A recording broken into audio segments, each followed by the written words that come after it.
As we approach the current time frame of 1997, with approximately 2.5 years before the year 2000, repeatedly it has been reported that there will be a time soon approaching that a major disaster will be striking all levels of existence.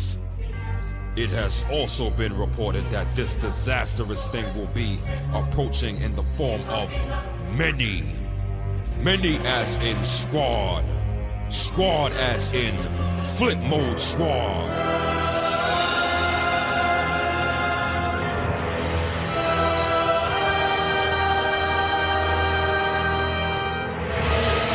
It has also been reported that everyone out of the many will strike, but this particular motherfucker will strike with an unmeasurable blast that will fuck up everything within its 360-degree radius. Warning, prepare yourselves, store your food, stack your paper, because when this motherfucker gets here, it's about to get real fucked up for everyone and everything, everywhere!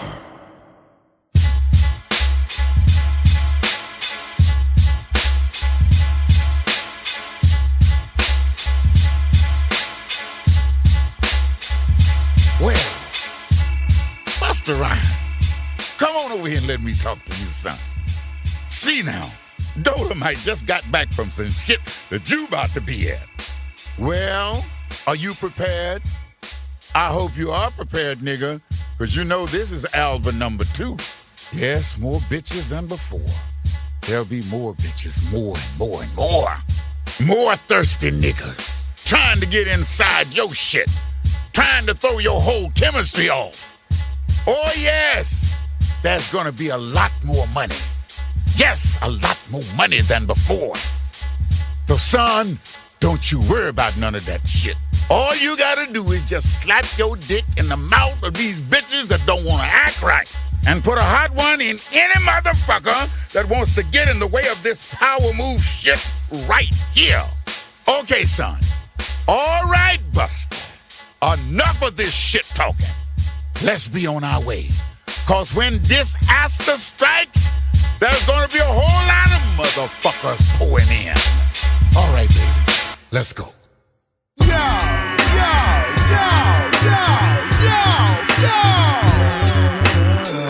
Ladies and gentlemen, straight from the motherfucking street corner, going out to all you motherfuckers across the globe.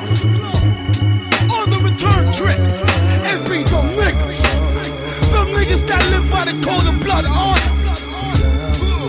My flip mode niggas. Straight bring you that shit to another extreme.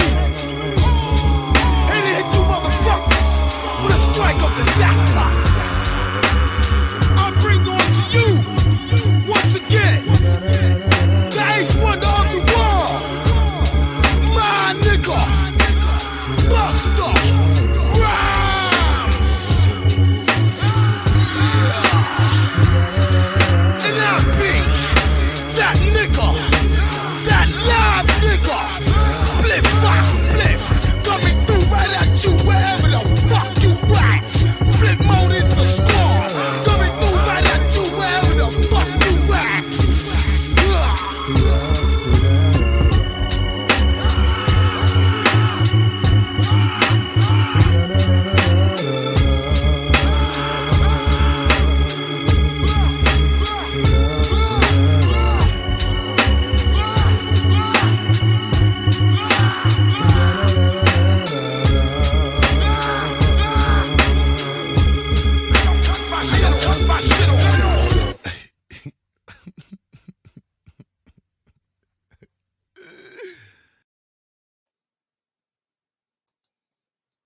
Good morning, good afternoon, and good evening, everyone. Welcome to Critically Drinking. I'm your host, Rashawn. I do, as usual, need to do a quick audio visual check because I've had too many issues. I seem to start every stream with some sort of issue. So I am checking. Give me just a moment.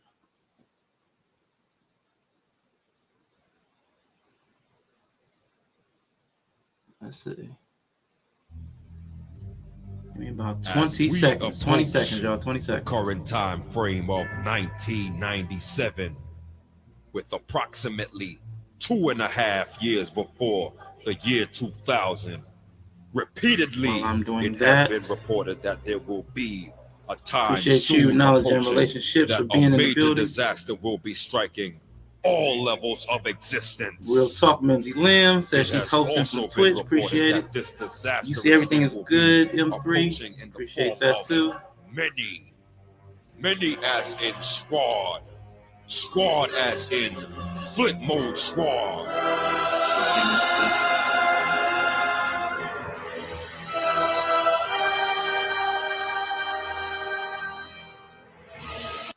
Just needed to see if that would play. Nova, what is up now? Now that everything sounds like it is working, bear with me just a moment, all right? All right, so everybody that is here, appreciate you for being here. I definitely do. Back when the intro, what you heard on the intro was again Busta Rhymes, who that was his 1997 album, When Disaster Strikes, which, as you guys probably might have seen on the thumbnail, When Disaster Strikes is also part of the topic. So when I created the name of the topic, it made me think of that album. In 97, I was living in Minnesota, St. Paul, Minnesota at the time. I'd been there for just a few months, and I remember walking into a record store right around University and Snelling, and they called that area the Midway area because it was midway between St. Paul and Minneapolis. So let me see. My sister lived there too. She was in Job Corps, but I had found this record store and I looked it up because I couldn't remember. I think it's called Urban Lights Music, if that's the right one. But my sister had this white Ford Escort. Of course, you know we big people, and it was a tiny little Escort, but man, it had some little bumps to it. And we put that album in there and rode around, bumping the little cassette with the little stressed out speakers. Man, it was a good time. But when I was given this topic by my main mod, Inya, the title reminded me, again, like I said, of this album. So I'm going to do something a little different today. This video will surely be copy wrong striked because, you know, ain't nothing right about how they copyright everybody. I'm not making money off this music, so I'm not sure why they want to put everybody in a box. Why they got Baby in the corner, I don't know. But I will be playing each song from the album as a point of entry into each section or topic that I'll be talking about today. And there's about 15 of them, but I'm keeping my talking points shorter so that we're just going to enjoy some music. It's going to be a little lighter today. I will talk a little bit, but again, it's going to be much lighter. Quick programming note. I probably will not be keeping the topic that I had next week, so keep your eye out for a new thumbnail. Anybody that has tapped into the Discord, please, it should be in the description as well. The Discord is where I'll update you on any changes, or if I go live at any other time. I will probably be spending more time on Twitch, which Nova does see some work that I've put in. Give me a moment. I'm gonna address the chat. Let's see. But yes, I do want you to keep an eye out for Discord where I'll push any notifications out. Between my internet, which has been crap this week, I don't even know if this stream will. I might cut out because of the internet. I got Spectrum. Everybody knows Spectrum is trash. My laptop, it's a little suspect too. And between those two things and the music that I'll be playing, this stream might go down at any moment. So if you really want to make sure you don't get interrupted, you might want to head over to Twitch because I know they won't cut a stream short because you're playing copyrighted music. Let me see. But after I am done going through my little spiel with the music, I will open up the panel. We can discuss what I talked about, which will be like disaster prep light, or we can just talk about anything. It'll be open topic. But I do want to head back to the chat real quick. Nova Rain, and Nova Rainy, two sides of the same coin. Also, if you go over to Yella on Twitch, Nova Rainy is also my tag team partner. We just won the titles not too long ago. We got police chat in the building, AR. So AR got something for you. I think I previewed it the other day. 911, what's your emergency? Police chat is in the building. Thank you. Nova Rainey. Oh my, you've been working on the Twitch side. Love the new panels down below. Yes, I do. I did do some work on Twitch, and I'm still doing some work. I spent time with Summerman's Pies, and she went through what is that called? Streamlabs OBS. So she went through Streamlabs OBS and showed me quite a bit of things. It's trippy. Hey man, as long as you like it, man. I wanted to give some love to my Twitchers because y'all been supporting. I haven't done any work on the Twitch side. So y'all been supporting heavy. I've got almost as many. I probably have half as many people on Twitch as I have on YouTube, and I haven't done any work over there. So this past week, I did put in some work. What's a Discord? AR. It is a message server. Message. You can also have audio and video on there too. It's pretty much it's almost like its own social media, but it's hard to explain. It's hard to explain. But let's say a message board might be the quickest way to explain it, where you can post messages and people that support you can post messages back and forth, things like that. Let's see. Hey, Rashawn, hope all's well. Mrs. She said, thank you for pulling up. I appreciate it. Nobody's internet is worse than what the fuck. Yeah, man. Definitely. Discord, appreciate you, Nova. I appreciate you putting that in the chat. Yeah, so there's announcements. You can send stuff to me. I can send stuff out to you. People I follow on Twitch, I've got notifications going out when they go live as well. Streamlabs is extremely good. Streamlabs is cool. Summer Miss Pies, thank you so much for the help earlier. So again, Nova did notice some of the work I've put in, and I'm still putting in more work to develop my Twitch side, because the Twitch definitely has a lot more bells and whistles that you can add to it than YouTube does. Chris Classic, definitely appreciate you taking home podcast. If anybody is interested in wrestling in the business, man, Take It Home podcast is where you need to be. He breaks down quite a bit of all facets of the wrestling business. Definitely. All right. So I am caught up on the chat. Give me a moment. We are going to get ready to head back in. Let's see. I told you about, again, after I am done playing the music and going over my talking points, I'm going to be going song, talking point, like that for a while. Let's see. After I have gone through the important details and concepts of disaster prep, we are going to, again, open panel, just discuss whatever's on your mind. Just open it up. But again, this topic, I'm not going too deep into disaster prep. It's going to be a light touch on the subject. But again, I wanted to do it in a different and novel way that I thought was interesting to me, and incorporated something, a bit of influence of mine.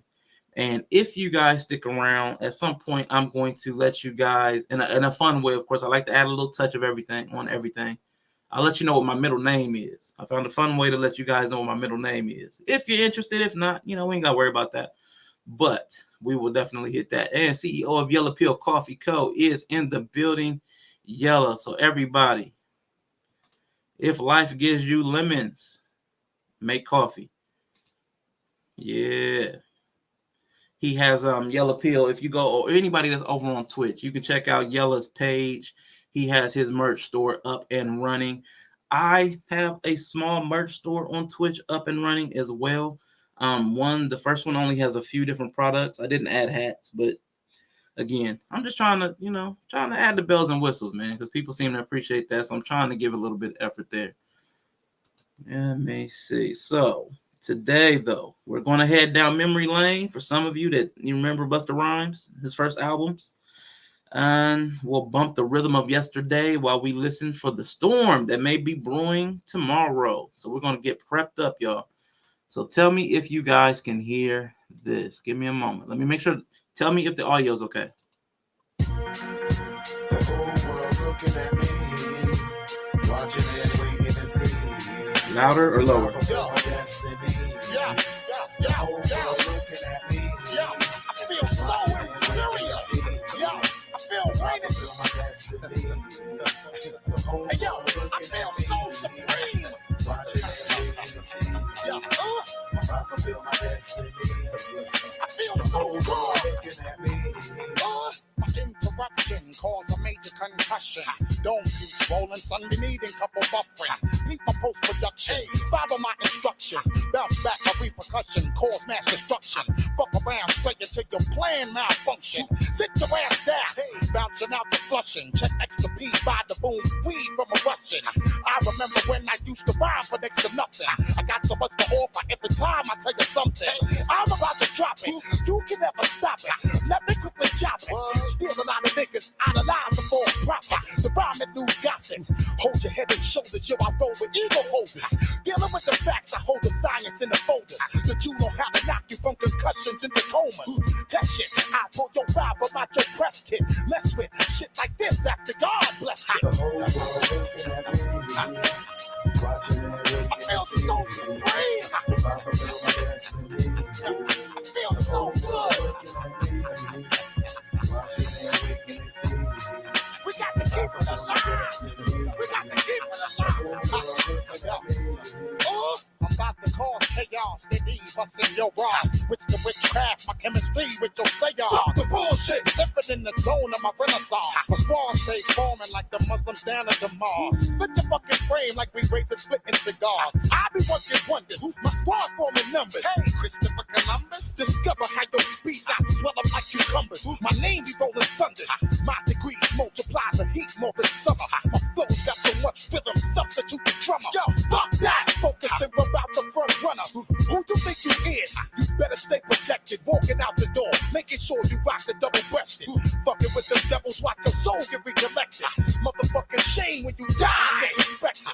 Every bitch nigga in the world should be arrested. Beat with many stripes until they train a thought is redirected. The wrong has been corrected. God has been elected. Squad has come to rule. This what the jewel is manifested. Extreme, my thought process on every record. Blow the spot to pieces. Bounce without a clue right through the exit. Yeah, I feel so good. I feel so supreme. Imperial. I feel so high. So high in the sky. We on some other shit. Some old other shit. So supreme. Higher levels, y'all. Take a look at me. Take a look.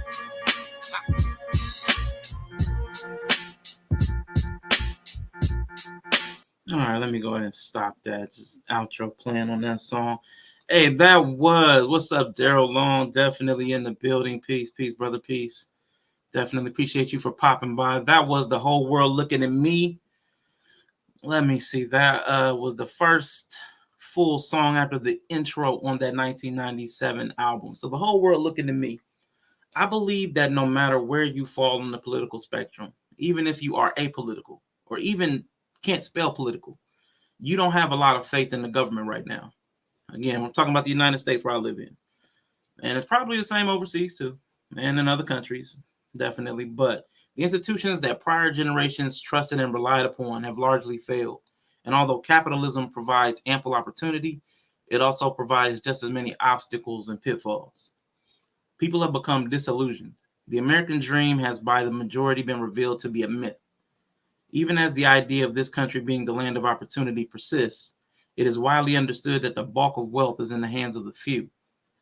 A small mind will think that I'm saying that's a bad thing. I'm only saying it's a thing. And things should be understood if they can, because we fear what we don't understand. The entire world has a 4K view of the decline of the West. How it will happen, when it will happen, if it will happen is still being debated. But critical eyes all see the cracks in the foundation. What have you observed? What will you do when disaster strikes? Let's head to the next track. All my niggas dirty, hungry and thirsty. Live like a 30-30 for what you're worth. You know we got to get this money, survivor hungry. All my niggas dirty, hungry and thirsty. Live like a 30-30 for what you're worth. You know we got to get this money, survivor hungry. All my niggas dirty, hungry and thirsty. Live like a 30-30 for what you're worth. See, you know we got to get this money, survivor hungry. Hey yo, ooh. Baby, what I feel is just the type of shit that make you act stupid for real. What the, y'all, before you try to wear these, you need to hear these. Welcome all y'all to my World Series, y'all. elaborate on Busta Rhymes theory. No, I can bust your ass on behalf of all MCs. No. Never disrespect these monuments creating new flow. The full blast will hit 'em high, hit 'em low. And while your style will soften, my mind will drift often to illusions of my lyrics, giving you massages in the coffin. The boom shock, ooh wee, corny nigga crash into a motherfucking tree. Officialize shit when we in the place to be. Extra strength, nigga, maximize the party. I'm so fierce, I just pierce bombs in the place, make the spot look scarce and pass needles in your face. Fuck dumb shit, straight up. Keep it bouncing, baby. Make sure you hold your weight up. Yeah, just watch how the flow will change up for sure. Whipping until my niggas walk out the door. My niggas dirty, hungry and thirsty. Hit you like a 30-30. For what you're worth, see, you know we got to get this money. Survivor hungry. All my niggas dirty, hungry and thirsty. Hit you like a 30-30. For what you're worth, see, you know we got to get this money. Survivor hungry. All my niggas dirty, hungry and thirsty. Hit you like a 30-30. For what you're worth, see, you know we got to get this money. Survivor hungry. Yo, I refuse to lose. Look at the news and read the interviews. The moon is the squad, a unit made of many crews. Give me the whole entire wheel of fortune. Making the sacrifice no matter what the shit be costing. And while you're coughing, I be flossing like a fucking dolphin. A lot of rich niggas experience extortion. Since I was born, when I perform, I drop $1 million in one Stony Rock on niggas like a fucking hailstorm.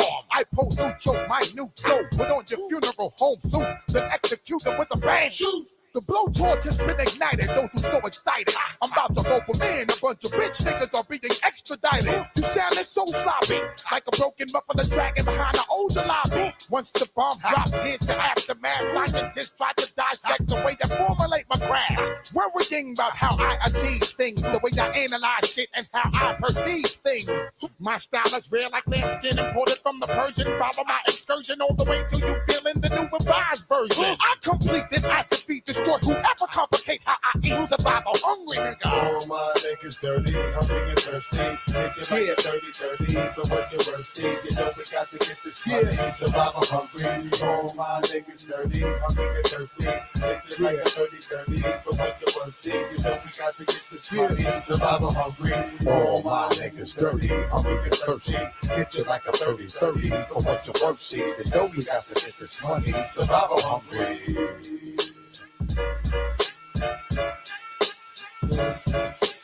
All right, man. Like he said, all my people dirty, hungry, and thirsty. So we're talking about disaster prep. If you've been around here any length of time, you've heard me mention Maslow's hierarchy of needs. You don't even need a fancy academic to tell you, other than air, what are two of your most essential or basic needs? If there were a disaster and stores are shuttered and you are trapped in a city with hordes of violent, desperate people, what do? Do you have potable drinking water? Potable or drinkable water? Excuse me. Sorry, ran that together. Do you have any idea of how to collect and clean rainwater? You need a gallon a day per person as part of your group or family. Do you have a stocked pantry? Canned foods that don't need heating? Cured meats? Do you can fruits and vegetables? Do you grow your own foods at all? Do you keep animals? Just in case of a natural disaster, you should have several days worth of supplies to feed and for your family. Side note on water, if you have advance notice, they say to fill your tub and washer for a source of extra water.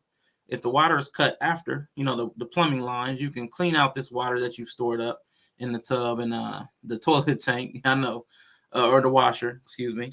And you can use it to fill the toilet tank to flush it. Again, in the instance that the water has been shut down.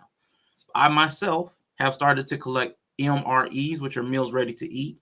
And I even have a life straw, which filters out contaminants if you are desperate and don't have time or the ability to boil the water. So what preparations have you made? How are you going to feed yourself? Get yourself water if the worst should happen. Salute to Danny Anthony. Definitely appreciate you for stopping by, sir. Appreciate you. We are going to go into the next track. Yeah.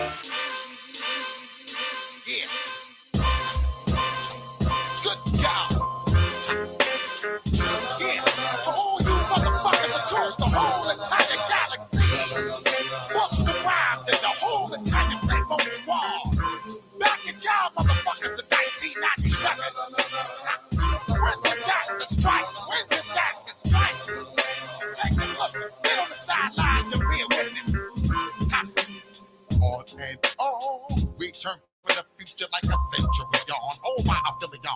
Let's stack another million.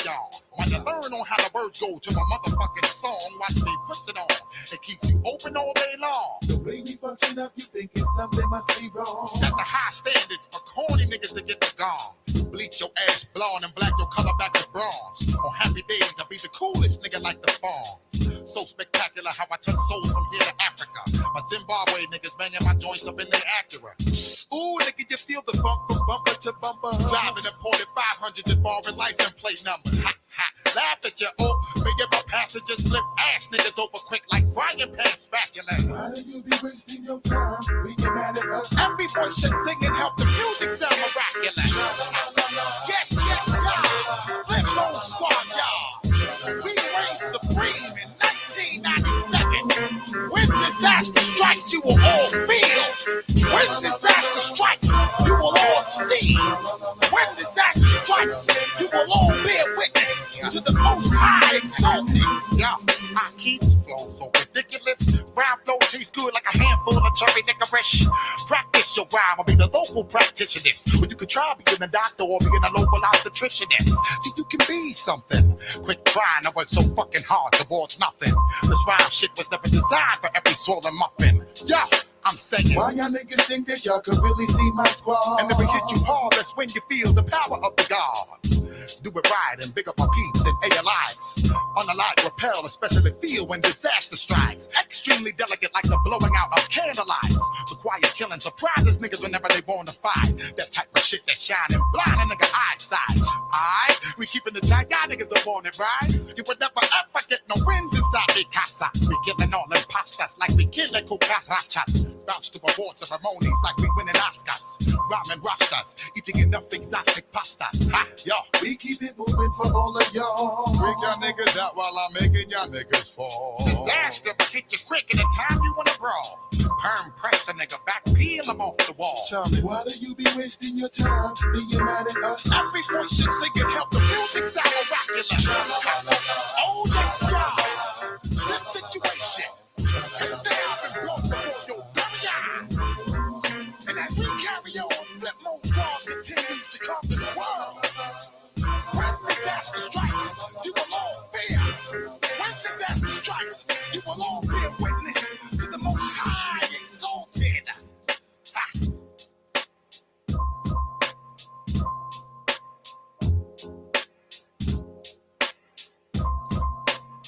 Yeah, Nova said, be ready for some pushback. Yeah, I dropped the link. Pushback. Come on. But yeah, you've never heard this album yet. It's from actually 1997. And yeah, it is Busta Rhymes is one of the more creative rappers that has ever him and Missy Elliott are two of the most creative rappers that have ever existed, in my opinion.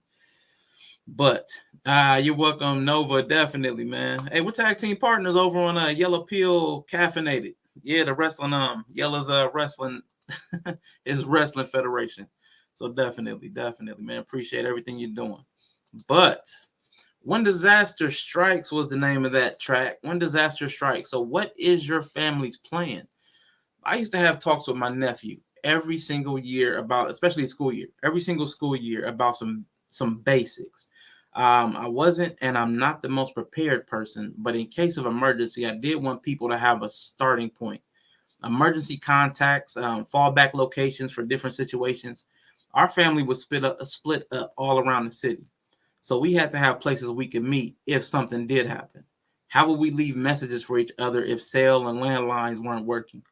It was never needed, but it was useful to at least think through what to do if something dramatic had happened. Ready.gov has hosts of information, including planning for the type of natural disasters are common for your area. How will you receive emergency alerts and warnings? Do you have a crank radio? What's your shelter plan? Evacuation route? Family and household communication? Have you prepped the kids and do you have bug out bags ready? Does anyone in your home have special daily needs, dietary or medical? Does anyone have disabilities that you would need to accommodate? Where's the first aid kit? Do you even have one? Who's grabbing Fido? Important questions to consider if even something as common as a fire were to happen, let alone something like a tornado or a societal disruption. How do you account for and protect your important documents currently? How do you store and protect your valuables? So much of what we think about is only when things in society is operating at a normal capacity. And we remember that with the pandemic, how the toilet paper shortage. We don't even think about toilet paper until it's emergency. Well, there's other things you need to think about beforehand too. If your valuables are in a safety deposit box and the economy were to collapse from something dramatic, how would you retrieve them?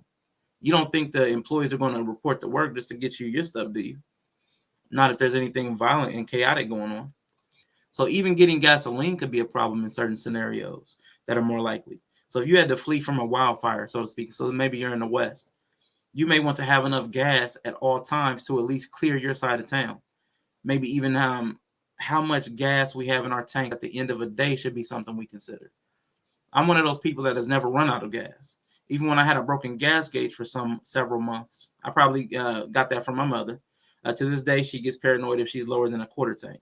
Even if it's 80 degrees, she's worried about that fuel line freeze thing from they talked about years ago before there was fuel injection. But at least she wouldn't have to stop for gas if things popped off. So just think about that. Yeah, wait a minute, Nova said. To be honest, I always thought Busta Rhymes was just a party rapper. Okay. Yes, people do run out of gas. I have a friend, she ran out of gas multiple times. I have a sister. I had to do a freeway rescue for her because she ran out of gas on a freeway overpass. So we're putting gas in her tank on a freeway with people.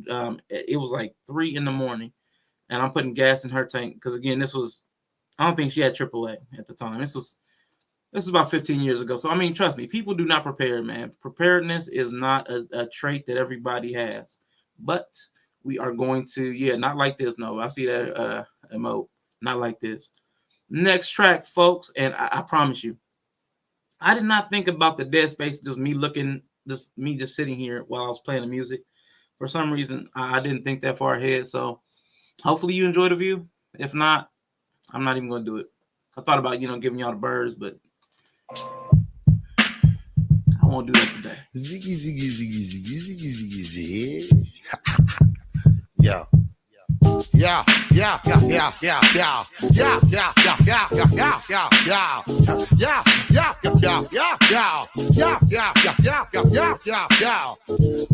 I walk through brick walls, fuck around, hijack your whole shopping mall. I be ripping shit, that's my word bond. Scream that now watch the whole planet Earth respond. Do just what you're told, the remote control. Crash course your shit, you know how we roll. When I tumble and drive, then you reply, my. Yo, I execute all plans. When I've been two bitches for me and my man. Hot, breaking full, hot for my fans. In return, niggas give me the hot sound scan. Hot strike matches, golden egg hatches. Request line is open, send all your faxes. Reach the flows with no rehearsing. Roller skate backwards when the beat start reversing. You're so whack, you make people start cursing. Flows contradict worse than the King James version. Turn on your mic, but your shit will stop working. Beats rooted out your whole rhyme, your head hurting. Broomsticks and witches from rags to riches. We get mad up with y'all niggas to burn britches. Amateur, why won't you look right at the calendar? A massive time before I start to damage her. So starving to just bust my rhyme caliber. Consecutive wounds like a nigga stabbing ya. Yo, my whole team get wild cream. Politicking every move to the extreme. So hardcore like Rick Draw McGraw. Fuck what you heard, you ain't heard this before. So hardcore like Rick Draw McGraw. Fuck what you heard, you ain't heard this before. Hardcore like Rick Draw McGraw. Fuck what you heard, you ain't heard this before. So hardcore like Rick Draw McGraw. Fuck what you heard, you ain't heard this before. Hot dog, I come right through the door. With rock galore, Busta Rhymes, the ambassador. Explore my metaphor, you beg for more. Hardcore shit, we are surely insecure. I said my whole squad of niggas come through and break them all. My family tight more than Connect Four. I come through and create the masterpieces. Bend your mind with rhyme telekinesis. Yo, I will break shit down. Lost the bell, flow will blast like a fall down. Right before I hit you off with my vaccine. Starch carbohydrates, lots of protein. Vaccine, baby girl, yo, I hope your ass clean. Magazine frontin' fly lips is lime green. Yo, every time, yo, I'm on the scene. I beam the lights to watch who will reign supreme. Your you know when I keep it coming. Blow the board, make it resort to handcuffing. Bounce on the beat and watch how a nigga work it. Fuck while making your speaker short circuit. This heavyweight tip the scale on the triple B. Bust the brown blast and still bang the mainstream. Wow, I had to make you all mad. Hit you off, hit the loop, bounce the Trinidad. Now I see your bitch, nigga sounding so soft. Make a nigga call quick and then turn your ass off. Extra raw lay on your back and on the floor. Bust the brown, got the headline the whole tour. Cause we so hardcore like Red Jaw, Big Raw. Fuck what you heard, you ain't heard this before. So hardcore like Red Jaw, Big Raw. Fuck what you heard, you ain't heard this before. Hardcore like Red Jaw, Big Raw. Fuck what you heard, you ain't heard this before. So hardcore like Red Jaw, Big Raw. Fuck what you heard, you ain't heard this before. Y'all. Taxi! This little skit. I do miss albums like this. I'm going to school, y'all. Uptown. Yeah, 125. Uptown, Heavy D? Apollo. Nah, yeah, Heavy D. Uptown Records, Heavy D? Vanessa Sinquest? Nah, 125th, man. Oh, sorry, my friend. This nigga bugging. Yo, here, bro. My friend, you can't smoke in the car. You see the sign, my friend. What? You can't smoke in the car, my friend. I just got the man. man. Yo, you bugging. You can't smoke in the car, my friend. Don't scream at me, man. Relax. My friend. Oh, shit, man. You hit the brakes and make My friend, you fly, have- man. Freeze, mother bitches! That gun split. I blow you! I blow you too! Yo, listen. Yo, just chill, man. Calm down. Mother bitches, get up, you Yo, wait, motherfuckers! hold up, y'all. Chill. Keep Yo, I we don't want no trouble. We don't even want- Son of a bastard! We don't Get out, my we don't friend! want Get no out! trouble. Get out of my We car don't now, want- my friend! Yo, I just got the blunt, dude. My I friend! just got this shit. Let me Sister, take like 3 more pulls and I'll Sister, sit get down. out of my car, my friend! I will blow you! I'll blow you! You fuck up my high tonight. My friend! Yo, man. we out of here. All I want to do is get high. Oh, the casual racism of rap music. I love it. Well, I shouldn't have said that, but I'm in it. It's funny. It's so funny. It's just so stupid.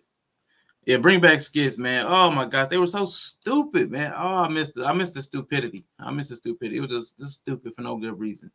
But that song was called So Hardcore, right? But I wanted to break down a line in the hook real quick for this section. So hardcore like Quick Draw McGraw. F what you heard, you ain't heard this before. See, that bar is exactly how you should be prepared to execute your preparedness plan or your disaster plan.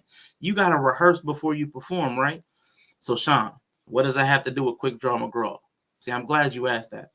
Your disaster plan should be practiced so hardcore, like Quick Draw McGraw, who was a sheriff or a trained professional capable of dealing with the worst element of society and lawlessness. See, the line goes on to say, F what you heard, you ain't heard this before, right? So that's saying, forget what you thought you knew. Learn and practice this plan because everything you know is for a reality that may one day cease to exist. If your town floods, you can't go where you normally go, when you normally go, how you normally go. It would be best to not operate like you've already heard and operate under a new set of rules and conditions. Preparedness drills are what you ain't heard before. It's to prepare you for what you haven't seen before. See, even Busta Rhymes was telling y'all to prepare. Come on now. So now, Yella, this song's for you, bro. This song is for you. Let's get the weed and just smoke a little lie. All my people in the place just high tonight. Yeah, let's get high tonight. Come on, for God to give you this high nickel bag. Roll up the weed and just smoke a little lie. Nickel bags don't work anymore, though. Get high tonight. Everybody join together. Get high tonight. Come on now, happy together. High nickel bag. Come on, time. Smoke a little lie. Put it all together. Get high tonight. Throw your hands up high. Get high tonight. Feel good, baby. High nickel bag. Put it all together. Smoke a little lie. Get high, baby. Get high tonight. Throw your hands up high and get high tonight. Talk to me about y'all. Before I set it off and show what I'm going to do to ya. Possess the bone chocolate from Auckland and the Utica. My real live niggas in the place who don't quit. Wave your split high, son. That's right. Fuck the bullshit. With your arms, I open my palms, release the bomb, ring the alarm. I work this bust my ball. Scream for niggas through the intercom. Up to date, let's roll the skate. Yo, my whole squad smoking ain't straight unless we smoking at a high rate. I always produce the potion. Weed smoking got me moving slow motion like we floating on relax ocean. All my peeps who feel high, don't want your darkest shades of too much smoke up in your eye. Yo, keep it swinging, listen to all of my bells ringing. My get high, ass niggas wanting to start singing. I said this goes out to those that smoke out the ball, and all my bitches in the place who rolling on draw. So just ride and go back, smoke a little loud, get high tonight, get high tonight, ride and go back, smoke a little loud. Where's your key when you need it?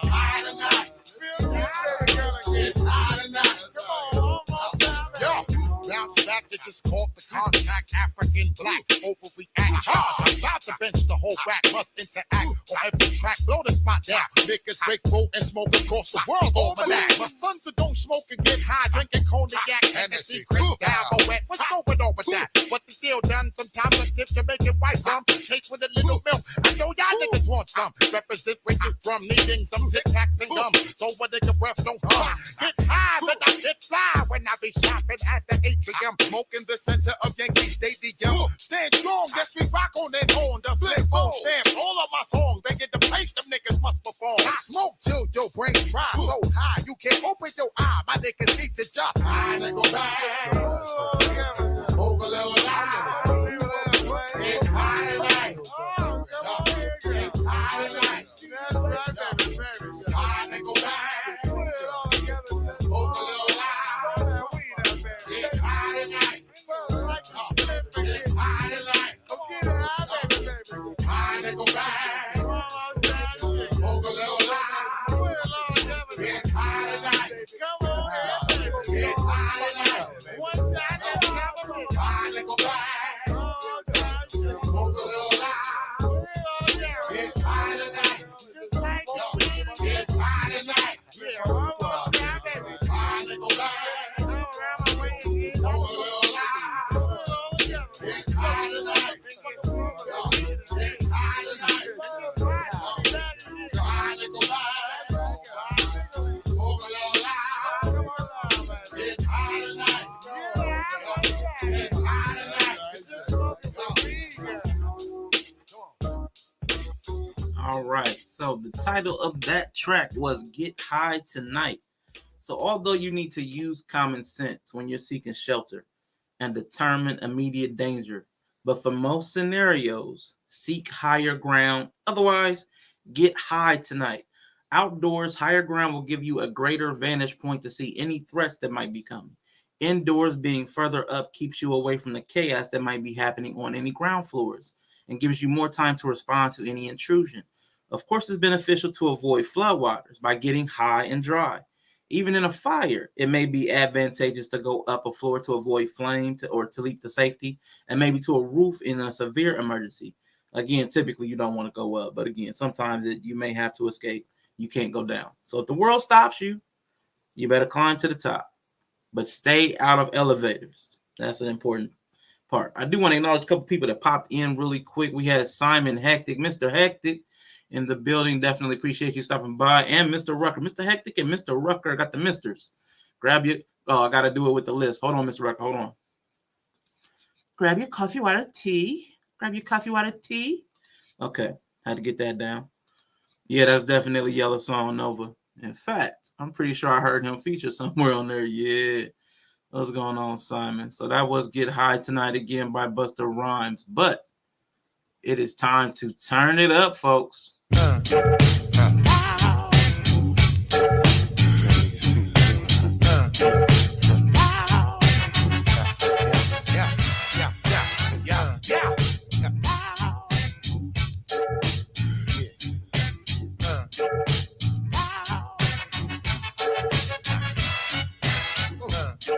We grind, y'all. Bounce back, open your mind, y'all. Grind your whole ass till you twist your waistline. Y'all know the time. And yo, feel the bass line. Stack the overdrive, bounce, baby, feel the incline. So genuine, every time, rush to redefine. The wicked new design, making y'all press rewind. Hope you're feeling fine. Watch me combine and intertwine. The bounce rock skate shit make you cross the fine line.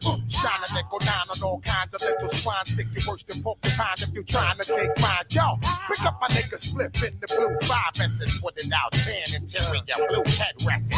Move, baby, no time for second guesses. Then articulate the right bounce as the flow finesses. Yo, we getting paper, spread love and happiness. Shit blazing so hot, DJ stacks the test presses like make it more hot, baby. Turn it up. I wanna hear it real loud, just turn it up. So we can party in the loft, baby. Turn it up. We need to tear the roof off, so just turn it up. I need to make it more hot, baby. Turn it up. I wanna hear it real loud, just turn it up. So we can party in the loft, baby. Turn it up. We need to tear the roof off, so just turn it up. Hey, yo, word is wrong, baby. Let's get it on. I never speak it wrong, baby girl. Take off your ball. Let me put it in your spirit like the Holy Quran. Got my medicine on, sweet like honey chicken and yawn. Moving along, yo, honey body look real strong. Watch your ass swing, hanging like a medallion. Exercise, baby, let me see you spread on the floor. What you asking for, relax, I'm about to give you some more. With a liquor store, hit you with some more metaphor. To roll hot to death, shit you never seen it before. Hit the deck, on your mark, get set. We bout to jet, sparkle like an anchor lad. Chickens breaking their neck. Yo, we play to win, such a shame, shit is a sin. So hot, baby, body heat, bubble your skin. Every time I flow speak, I caress the whole beat, just like the bodyguard blessed. Straight walk in the street, we get down. Real hot, baby. I wanna hear it real loud, just turn it up. So we can party in the loft, baby. Turn it up. We need to tear the roof off, so just turn it up. I need to make it real hot, baby. Turn it up. I wanna hear it real loud, just turn it up. So we can party in the loft, baby. Turn it up. We need to tear the roof off, so just turn it up. Yo, come on, baby, just feel my heat wave. A lot of hot ones ready for niggas who act brave. Chill, now, you better off if you behave. Flip money while broke niggas are trying to save. Lay low, I say so, my pesos. Import my G-stack by the case loads. Make clothes and stay fly and chase hoes. Ecuadorians off lips and straight nose. Making dough when we ripping the bait show.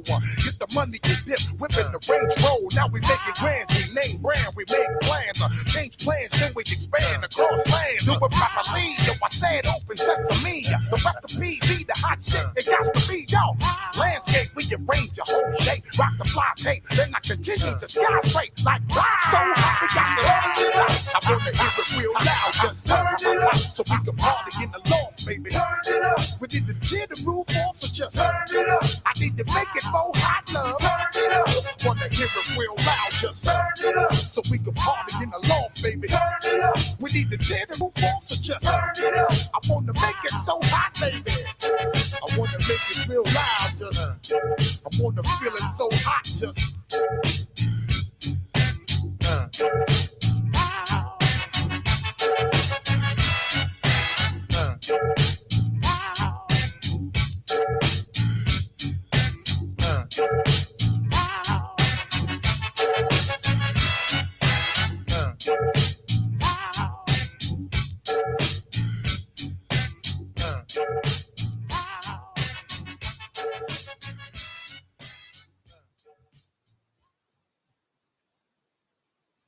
All right, folks. All right. Yeah, Simon said that was inspiring him to get the sound system speakers out the shed, man. I hear you. Some of this music I ain't heard in so long, man. So it's good to get back in touch with some of the stuff that you came up on sometimes. So definitely, that was Turn It Up, again by Busta Rhymes. But the song Turn It Up made me think, hey, it's cold at night, and them degrees won't keep you warm. Shout out to Kanye. Light and warmth are necessary to survive. So you got to turn it up, y'all. Have you prepared for that? Lanterns, flashlights. Do you know how to build a fire or create a torch? How will you cook and boil water in an emergency? Do you have a generator? I know I bought a small generator that can be charged by a solar panel, and I do have lots of LED lanterns and batteries for the short term, but I probably have to figure out how to light a fire if my lighters ran out and my butane ran out, or I lost them. But thankfully, my nephew was a Boy Scout, so I'm sure he could still build a fire if it all else failed. You do need to keep warm, and if you do, ladies, if you need to keep warm and there's a disaster and all electricity and everything else is out, you might want to snuggle up next to a big boy. I'm just saying. But we're going to jump right into this next song, people. And y'all remember this one.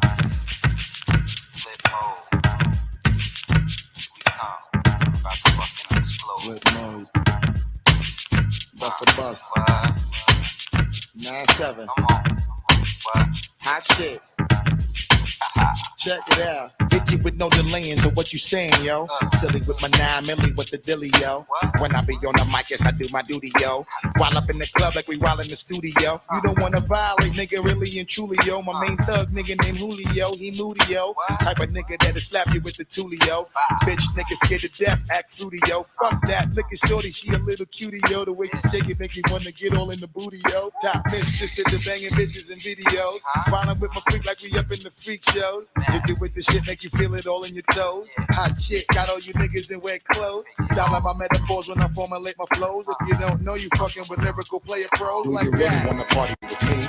Let me see just what you got for me. Put all your hands with my eyes to see. Straight buck wildin' in the place to be. If you really wanna party with me, let me see just what you got for me. Put all your hands with my eyes to see. Straight buck wildin' in the place to be. If you really wanna party with me, ain't God we trust. Yo, it's a must that you heard of us, so we murder us. A lot of niggas is wondering and they curious. I mean, and my niggas do it, it's so mysterious. Furious, all of my niggas is serious. Shook niggas be walking around fearing us. Front nigga like you don't wanna be hearing us. Gotta listen to how radio be playing us. 30 times I think she'll make you delirious. Damaging everything all up in your areas. Yo, it's funny how all the chickens be always serving us. So up in between the ass when they wanna carry us. Hit you good, then I hit them off with the alias. Various chickens, they wanna marry us. Yo, it's flip mode, my nigga, you know we bout to bust. 7-figure money, the label preparing us. Fight the dust instead of you making the fuss. Niggas know better cause there ain't no comparing us. Mad at us, niggas is never we fabulous. Hit my people off with the flow that be marvelous. Oh shit, my whole clique victorious. Taking no prisoners, niggas is straight up warriors. Why you feeling that? I know you be feeling so glorious. Then I blitz and reminisce on my nigga notorious. You really wanna party like that? Let me see just what you got for me. Put all your hands with my eyes to see. Straight buck wildin' in the place to be. If you really wanna party with me, let me see just what you got for me. Put all your hands with my eyes to see. Straight buck wildin' in the place to be. If you really wanna party with me.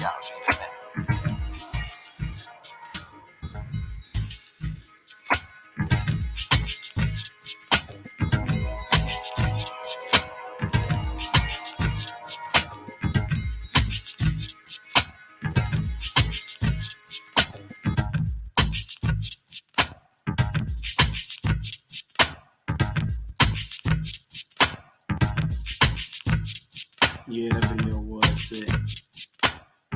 Just catch up on the chat real quick. Brianna E is in the building. Big Bree energy, definitely. Oh, good. I thought I missed a bunch. We vibing. We are on what? The 8th section out of about 18. So, you know, we about halfway through. You missed a little bit. Yeah, but we are where you going back and forth. Play the music and then the section that's associated with it. So Yella said, yeah, if you really want to party with me, woo! Yeah, the video definitely was sick. Definitely. But that was put your hands where my eyes could see. So, like on the last section, I did say something about speaking up, snuggling up with the big boy. If you know, for safety, ladies, you might want to surround yourself with a few of them, the human kind or the gun kind, pew, pew, pew, because folks get desperate in an emergency situation. Got to tell them to keep their hands visible. Thuggery is on the rise when people are looking for a slice of your pie. Keep your head on a swivel, your eyes open, and don't trust anyone when it comes to desperate times. Heck, it ain't even a state of emergency, and you still can't trust people around here. Porch pirates, robberies, home invasions. Anyway, y'all, gonna get straight into the next song. Yeah, we moving through it. We are on to. Oh, it looks like I skipped the song, so this is a freebie. I did not even have this in my section, so y'all, it's gonna be back-to-back song. Like when we like this together. Damn, I like sucking on your thing. Shit. I gotta answer the phone, baby. Okay, it's not even a song, no wonder. That's why I didn't have it on there. Hold up, make sure. I like the way you lick it, the way you suck it, the way you tell me. You know, we're gonna go ahead and skip that one. It's not a real song, but Come on. let's go to what I had prepared. Villain. Come on. All right. I got this side right here. Check this out right there. Go and do this. Bust a bus. Come on. Alright? Come on. Here we go. Stay asleep. Pause to the mall with the dirty dog. Raw rap job, you ain't with a bite crock till it break your jaw. Been trying to knock us, trying to kill us, stop us. Jack a prop us, bust a bust, they faking. The cake is for the taking while they running they face. I'm letting the plan bake, formulate. Now look at the block, we got more shit that's hot. Show the rock, spot clock and not. Nigga, the whole pot, ready or not, we coming. Snatching every coming with your hoe in the bench, so dumbing like a motherfucker. You could be my lady, you could even be my lollipop sucker. The road dog, baby, coming like the man truck. A lot of jealous niggas looking funnier than Chris Tucker. God bless, so yes, I stay fresh, full of finesse. My congress show progress. Stylist, hit you with the shit to digest. In this rhyme shit, we be some of the world's finest. Your highness, leaving corny niggas spineless. Attack it with the classic rhyme flow, timeless. Not a problem, the squad can't fix. Come on. We can do it in the mix. When the niggas talk trash, you can get a bust hands. And you know we don't fuck around. When the niggas talk shit, lay your 6 feet under the ground. When the niggas talk shit, lay your 6 feet under the ground. This is how we ride. Throw your hands from side to side. It's party time and don't forget, get yours, cause I'ma get mine. Who that? The villain till I'm pilling a million. Ride dirty and bustin' like 30-30. Do a nigga in, knowing that the shit is fucked, I'm still here to win. Cheddar. If you ain't about it, then I think you better hang a little plot you got. You sweater, man. My nigga, my life's so cut like Kane, real raw. Y'all don't know shit about Jamal or what I'm in it for. Cash cards, fly horse and tour. Filling my place with no mess and no limits. The mother once timid, hesitant, froze frigid. Fraud is a gimmick. Dick licking, chasing chickens. A match for the cash with the clicking. Tripping show, then I'm dipping in the whipping, high tripping. Why y'all niggas hopping and skipping? I stick to clipping. Yo, accelerate on the gas, move fast, blast. Find a nigga foot in your ass. Colorful niggas just keep the whole contrast. Flip mode is the squad, the news flash. Bust your shit up. What the fuck, nigga, get up. Violate, nigga, get they whole shit lit up. Break full, niggas know the rules. Drop jewels. Champagne bath, throw the moe in the pool. Nigga caught a motherfucking strain on the brain. Riding on the train, I'ma whip a binge in the rain. Oversized click on the rise, so we realize we be them niggas that dead up all you funny little small fries. The franchise, flip mode damaging all of you four guys. Yo, I'm tired of niggas, they full of true lies. No time, we got the right supplies. Need a new beginning, need to get it baptized. You need to get it baptized. Word bond, yo, it's not a problem, a squad can't fix. Yo, if we can do it in the mix. So when your niggas talk trash, you will get the bust ass, cause you know we don't fuck around. When your niggas talk shit, lay your 6 feet under the ground. When your niggas talk shit, lay your 6 feet under the ground.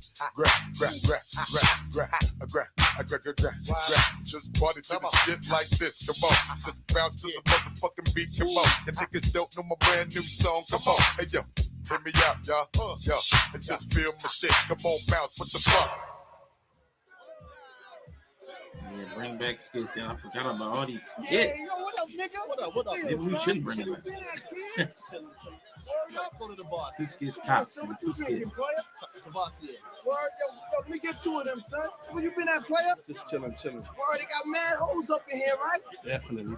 Yo, check out Shorty right there, yo. Man, hold on, son. I got to get my speech a little fucked up before I start fucking with these bitches. Yo, where my drinks at, son? Get my drink. Word up. So, yo, son, what up, son? I'm just chilling. Yo, look over there. Who's that over there? You got some flip? I don't even remember that one. I'm skipping that skit. Sorry, y'all. If y'all was waiting on the rest of that skit. Y'all get to know punchline. But anyway, that song was There's Not a Problem My Squad Can't Fix. I know in the last section I did mention like surrounding yourself with a few big boys. So you got to surround yourself with a team, y'all. There's not a problem your squad can't fix. Many hands make light work. There's safety in numbers. Plus you need a division of labor. People to hunt, people to prepare, people to defend while others rest. I mean, if it gets bad, you need a team. Don't get caught slipping. Plus, if you by yourself, who's going to perform CPR on you if something happens? Yourself? Nah. So we need each other out there. And when it becomes a wasteland, or even if you just need to dig through some rubble after a natural disaster, you don't want to be alone. Time to call the Thundercats, y'all. So we about to play this next song. Yeah. Universal. Flip mode. That's that joint. No, they didn't do it again. Yes, they did. Do it. I'm a natural born killer that's born to rise. Flip mode is the squad, so it's no surprise. Niggas wanna advertise about like me now. We got the industry on lock. The world is on shock. I'm taking piece of the rock. Yo, you feel it in the heart when we took you to the park. Midnight after dark. I'm the raider of the lost star.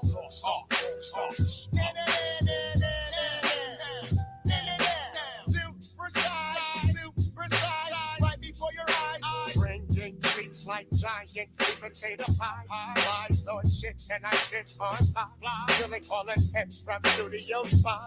Head to bed, Betty Pie. Your ass wide. Put to your ass as every lie. Flip mode the squad, don't test, don't try. Peace to my people in the friendly sky. Peace to my outer space time. I live well like the ladies. Bigger than crack in the 80s. Tune to push the bucky on the face. Blow up like C4. There's so much to live for. Can't play the game no more. Kick up the cane no more. Brothers ain't the same no more. Try to sweat me what I'm aiming for. Get yourself caught up. Faggot ass tore up. In the worst way, the only way is to stop me. So cock your block and shot me. Drop me, pop me. Make sure that you got me. Cause anyhow I live, I'm coming back for you, pop me. Yo, what y'all niggas wanna do? Y'all niggas want something, yo. Yo, what y'all niggas wanna do? Y'all niggas want something, yo. Push up in the hot rod, alley cats or rah-rah. On my flip mode in the back seats with the chrome nines. I'm here to bust my nigga fragile, let his brain fry. Pretty boy sliced up, feeling contact from this red eye. You fail to realize when the max when you drop the plastic. Run up in your crib and snatch the hemis from the mattress. My crew expanded, QB is where we landed. Yellow strip, you crossed it. Now I'm forcing you to drink the shan's potion. Show me reloaded, the desert eagle here it cocking. Loving my dope while we shine and continue flossing. Stepping on toes, I crush the whole shoe. Pronto like crew, till I'm triumphant like woo. This shit you talking crazy, like niggas turning in their handguns. I be burning them seeds like Betty grandson. And smoking green coupon, boy. In 2 rhymes, I chew rhymes and make niggas fall like they was futon. All day outside, this squad be flip mode. We get our dick roll the whole shit. Yo, what y'all niggas wanna do? Y'all niggas want something, yo. Be the official G.U. Rilla to lead militias that pillage Americana. Spit sentences like venomous iguanas. Reminisce the promise and bring drama like Nicaragua. Fatigue smudge army leaders that count crooked drug dollars and sip fresh squeezed milk from the titties of llamas. Leave cities in carnage. Prettiest farmers that pour whiskey and harvest and hold 16 bananas. Maintain. I reign like Mussolini's iron fist. Try on this. You can't see me like vagina lips. Smuggling diamond chips. Bubble anonymous, the dominant will. Free swords and calmly spit crews in world wars. World wars. Yo, you better practice what you preach. I got 7 MCs at 10 G's a show each. Never interfere in shit. Souvenirs for your ears and shit. Clear poetry like William Shakespeare and shit. Pretty small checking me out. Hey, what you talking about? Lost and you walking about? Niggas got beef, they really wanna chill and start talking it out. Hey, oh my God, y'all niggas be bugging me out. Wish they could lay me down and had the police start choking me out. Now I zoom in on you, my niggas start stalking you out. Shut down all the bullshit you told them we calling about. This one's for my peoples and my niggas up north. The rulership, dynasty for flip mode finally come forth. Exports and imports, hitting you with flavors of all sorts. A squad coming through, shut down the air. What y'all niggas wanna do? Y'all niggas want something, yo. Yo, what y'all niggas wanna do? Y'all niggas want something, yo. Yo, what y'all niggas wanna do? Y'all niggas want something, yo. Yo, what y'all niggas wanna do? Y'all niggas want something, yo.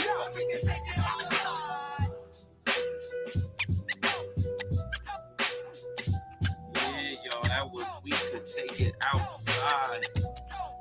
Now, in a disaster, it really could become vital that you remove yourself from where you are presently located. Exit the building, exit the vicinity, exit the city. You should have as a part of your preparedness or disaster plan strategies and fallback plans, this contingency should be included. The last thing you want is for your family to get separated. So if you are aware of something coming, it is easier to make the plans in advance. But sometimes those sudden occurrences make true planning impossible. But you can always have a general preparedness strategy for most situations. Getting out may be the only way to survive. So all family members should know the plan, practice their assigned roles, and be able to follow instructions to not put themselves or the family at further risk. Check with FEMA and CDC for comprehensive planning guides and information in case of disaster.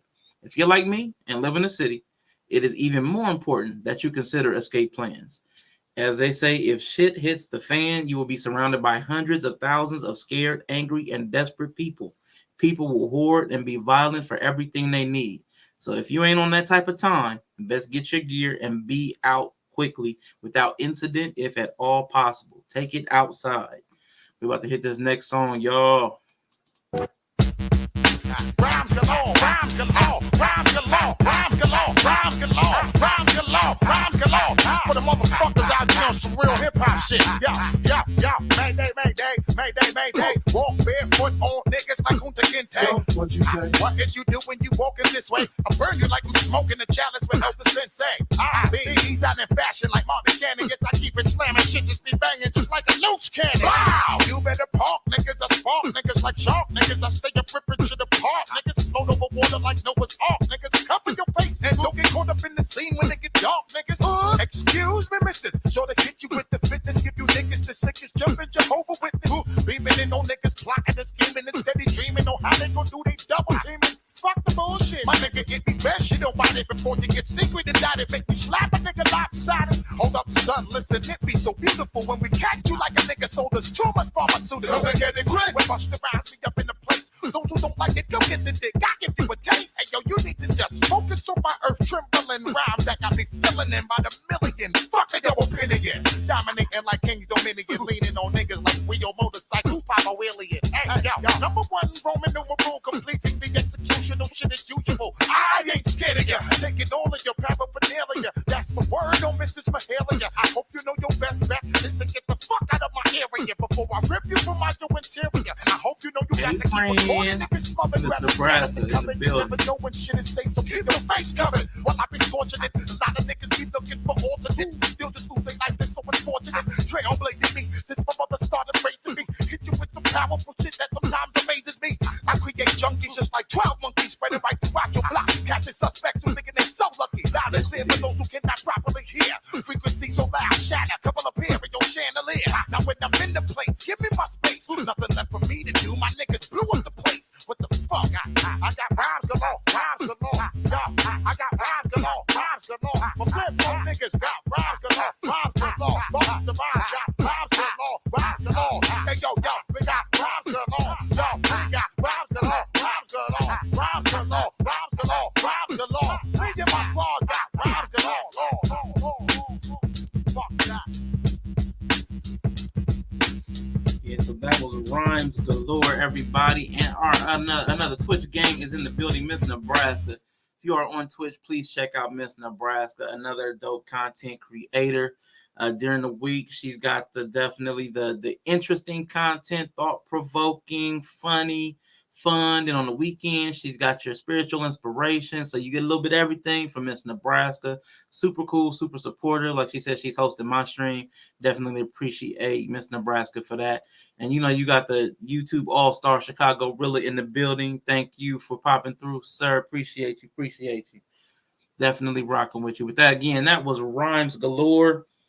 Now this one I don't have as good of a connection to the title with, but Rhymes Galore. So now, as you evacuate and escape, distance creates another challenge. The further apart people are, the more complicated the forms of communication necessary. Rhymes galore, this complicated communication. I tried to make that connection. It was a little sketchy. But so planning for household disasters like a fire may require an intercom system, alarms, and you already have phones. But for larger disasters, well, there may be larger challenges naturally. Tornadoes may take down cell towers. Earthquakes may tear down telephone poles and disrupt landlines and internet. Societal collapse could wipe out all of that. So do you have any mechanisms for short range or long range communication in times of a disaster? Short range radios, I guess, like CBs, walkie talkies. I don't know anybody that can work telegraph, so that's not even realistic. Would your family know where to look for signs and messages if you were leave them? Like boards, tagging landmarks, burying messages somewhere. Like, people put their keys under the mat. Something to direct the lost in times of distress. It's just something to think about. I'm going to head to the next song.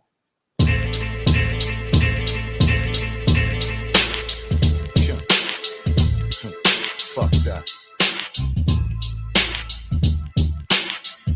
gonna have to get it. Niggas is out here holding. I'm gonna have to see niggas. Niggas is out here holding. Starving, nigga. Fuck that, I'm a broke nigga, and I gotta see any nigga out here holding, son. Fuck that. Every day, me and my son stay scheming on how to maximize the level on day-to-day creaming, while you remain faking. Yo, I ain't tolerating no mistaking. We on the move to study paper making. Round up the whole squad, quick plot the scheme with my niggas. Get on some full clip bullshit before I solidify manslaughter. My unit form out on the street corner. We surprised like fiends in disguise, laying for the right dick so I can receive another grand prize. Greeting niggas like a homeless nigga. The way it happens, son, you never figure how the homeless nigga gun is much bigger. Now give me everything you walking with and everything your man is holding. Even the watch that got the platinum molding. And as the situation start unfolding, you scared to death, you little bitch. Go ahead, report it stolen. See what happened. Yo, I'll fuck you up. Oh shit! Hey, yo, run all your jewels. Run all your paper. Oh shit, nigga, you ain't worthy of this paper, you fucking faggot. Hey, yo, get the fuck on the floor. Oh shit! Hey, yo, shut the fuck up. Cock strong, nigga, holding my dick. Wildin' for the night. Explosion with my clip from the last bit. Open like a motherfucker. Itching and ready to do the next stick. Hit anybody, my nigga, take your pick. What you said, I said, even if it caused a bloodshed. We getting paper, even if we robbing a fucking chicken head. Word the mother, son, I ain't frontin'. I'm taking everything I've been always wanting. So I continue to peep out. The nigga in the jam will be the most blitted. Rob him in the corner, bounce to the bar with their money and buy drinks with it. I stay on some real tripe shit. Test your life shit, or even stab you on some knife shit.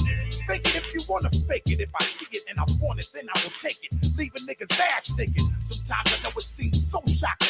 I do the next fit to be listening to the sounds of a trigger cocking. All in your ears, cold steel lay against your face. I feel your blood chilling, your heart racing at a rapid pace. And if you think you that strong, then I dare you to even flinch wrong. Fuck around and feel the 4-5 long. The victim contemplating what to do, or how the fuck to get out this situation that he's going through. This nigga tried to grab the gadget, know I started clapping. Bet y'all niggas wanna know how the rest of the story happened. Fuck off my gap, nigga. Faggot, fuck off. Hey yo, that my nigga right over there. Hey yo, what's going on here? Yo, niggas trying to find my nigga. Yo, what the fuck is going on, nigga? Back up, all y'all niggas back up, bro. What y'all, yo, you got a burner, you got a burner. Come here, yo, take, yo, don't shoot the guard, don't shoot the guard. Nigga, yo, fuck that, man, don't look your way. Don't come here and fucking shot, bro. Don't shoot the guard, don't shoot the guard. Yo, fuck that. Niggas wanna get that click. Yo, I'm gonna call my squad. Rampage, call a nigga Rampage. Fuck that. Yeah, them skits, man. I forgot how many skits were in the old hip hop. Yeah, so Mr. Nebraska said hip hop. Yeah, so that was Things We Be Doing for Money, part one. Just wanted to, I forgot what I was getting ready to say. It was a conversation on the table, or you spinning? I'm going back and forth, Simon.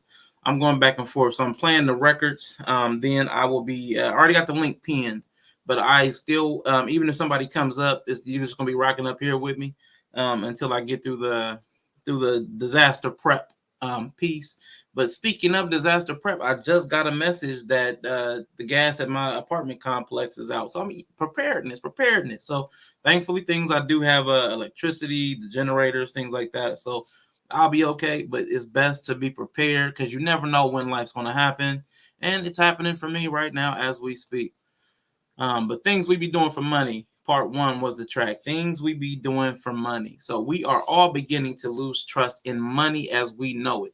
Many of us stopped years ago. Over time, we have seen the different issues with the money, especially here in the U.S., because we don't have a standard anymore. There is no spoon, so to speak.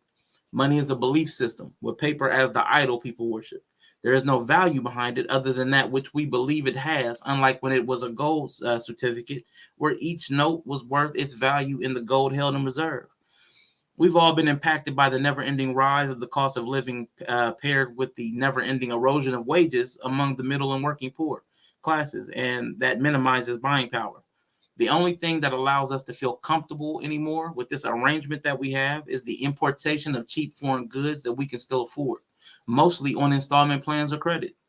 The instability of this money based on the relative stability of everyone around So I'm not sure what I just did with this sentence. You're going to have to give me a moment. The instability of this money based on the relative stability of everyone and everything out of it. I don't know what I did with that sentence. Anyway, the government can alter the value of every dollar you own and earn by manipulation of the quantity of money, or just simply by adjusting numbers such as Fed rates, tax credits, or the sheer volume of dollars in circulation. So again, things we be doing for money part 1, but let's get into things we be doing for money part 2, because I used to love this song. Yo, it's 3:25 in the morning. My baby mom's still yawning. Kiss my little daughter on the forehead. Enough said, people goes off. 500, yo, it's bustin', Garvey cuts, another one bites the dust. Fuck that. I was about to see this cat. Some niggas pulled up in a black Suburban, jumped out the back, tried to put it on me while we fighting over the gat. The way them niggas tried to play me, son, them niggas is whack. Hey, yo, rap, yo, you know it's only right we react. Call the whole squad, lay these niggas down, face flat. Hey, yo, boss, chill, calm down. I'll be there in 20 minutes. Uptown, 151, the same thing. I'm there quick. I told my baby moms I got to go. I walked out the door to grab the 2 9s out the float. Driving through South Show, we taking niggas to vote. Still on the run, always run for cover when it's necessary. I'm outnumbered for now, but all that shit is temporary. Fuck with the wrong click, the way we get down. If we violate, we leave you lost, you'll never be found. Number whatever on this in person. In a minute, them niggas gon' feel a full blast of my squad gas. I'm through the Triborough Bridge in my fat lands with my 2 9s and my mans. I'm a second from the spot, across the street from the parking lot. My trigger finger is hot. I'm seeing bus in the phone booth. Niggas on the roof. Split star is in the range. The atmosphere changed. Lords in the forerunner with machine guns. Big ones. Now we about to have mad fun. Me and the whole squad meet up. No shit about to heat up. Wet the whole entire street up. Blast from the car seat up. My enemies wouldn't even wanna beat you. I see you hunting me down, not knowing that my crew arrived. We gon' see who be the last alive. While we creep all over the place, looking for space in case. See him rinse my whole clip up in his face. As my squad hold a post down, impatiently laying for them to pass through. Carefully timing the way we put it on their whole crew. Hey, yo, bus, give me the cue. I'm here for you, close to you. Blood in and blood out. We going all out. Bullets just ringing out. Guns is just bringing out. Yo, bus, hit the dirt, lay flat. You my nigga to the end, I got your back. Turn around quick. Oh shit! He started blasting, grazed me on the hip. Lord have mercy, dumb 5 on the nigga. Sunk his whole shit. His whole crew busting. Shit ain't going according to plan. Goddamn, my shit jammed. Niggas standing right behind me. Think I'm caught up on the creek. I think I need to pray the Lord my soul to keep. This nigga about to fly my head. Crew burnt into the rage. Split lifted this nigga. Putting 2 inside his rib cage. Yo, rampage. Hey, yo, I see them niggas coming. Now I'm dumbing. We dead 3 niggas already. The next 2 because we leaving bloody. So much drama over this fucking money. The way the situation ended wasn't even funny. Tried to rob this nigga because I was fucking hungry. But if you try to test and blast a nigga in a hurry, me and my squad bouncer left the fucking scene ugly. Living ain't a needed, you're hungry. When you start to live, it ain't funny, no. Living ain't a day, we're gonna live for tomorrow. Living ain't a street and you're hungry. When you start to live, it ain't funny, no. Living ain't a day, we're gonna live for tomorrow. Living in the street and you're hungry. When you start to live, it ain't funny, no. Living day to day, we're gonna live for tomorrow.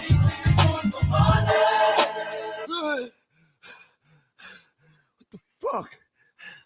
Fuck I'm dreaming about, man. Shit is crazy. I gotta call this nigga Ram. Word, hope this nigga in the fucking It was crib. Anthony Hamilton singing. Anybody recognize that voice? Fuck this nigga at, man. Hope this nigga pick up the phone. Pick up the phone, son. Hello. Yo. Hey, yo, Ram. Hello. What up, nigga? This Buzz. Son, I just had the wild dream, son. Niggas was on some old starving shit. Crazy, sons. Niggas was on some shit like running around robbing niggas on some crazy killer shit like we ain't got no head, son. I don't Man, we had too many understand. skits back in the day. Fucking my God. I missed them for a quick second, but then it's been like 12 of them. Saying, God, this shit is crazy. If it ain't no motherfucking show, no pussy, we ain't gotta be in the studio for nothing. Yo, God, please. please don't call my crib, God. Oh, God, yo, we ain't on it like that, dog. You ain't on it like that. Stop fucking bugging out, God. It's 3:25 in the morning, God. Yo, you call my crib again, God. I'ma bust your shit, God. Word up. Nigga, fuck you, Taking nigga. my ass back to sleep, God. Don't Fuck call you. me no more, God. Oh, we got Yeah, alright. fucking beef, God. Yeah, alright, nigga. Peace. I'm gone. Yeah, alright. Don't call my crib no more. Don't call my crib no more. It's 3:25, dog. Don't call me that early, man. Oh my God, please don't do that. But anyway, things we be doing for money. Things we be doing for money part 2. So if and when money fails, like it has in many societies before, it is important to know what retains value so that you can still get the things you need. Mutual aid networks and bartering will be essential in a post-collapse world. Bandages, batteries, MREs, again, that's meals ready to eat, meds, lighters and matches, all are basic things even us city folk can stock up on and have in case of emergency, and can use the trade for expertise or different items if the need ever arose. Obviously, you can't keep livestock in a high rise, but maybe some shelf-stable milk could help. Just remember that in a true bartering situation, it's much like a negotiation. Buy low, sell high, and all the principles of haggling should still hold up. But refer back to put your hands where my eyes could see, because it could also be a ploy just to find out what you're holding. So do it with that information what you will. Go ahead to this next song, y'all, featuring Miss Erykah Badu.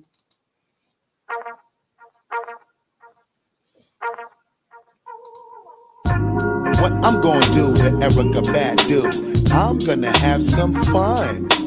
What do you consider fun? Fun, natural fun. I said, what I'm gonna do with my man Busta Rhymes, I'm gonna have some fun. What do you consider fun? Fun, natural fun. Busta Rhymes, Erykah Badu, y'all, just one. One love, everybody, just one. Well, as I universally greet the whole entire world and focus on the energy that'll make your skin curl. The one strategy, the one universal plan, the master blueprint, one survival for all man. I, self-Lord, am so divine. When me and my woman coincide as one mind. Bear witness, one respect, one culture, one way of thinking, one vision, making a one decision, a one way of living. Common destiny amongst all, one understanding amongst me and my woman, so that we can't fall and keep moving forward based on actual facts. Yes, y'all, my beautiful mother earth, respected to the max. Can't mix, dilute, or tamper with us no more. We on the highest form of emotion, holy, sacred, and pure. And what's mine is yours, especially if we move in the same direction, just for one common cause. Just one opportunity to handle our biz. Just one mind state so we can equally live. Just one. You know we only have one life to live. Just one. Come together as one. One family, one little kiss now, one entirety. I let us all uplift now. Talk to me, baby. I love you. Then I found me. What? I gave you tea. That's right, girl. You shed degree. Oh, yes, love. A family. One family, baby. Is what we be. Yeah. So let your seed. Right. Hey yo, I know my woman's love for me, the way she cherished me, fulfill my every appetite with the God degree, always inspire my encouragement, the right amount of nourishment, secure enough so I don't have to ask her where my loving went. When times is hopeless, sometimes I had to focus on the priceless moments when my wisdom body wouldn't notice, cause you're my everything was mine to be yours, moving in the same direction just for one common cause, just one opportunity to handle our biz, just one mind state so we can equally live, just one. You know we only have one life to live, just one. Come together as one.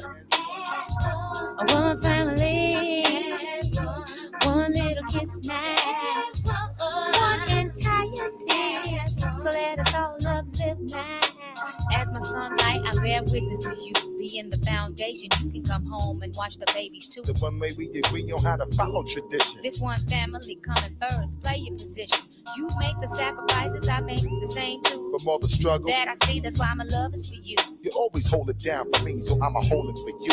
and watch the babies while you secure the food to come through. Now don't you let my ambition make you feel like competition. We should both play a role in our whole living condition. True indeed. I know you symbolize the strength inside the family. Then show me you can handle womanly responsibility. Not a problem, I know you hold me down when I fall on the ground. But make sure when you bring the food home, there's enough to go round. And because you are my everything, what's mine is yours. Moving in the same direction just for one common cause. Just one opportunity to handle our biz. Just one mind state so we can equally live. Just one. You know we only have one life to live. Just one. Come together as one.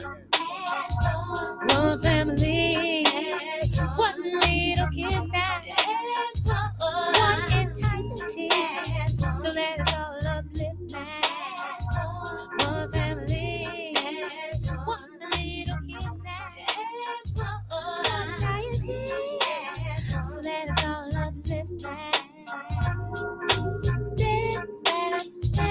I want to shout out to Marcus who stopped by. Thank you, Marcus, for popping in. And Tech and Wanderlust, what is up, brother? He came in crip walking. Yeah, what is going on, folks? That was one. That was one. And we're going to bounce back into this hot shit and keep this motherfucker moving. Yeah, in case you don't realize by now, shit gets extremely dangerous when you fuck with any of the flip mode niggas. Fuck around if you want, bitches, but you're better off acting like you know. Acting like you know. Yeah, y'all know anybody that's been around here. Y'all know that song was called One. And y'all know my philosophy on one. You got save one. What? Save one person. Yeah, you gotta save one, man. They said just one, but I say save one. Save one. Peace to Snoop. That showcase was amazing. I'm not sure what that's about. What's that about, Simon? You cracking your toes, brother. Anyway, one. So one, when I think of one in that song, I think of companionship and teamwork. So if you think you're lonely now, man, wait until tonight, because in a disaster, you definitely gonna want to have a partner with what you're about to go through. I don't care what it is. A well-oiled machine and partnership can help lubricate even the roughest situations. Although love can be a vulnerability, it is also a second set of eyes, hands, and mind to help you cover all the necessary bases you need to survive. Plus, many of the philosophies for prepping are beneficial to a relationship, such as trust, respect, communication, fairness, and positivity. The peace of mind that comes from knowing you and your partner are ready to take on the world is just like having insurance, but better because you don't have a third party to go through. You are your own salvation. And that's actually on the prepping list. I just didn't touch on that. I left that out. Condoms are an underrated necessity in an apocalypse scenario. Just saying, Planned Parenthood isn't going to cover our ass. True, because you don't want to be pregnant in a disaster scenario. So condoms actually was listed. I just didn't include that because I just didn't. I let you down, Nova. I let you down. But we're going to go into the next song. The stairs. Oh, jeez. Ooh, the stairs, Mike. That's Nova. That's Nova, folks. Twitch gang. So we are going to end. Speaking of stairs, here comes Dangerous. No. Yeah, another one of them flip mode joints. Bust around, y'all. Word mother, y'all. Check it out, y'all. Just sing to the left, sing to the right. Make it feel good, make it feel alright. One time, feel good, yeah, y'all. Bust the lines in the place. So it's another creative video. Feel real good, y'all.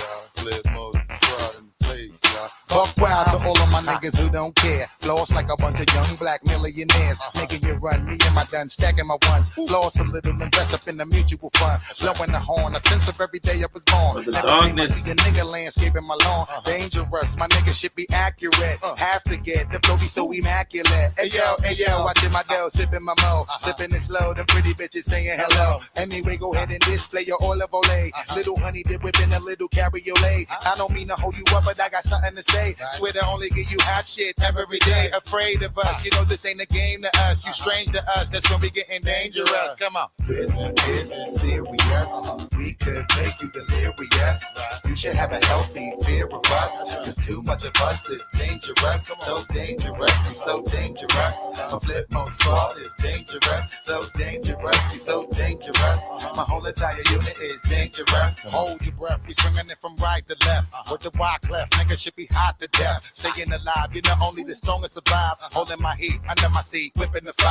Baseline for all of my people moving around. Give me your pound, all of my niggas holding it down. Cutting you up, the new shit, rocking you up, fucking you up. My black hole, sucking you up. Back in the days, a nigga used to be ass out. Now a nigga holding several money market accounts. Blaze the street, and then I would just like to announce. Feeling my groove, my jigger jigger, making you bounce. Others is fair, me and my niggas breaking the bread. Stay getting it, we got you niggas holding your head. Afraid of us, you know this ain't the game to us. It's strange to us, that's when we getting dangerous. Come on, this is serious. We could make you delirious. You should have a healthy fear of us. There's too much of us, it's dangerous. So dangerous, we so dangerous. My flip mode squad is dangerous. We so dangerous, we so dangerous. My whole entire unit is dangerous. Come on. One time, y'all, throw your hands real high, y'all. Yeah, get down, y'all. Let me see you all, y'all. Bust around, split mode, y'all. 1998, y'all. Classics in there. Get down, y'all.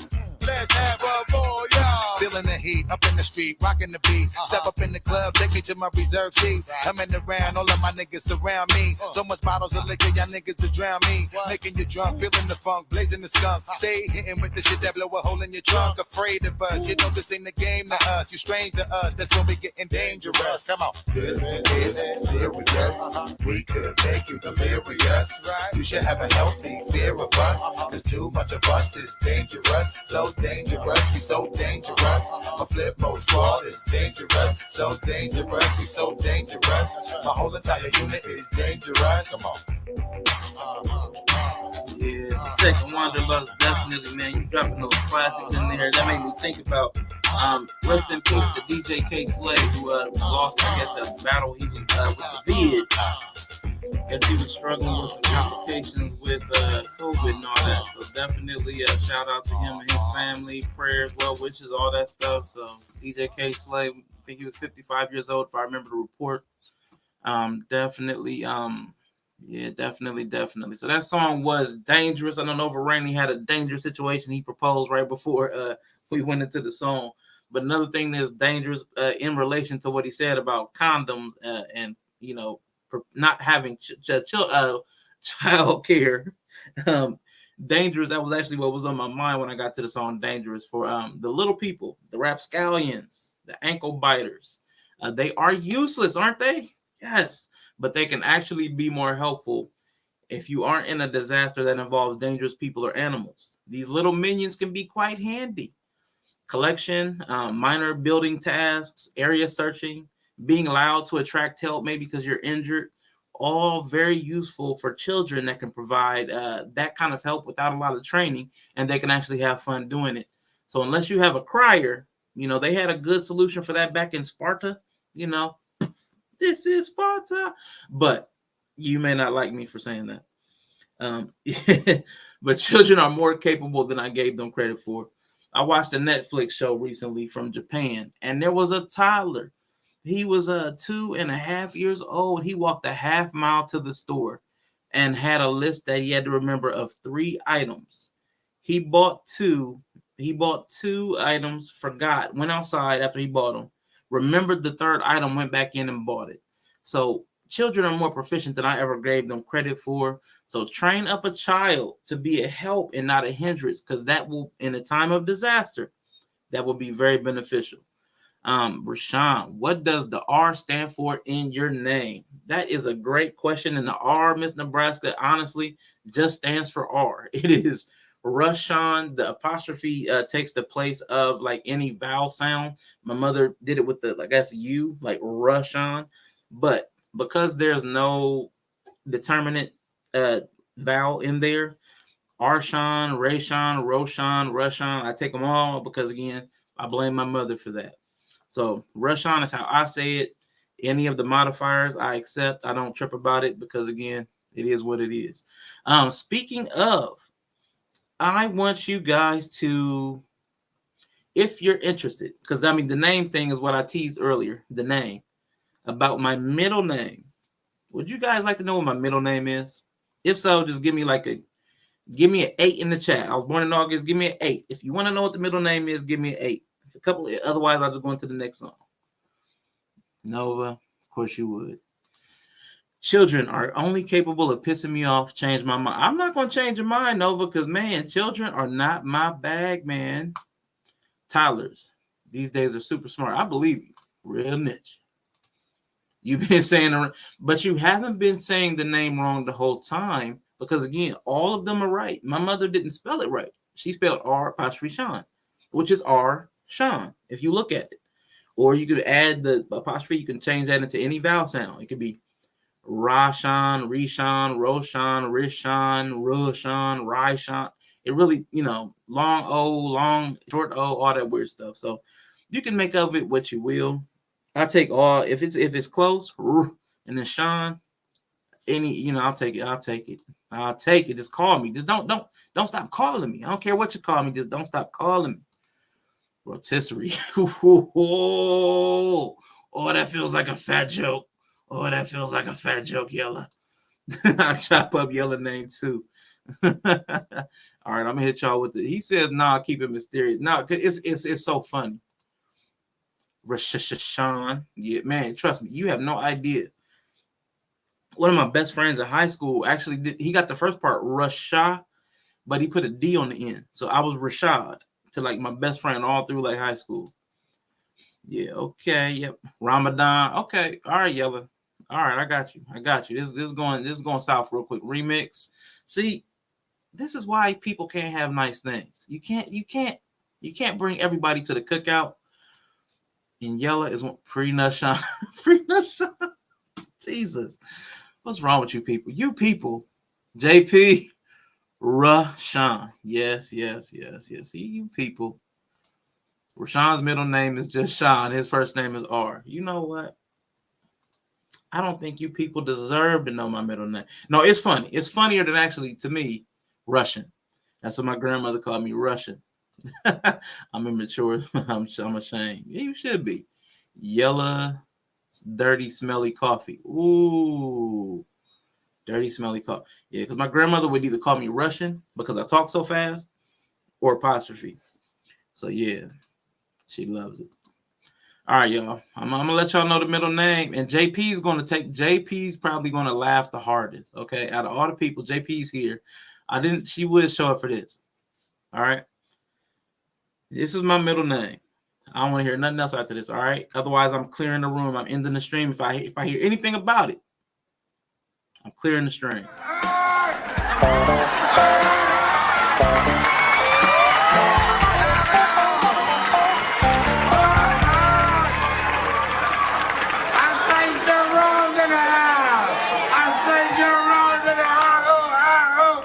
Watch your mouth.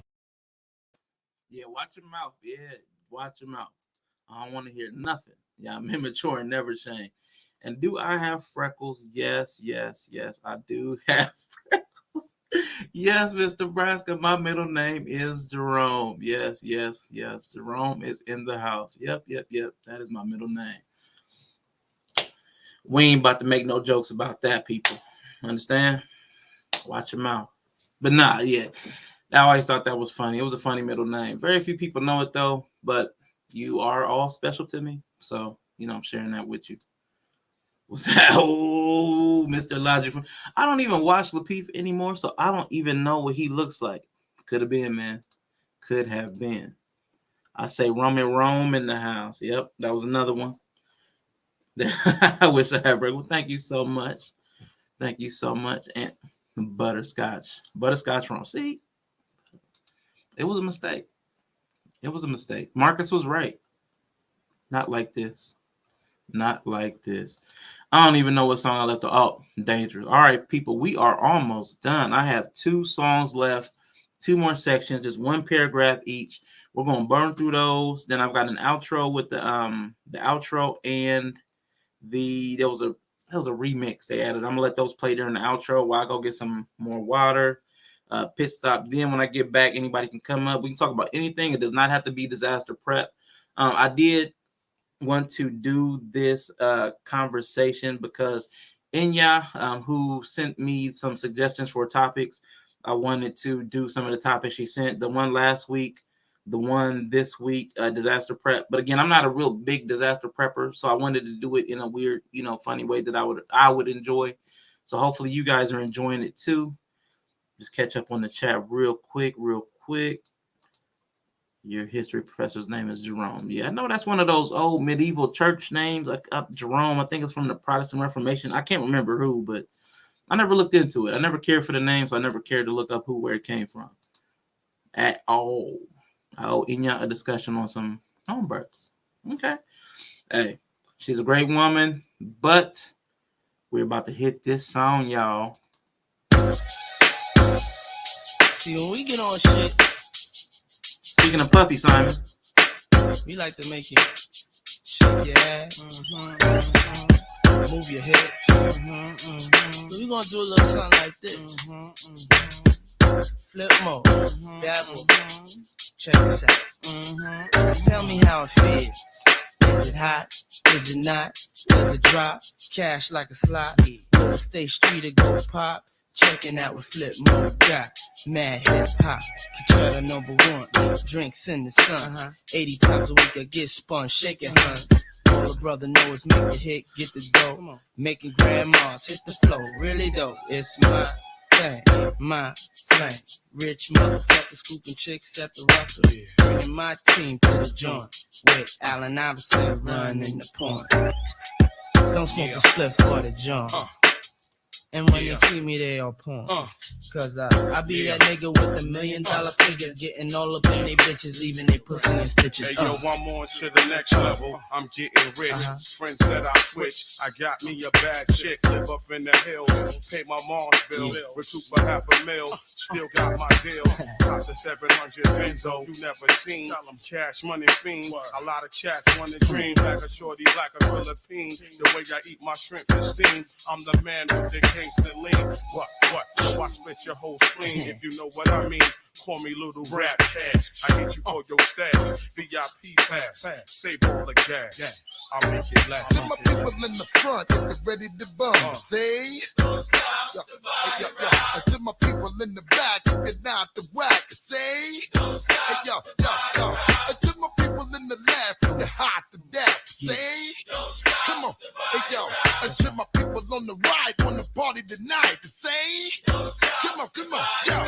Since Mace refused to lose, he makes room to maneuver. Cause I'm smoother than them dudes in $2,000 shoes. And I move to New Jerusalem, cause I like the cruise in my 600. Blast weed, love the dough. I'm that good fella.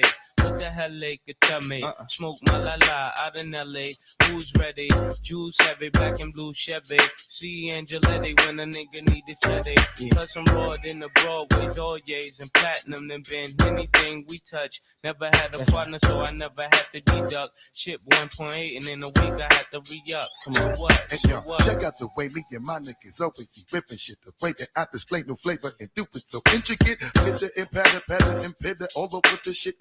Y'all niggas be yapping till I be sick of it. Hit you with shit that y'all niggas will never ever forget. Fucking with my niggas, it's like you playing Russian roulette. Ooh, we give a whole platoon coming soon. Niggas make room, we diesel like a bunch of baboon. Hey, yo, think you can manage all of my niggas damage. Try to alter my lavish living niggas to turn savage. Yo, flip mode and bad boy collabo. Making sure all of you niggas all say ho. To my people in the front, if you're ready to bump, say. And to my people in the back, if you're not the whack, say. And to my people in the left, if you're hot to death, say. Come on. And to my people on the right, on the party tonight, say. Come on. Yo. To my people in the front, if you're ready to bump, say. And to my people in the back, if you're not the whack, say. And to my people in the left, if you're hot to death, say. Come on. And to my people on the right, on the party tonight, say. Come on. Yo. Flip mode. Bad boy. Let them know, no. And we won't stop. They can't spell. Cause they can't stop. Check it. What?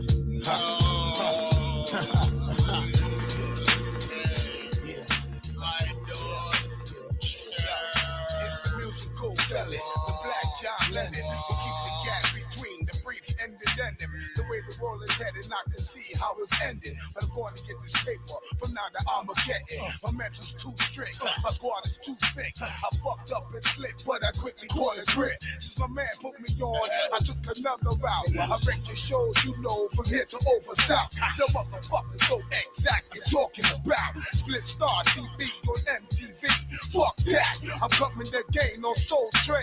Now I'm getting paid like that nigga Damon Wayne. Fuck that, no more stress on the brain. Fuck that, no more selling cocaine. I'm out there on the radio. Catch me in the video, doing my thing. Still smoking cushion bang. Just came off my PO.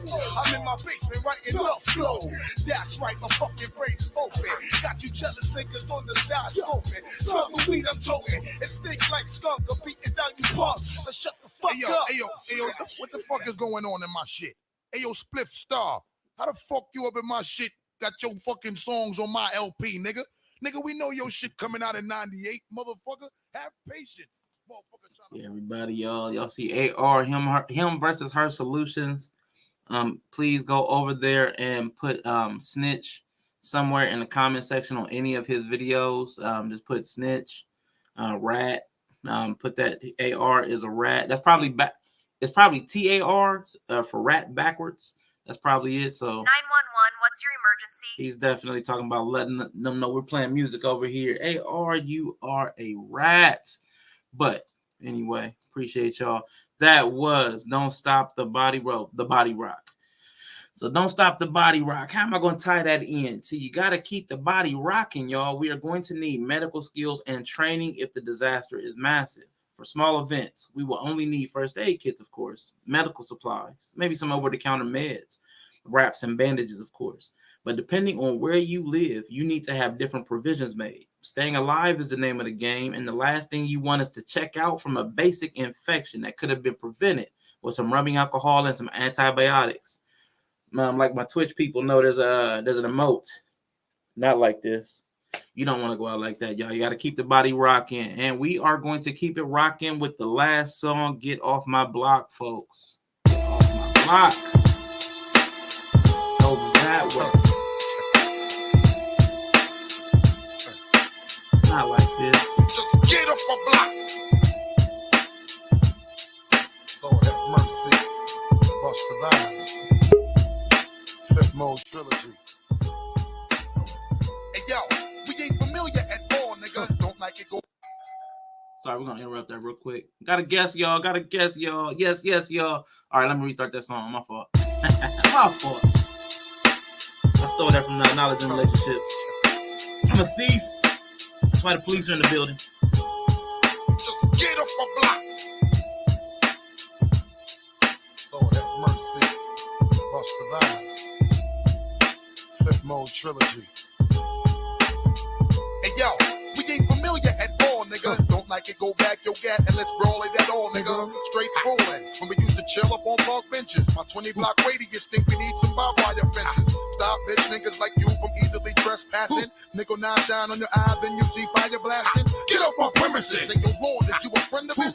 Mouth the back to John and show this nigga just who the winner is. The presence of a small timer, diminishing blemishes. I'ma play your ass out like a game on my little Sega Genesis. This is inappropriate. Fuck is we talking for? And we ain't even associates. Ass nipple beatings, straight trick or treating. They what you eating? I ain't got no words for you. Fuck speaking. Ain't part of my crew. Face it too brand new. Ooh, niggas ain't even allowed to semi-pass through. I can't chill on my corner, can't go up in my bodega. Chill before I call Dinko to grab the Quattro Cinco. We don't give a fuck right now. We be the high caliber shit. Y'all corny niggas must bow. We do unforgivable shit. We blow the spot anyhow. Move, ready for battle, cause I'm refusing to lose. I'ma beat your ass in front of nobody with nothing to prove. Live nigga shit right there. Beware, stand clear. None of y'all niggas is welcome here. Fuck us these niggas, son. Get off my block. Yeah, I don't know none of these niggas, dude. Get off my block. Them niggas wanna sell they weed here. Get off my block. Yo, who these unfamiliar cornballs? Get off my block. Just run these niggas off my street corner. Get off my block. Who the fuck you be? Landlord, cradle of stainless for strangers. The vigilante trigger stampedes on the bulletproof hooded crews. The latest nigga that can't breathe. Move you off the block, the unorthodox general. Flash flood with a crowd patrol. Take 50 get shepherd style and wreck more kids than pedophiles. Nigga. For forever trapped in danger. A Macarena when attack my razor. Sharp birds that scar herds, nigga. I'm from the wicked city where chickens twist trees and dick these. Breastfeed Pepsis with asthmatic chest freeze. Lord have cardiac arrest freeze. These bastard handicap crews that stay soft. It's Mayor Adolf. School your army, the squad weak. Remove 4 camps when I stay. Pumping arms like no plants. Conquer and hold. Home sweet home down with monster control. Still in the cut like running the cold. And still we must bring the ruckus to all you motherfuckers. Automatically assault and battery. We better thieves that get tragically slapped to sleep. To relax the beef, collapse like weak. Cancerous lungs, scatter we numb, non-feeling. Nap with the jaw feeling that alarm buildings. Calm scrimmage, woke up our lost children. Dirty ass Vietnam village. I'm finishing out sons, then wolves like Minister Malcolm at the Venetian blinds. By all means necessary, I reach for mine and lift. Golden showers from rooftops and give orders. Rugged pound acre drown violators in buckets of piss water. Fuck is these niggas, son? Get off my block. Yeah, I don't know none of these niggas, dude. Get off my block. Them niggas wanna sell they weed here. Get off my block. Yo, who these unfamiliar cornballs? Get off my block. Let's run these niggas off my street corner. Get off my block. Fuck is these niggas, son? Get off my block. Yeah, I don't know none of these niggas, dude. Get off my block. Them niggas wanna sell they weed here. Get off my block. Yo, who these unfamiliar cornballs? Get off my block. Let's run these niggas off my street corner. Get off my block. Fuck is these niggas, son? Get off my block. Yeah, I don't know none of these niggas, dude. Get off my block. Them niggas wanna sell they weed here. Get off my block. Yo, who these unfamiliar cornballs? Get off my block. Fuck is these niggas, son? Get off my block. Get off my block. So whether it is a large-scale societal collapse or even a house fire, you have to protect your territory. Do not give ground. Opportunists will swoop in and try to take advantage of your vulnerability. Guard your perimeter. Keep watch. Stranger danger. For the most part, people will offer help in a disaster, but ambulance chasers exist. People follow disaster because it presents opportunity for them as well. Not saying everyone is a threat, but you can't let your guard down, even in your most crucial moments, because we are still what we are, a bunch of filthy animals. That is it for my presentation, guys. I do have the outro I'm going to play. When the outro and the remix to Turn It Up finishes, it'll be open panel. Yella, just hang on for a quick minute. I think combined, both songs are 6 minutes. I do have a couple of things that have come over to me from other content creators that I'm going to absorb into the show. Question of the day. So, and one last question. So thank you to Yella and Summer. Want to incorporate those. I'm going to bring back the religion into the conversation. But go ahead, let me hit that outro video, y'all.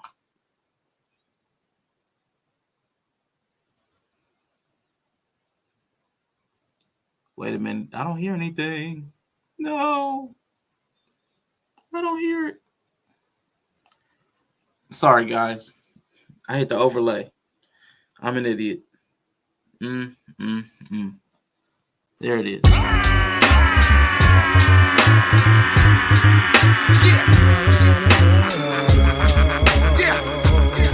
And I would once again like to sincerely thank everyone for taking time out to analyze this new LP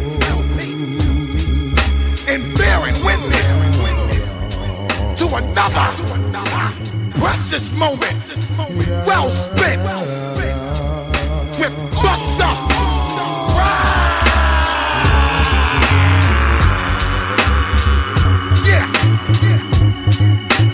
And the whole entire Flip Mode squad. Yeah.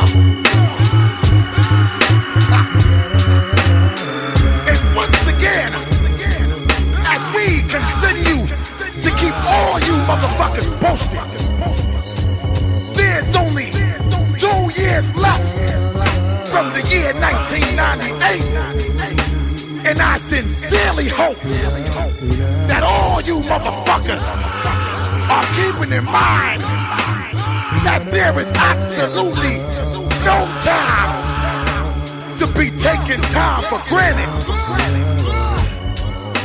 We must all get it right now, so that we can be sure that we are somewhat capable of being qualified enough to contribute to our own, as well as all of our preparation for the final world front. Yeah. All my motherfuckers, stay tuned for the next flip mode explosion. Yeah. Until the next time, set up your shit and prepare for.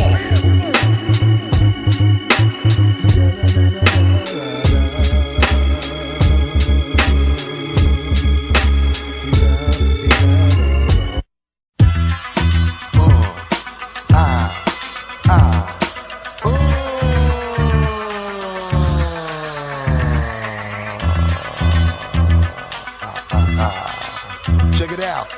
Flip Mode Squad 98, Raw Deluxe. Check it out, yo. I'll be the street kid, the brother your mama freak with. Put y'all people on if y'all know how to keep a secret. When I get money, you know I like to keep it.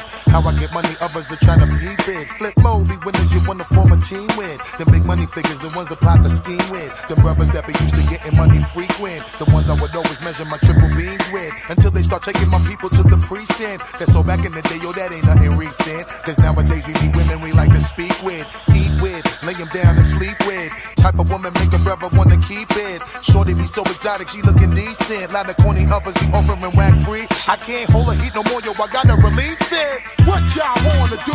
Don't you know we always coming through? Me and crew, let me hear you say fired up. Say fired up. To all my dogs that stay blunted, roll around in the 500 all day. Let me hear you say fired up. Say fired up. Come on. Now, every time that I meet the sucker who's fronted, it's alright.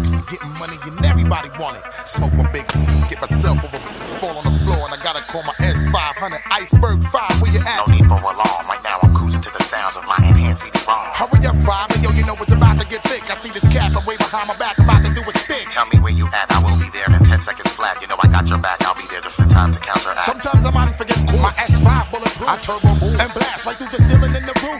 Coming through hitting you, knocking out a sucker too. Full speed ahead like we running a toll booth. Produce more flavor than very fine juice. Call a true sleep on me and my people are that loose. All my ladies in the place to be, getting money riding next to me. Let me see, let me hear you say fired up. Say fired up.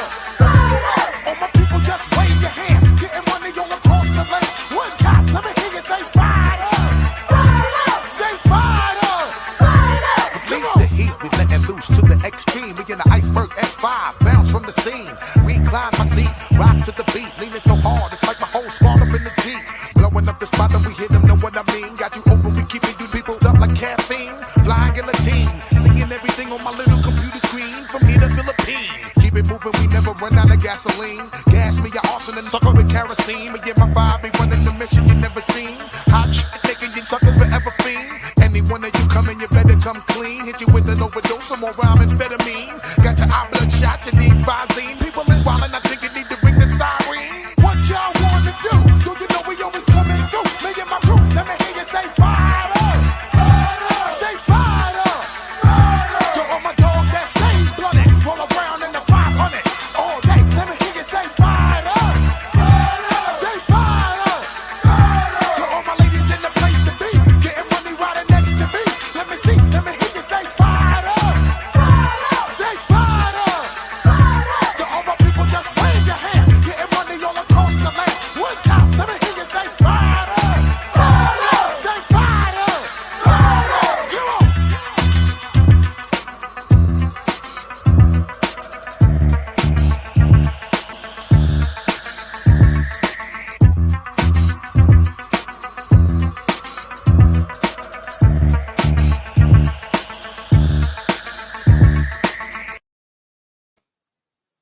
What is up, Yellow Man? How you feeling, bro? Man, I'm all good, man. I'm sitting back jamming with you, bro. Appreciate you, man. Appreciate you. Also, Be Easy, that dude that popped in, man. I appreciate you for popping through. Finished with the presentation part of the show, so now we just chopping it up, man. So, man, what is going on with you? What's on your mind today, sir? Man, that was dope, bro. I just want to give you flowers, man. That shit was fucking dope. The whole concept behind linking the album into your presentation, man, something we really don't think about in these spaces over here. Too much petty shit, you know what I'm saying? Not enough safety shit, you know what I'm saying? When you get that family you've been working for, how you gonna protect them? And that was a good way. Like, them was some good tips, you know what I'm saying? Other than that, you know what I mean? It's Monday, Monday evening. Yeah, time to get petty. I'm glad our Shine got the positivity in. You know what I'm saying? Gave us some music and shit. Yeah. You know what I'm saying? Now, no, it ain't out the way. It's taken care of. I like to say it better like that. When there's something important, it's taken care of. Yeah. Now we can get the petty shit out the way. Yeah, real quick, let me do this real quick with Simon. I ain't doing it. I like what I really love what Knowledge and Relationship does over there, and I want to incorporate that because I really love it. I forget to do it because I'm so eager to get y'all up here. Hold on, Simon. Wait a second. What's going on, Simon? How are you feeling today, sir? Hey, you okay? How you doing? Man, you doing? What's going on, man? How you feeling? I'm doing okay. Hey, Teddy Perkins or Michael Jackson. I'm doing okay. Well, welcome to the stream. How you doing, bro? How you doing? I'm all right, man. I'm all right. Just finished that piece of the conversation, man. Just now it's just free time, man. Free time, man. I know that Yella said he got some petty on his mind. What you got on yours? Yella's got a lot of shit to talk about, so let's see how Yella gets on. Is that your American accent? Yeah. Oh, Jesus. Why does it sound like a little old black lady? Thank you. Miss Jenkins, make yourself comfortable. Thank you, sir. Simon. How you gonna make me pop a few M&Ms, man? What you got, deal, yo? You said you have some petty on your mind. What's on? Hell yeah, I'm here to attack all them old peep eaters. Everybody out there is eating them dry ass peeps today, and the day after Easter. You're wrong. You're wrong. You're wrong. You're wrong. Should be ashamed of yourself. I eat peeps. You should be ashamed of yourself. Man, get out of here, man. Peeps are the best, man.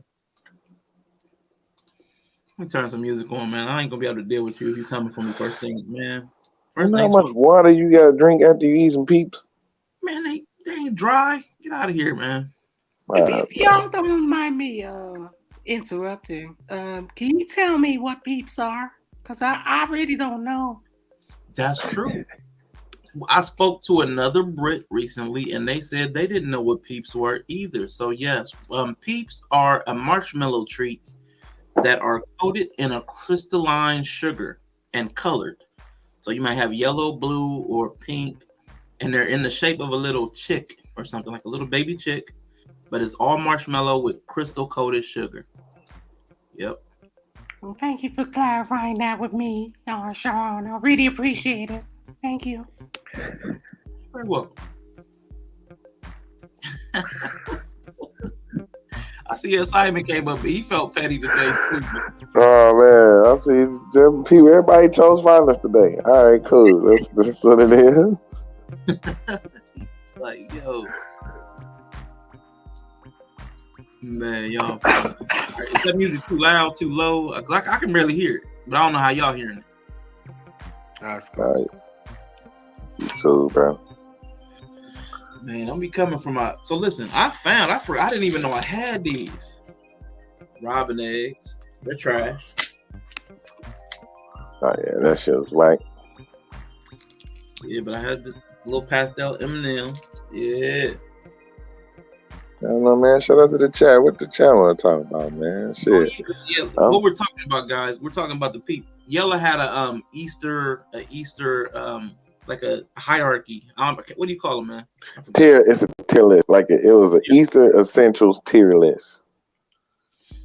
And unfortunately, they seem to think. Now, listen, the people on Twitch seem to believe that peanut butter Reese eggs are actually better than dying eggs and the Easter egg hunt. Now, we talked them out of it, and it's not all of them, but some, not all. We got to say that sometimes. Yella wanted to put the peanut butter Reese eggs above an actual Easter egg hunt and dying the egg with your family.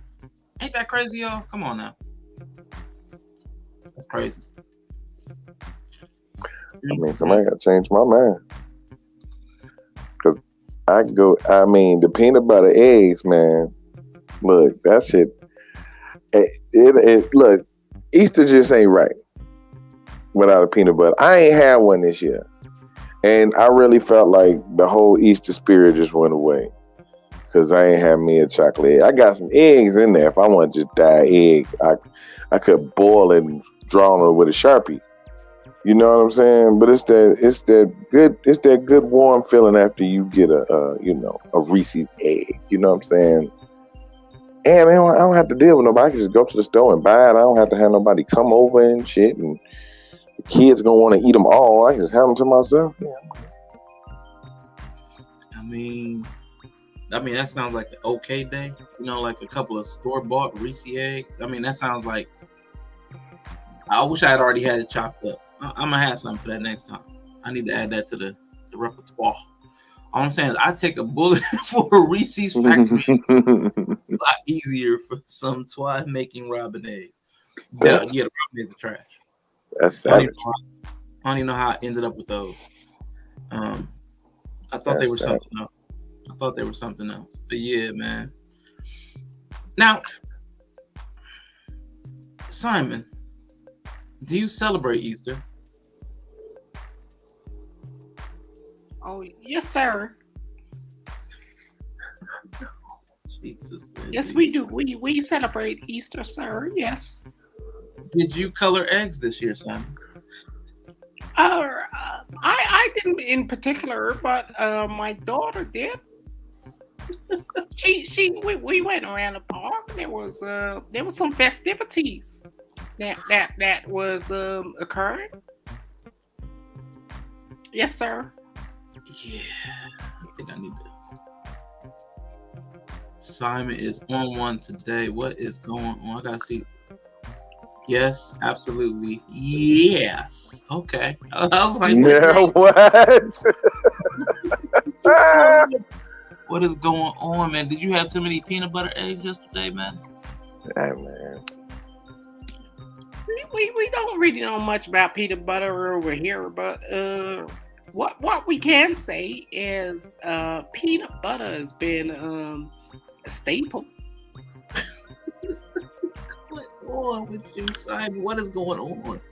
I just want to know what's going on. It's been a staple. All right. I see what this is gonna be. It's Simon on one. I don't know what's happening, but I know Simon. Simon, you're fat chat and shit, bro.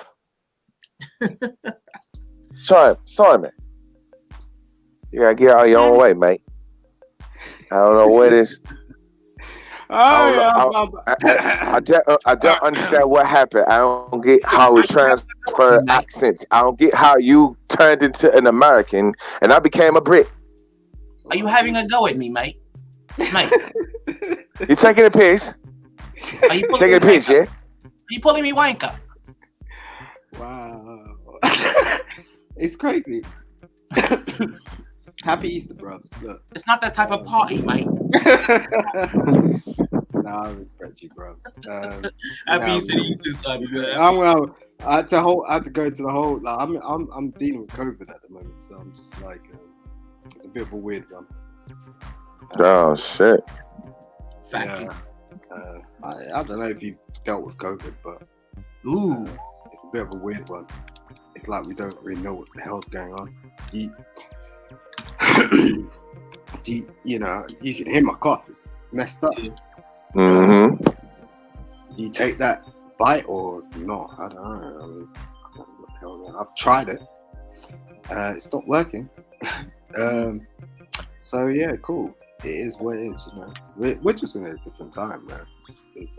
Yeah, it is what it is.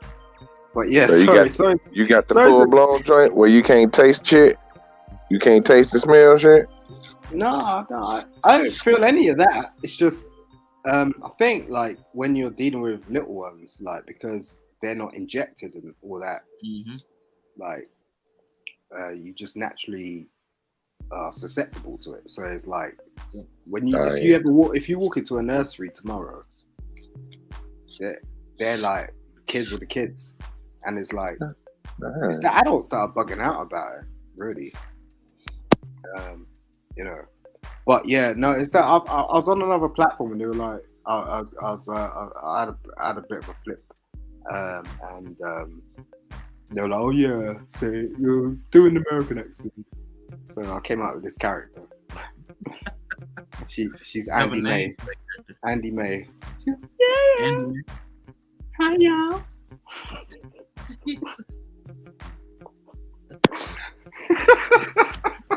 Sorry, it's a weird day on the internet.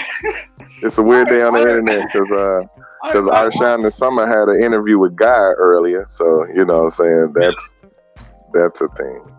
How can I let that slip? Play me like that? I don't know. Like I'll go all in. Like it's like okay, I'll create character. Like I ain't done none of that before, but fair dues, you know. What you know, that's what people do.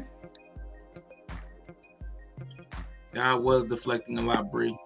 In fact, at several points in that conversation, I really didn't even feel that it was God. You know, I'm not trying to be blasphemous, but I don't think that was God that pulled up on Twitch. Is there a topic? No, Bree. There is no specific topic. But let me ask a triggering question. Now listen. Miss Nebraska, I know you played the spiritual stream on Sunday, right? Who heard God seem more like this ninja yellow? If it wasn't me, then it wasn't God. Fair Nova. So anybody that is easily offended about their faith, I'm about to ask a question that could be triggering. All right. So the responses to the question could be triggering. So please just back out now if you're very sensitive about the faith. All right. But if you are an unsensitive, a Christian that can take a few jokes, I have something for you next. But for Christians that are able to withstand a few jokes, this question is for you. What items, food, shows, music are necessary for you to enjoy Easter? I asked the question of the day. Put that in the chat. Let me know how you enjoy Easter if you are a Christian who can take a joke, because this next question for the heathens like myself is probably going to trigger anybody that's sensitive, right? If you're a heathen like me, what is the weirdest thing about people that celebrate Easter for you? Like, what really trips your mind out about the Easter holiday and how people celebrate Easter? Like for me, my answer is I really think that it's super weird that people that celebrate Easter and the resurrection of the Christ, one, don't know about the count of the days, because they said it's supposed to be 3 days, and it may be like a Jewish thing that I don't understand, but he died on Friday, and it's not 3 days to get to Sunday. So that's the first part. The second part is how the pagan rituals got adopted. The occult, the pagan rituals got absorbed into the Christian traditions, like the word Easter, like that kind of thing. So that part trips me out about people that celebrate Easter. That's one of the weirdest things. What about you guys? If you're a Christian, what is a staple? What is something that you have to celebrate Easter? Because like some black people in my family, they gotta have some ham. Gotta have a ham or it ain't Easter. But if you're a heathen, like me and Yella, and probably Simon with that Annie Mae character, what is the weirdest thing about Easter to you?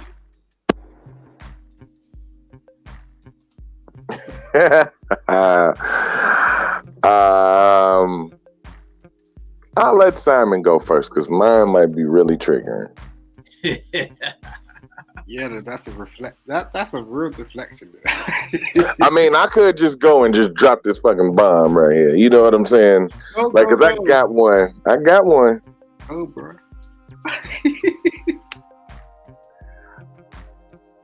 It's the fact that we celebrate it at all. Still weird. It's the fact that it's celebrated at all. I'm coming Like, after because I get where it's a lot of stories in the Bible that all right, cool. I'm kind of with Arshawn. Like, and now I know with my experience in the criminal court system that if you you're locked up at a certain time of the day, it does count as one day, the whole day. So maybe Jesus died at like 6:45 in the morning. Who knows? All I'm saying is this. The math just don't be mathing and the stories just don't be storying because how dead person move that rock? He came back with the power of God, man. Come on, man. Quit playing, bro. Quit Power playing. of Christ compels thee. Come on, man. Quit playing. He just woke up this morning. No, man, I can't though. Like it's certain stories within that book that I get it. It's a fictional story, but it's look, man. That is the whole idea of it. Like the whole idea of it, resurrection, all this other stuff. Like I'm supposed to believe that Jesus got resurrected, but then you gonna tell me that the zombies in the Thriller video ain't real. Like quit playing. You know what I'm saying? Like I don't understand. I really don't understand. You know what I'm saying? Like I know. I ain't gonna get cussed out. Hey TT, I see you in the chat. Don't kick my ass while I'm up here. I know. But it's just the whole idea about it, bro. Just like, I mean, I got my issues with the whole thing on the whole, but if we talk about Easter in general, it's just like, all right, man, y'all pushing my limit to what I believe. Now, I see. My thing is, if I'm going to accept it on the Bible's value, then the rock being moved is the least of my worries. Like, there's a man that was the Son of God, and he died and resurrected, and has all power to remove all sin. The rock is the smallest portion of that. Yeah. I mean, yeah, it's like really, it's just for me, it's just like one of many questions. Like, you know what I'm saying? I guess just the whole like, oh, we gonna move this rock here in front of him. We gonna like, did they expect him to like? Was that where they was gonna bury him?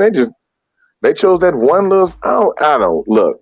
It's a particular cave with a particular rock and a particular God on a particular day that a particular feeling had to be felt to bring this man back. I can't do it. I can't do it. Like, I believe what y'all want to believe. That's why I just stay out of it. I kind of let people, you know what I'm saying, believe what they want to believe. Yeah. You know, we all got to get to the end somehow. Yeah, that's why I got a question for everybody. The Christians that believe, and how do you celebrate Easter? What is necessary and essential for you to celebrate Easter and enjoy it with the family or yourself? And for the heathens that are dying and going to hell like me, what is the weirdest thing about Easter to you? Dying going to hell? Damn, I'm just coming back to this motherfucker. No, I'm gonna need to get right so I can stay. I'm trying to prepare, man. I'm trying. No, you got to come back then. Look, all right. Nope, we ain't finna do it. We ain't finna do it. I'm gonna let the believers answer because I really don't believe in hell. I believe in heaven and here, and that's it. Or not even heaven, whatever you call the not here place. The not here place. The place of not here.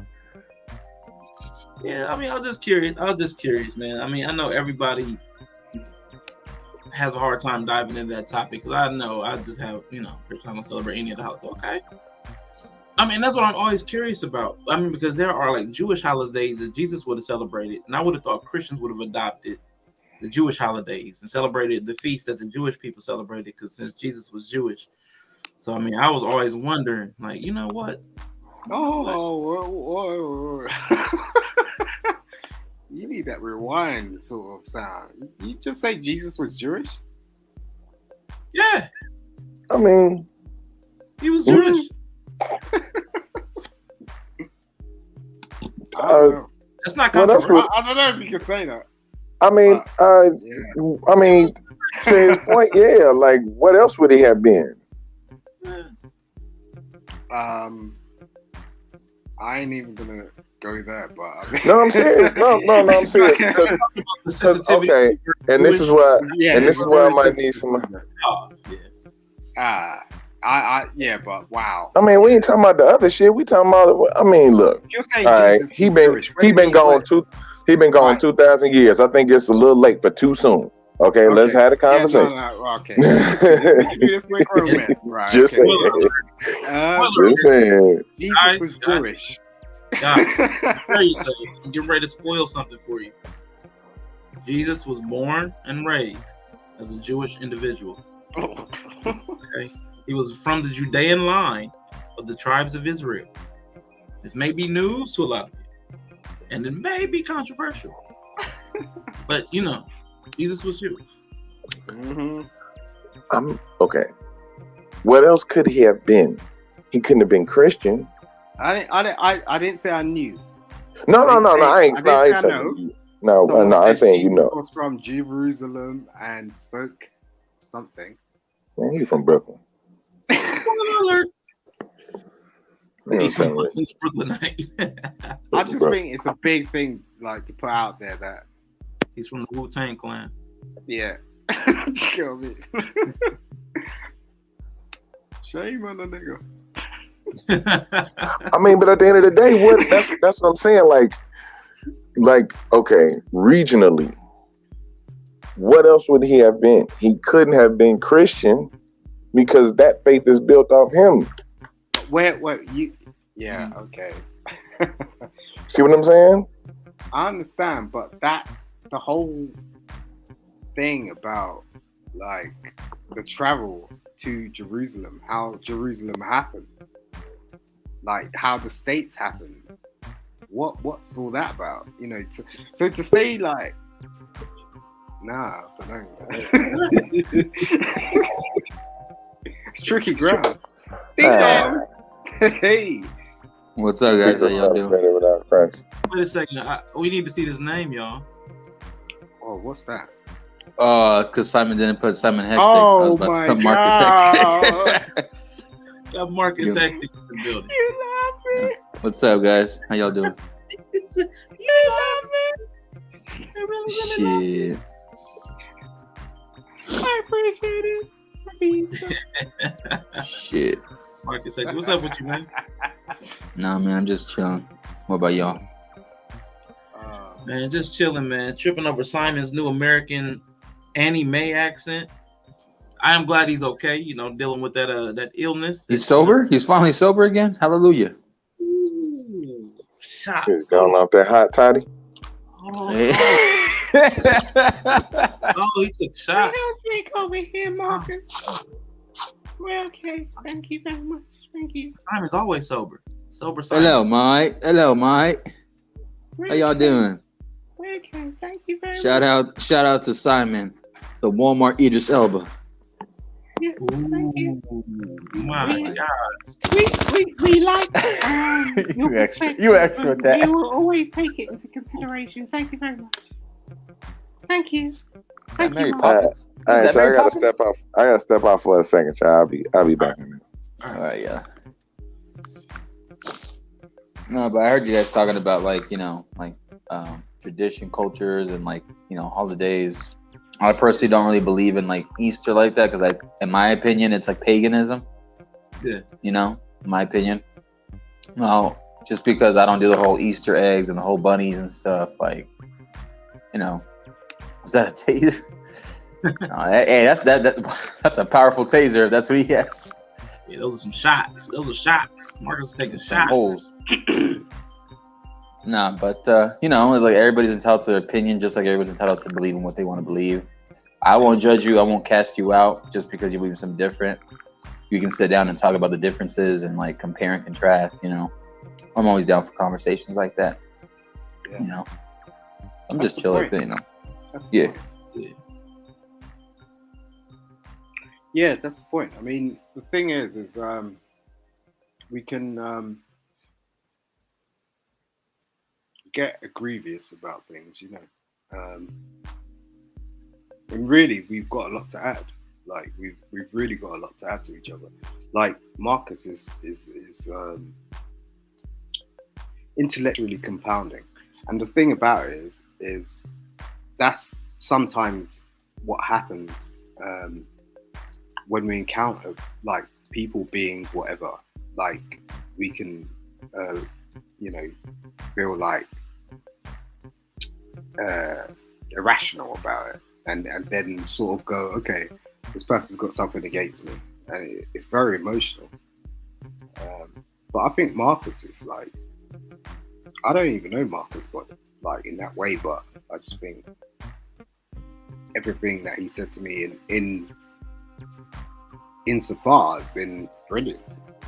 And the fact that I'm even responding to him should give him some sort of thought process in terms of saying, look, Simon actually sort of understands where you're coming from, although he may not understand fully where he's coming from, you know, because Marcus, you know, I don't know what Marcus has been through.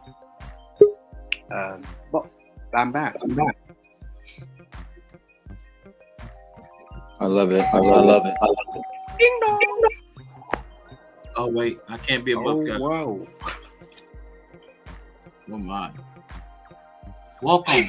Some cases indeed. Thank you for your presence in this place. How are you today, God? What's good, y'all? What's good? What y'all on, man? What's going on? I heard y'all was talking about your boy. You know what I'm saying? So y'all come through, hit the link. You know what I'm saying? Just see like every time I get on YouTube, y'all always talking about me. So you know, I think I chose the right time to come on through. What's good, y'all? Hey, man, you said your name should be continually in our mouths, man. So you know, we just try to keep your name flying, man. Keep it lifted. Keep my name out your. Oh wait, hold on. This ain't that. This ain't that. Oh. All right. Yeah, you right, man. Call on me when you need me. You know what I'm saying? You sound like somebody. Cool. Lean on me when you're not strong. You sound like somebody. Trying that. I wish I'd been ready for that moment because my name out your fucking mouth. Respectfully, respectfully, from the bottom of my heart, you disgusting. Disgusting. So God, I mean, you see us all out here struggling to make it during this, you know, this, I don't want to say the P word, I guess, you know, these words we're not allowed to say on YouTube supposedly. And it's pandemic. I'm gonna say it. I ain't worried about them. The pandemic's out here. I got you, bro. I got you. You know I got you. Yeah, I mean, so you about to end this anytime soon? You say what? Are you about to end it anytime soon? Nah. You know what? I thought about it in 2012, and I had it scheduled, but I overslept. So lucky y'all. Oh, so we caught a break? We caught a break? Yeah, you know, okay, so you know how you sign up for Netflix and you get like the free subscription and you forget to cancel it? This is basically what happened. So, because I'm stuck paying the monthly price now. So, all right, so God, gangster of deities, can you tell me why are these UFOs hanging out around here? Not the illegal aliens, but the aliens in the space? Look, they ain't really no aliens, okay? They ain't really no aliens. Are they fallen angels? No. All right. That's my drones. That's just me playing with my drones, okay? That's literally just me. Okay, that's literally just me playing with my drones, y'all. My bad. I didn't mean to scare y'all and shit. Like, I really didn't think y'all could see them. I know they're huge, but that's my bad. Pause. You said they're huge. Real huge. Anyway. I'm God, brother. I don't do nothing small. Ooh, G.O.D. He split the river. Oh my. That's what she said. Before leaving her. Oh! Anyway, though, what's going on, man? What's going on, humans? You know what I'm saying? How this whole oxygen thing working out for y'all? That was a trip when I did that, Joe. Like, I was like, yo, let's give them lungs, B. Let's give them lungs. They're putting it in cans right now. Let's give them lungs. Make them have to breathe and shit. Like, were you high? No, but my partner was when he came up with the idea. I just thought it was hilarious. You were high. You were most high. Right, yeah, you know, right? These clouds be hitting them. That's the dream, bro. To float. Oh, I got it for Supervisor Jerome. That's why we're doing this shit. Oh, Jesus.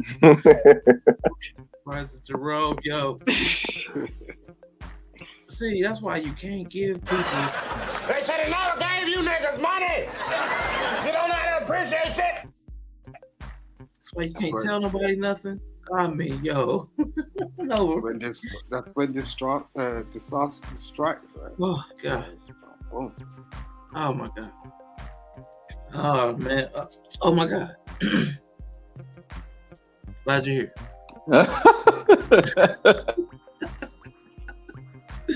He said, "Oh my God, glad you're here." yeah. Like, it's all good. Hey, just remember, man, follow me at Big G with a 2, Big G2 on IG. Big G and Big G1 was took, so you know. Confessionals are extra. Yeah, I couldn't get in touch with the people at Instagram. They harder to get in touch with than I am. You know what I'm saying? Shit. Where's the link, man? Keep this link. Oh shit. Man, I had to check. I'm like, did he really create an Instagram account? Yo, I was about to flip out. Like, he really committed to this bit. Woo, Jesus. What bit?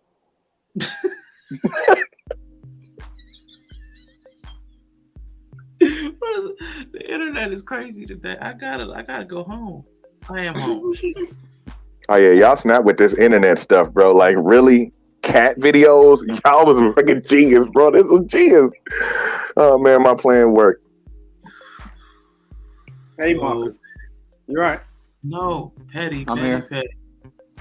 Something's going on, Bree. Something's going on.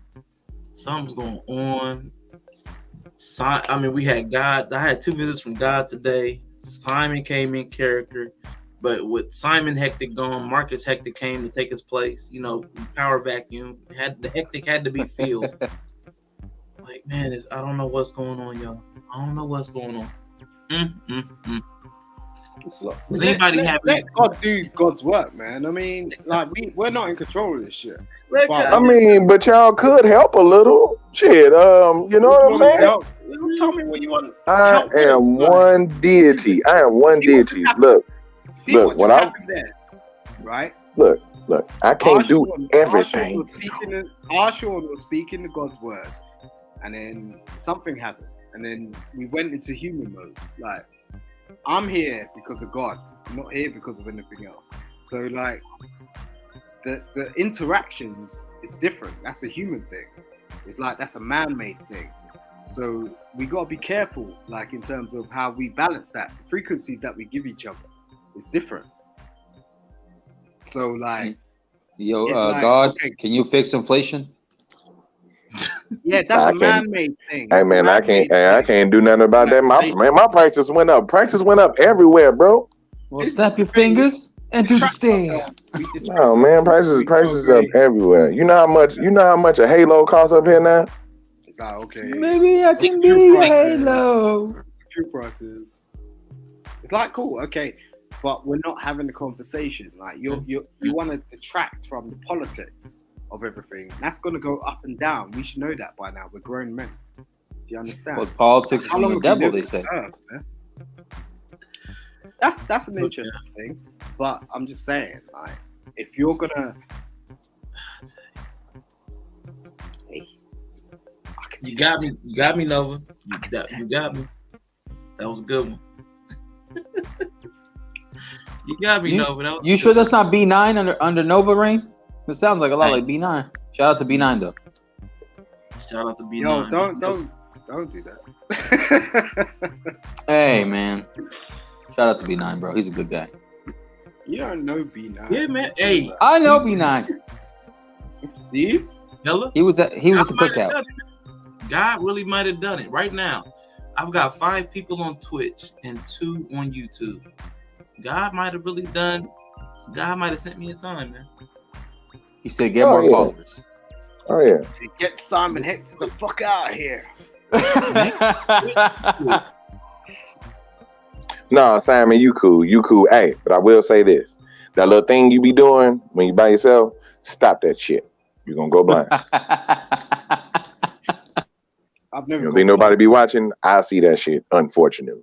I'll always feel somebody's watching me. What makes you think I want people to be watching me? Gangster of deities. I ain't got no choice, okay? What makes you I don't understand. This is the thing, it's like people think like because like the norm is to do what everyone else does is okay. But I don't want people watching me. Why do I want people watching me? The people that watch me. That's fine. That's cool. I'm cool with that. And that's the whole point. It's not sort of like this, that, or the other. I ain't in no competition with nobody. I don't even know what that means. You don't know what that means because when Christ put the cross on his back, you didn't know what that meant either. And this is why when people have a book in their hand and they go to church every week, they're still trying to decipher sentences that are basic things, basic things. They don't understand certain things. So it's like. But what's basic to you, Simon, could be more of a deeper. This is not about me. It's not about me at all. I'm telling you about people I encounter, people that are in my life. Like, I know people that go to church Sunday regular, and they have not progressed in their life. Right? They listen to pastors, they listen to preachers, they listen to people around them, they listen to people in their circle, and nothing happens. They stay in their little realm, and it's pronounced to me. It's nothing to do with me. I don't interfere with it. But the fact of the matter is it's not really about me. It's nothing to do with me. The message I put out is purely based on the fact that I've lived this life. I've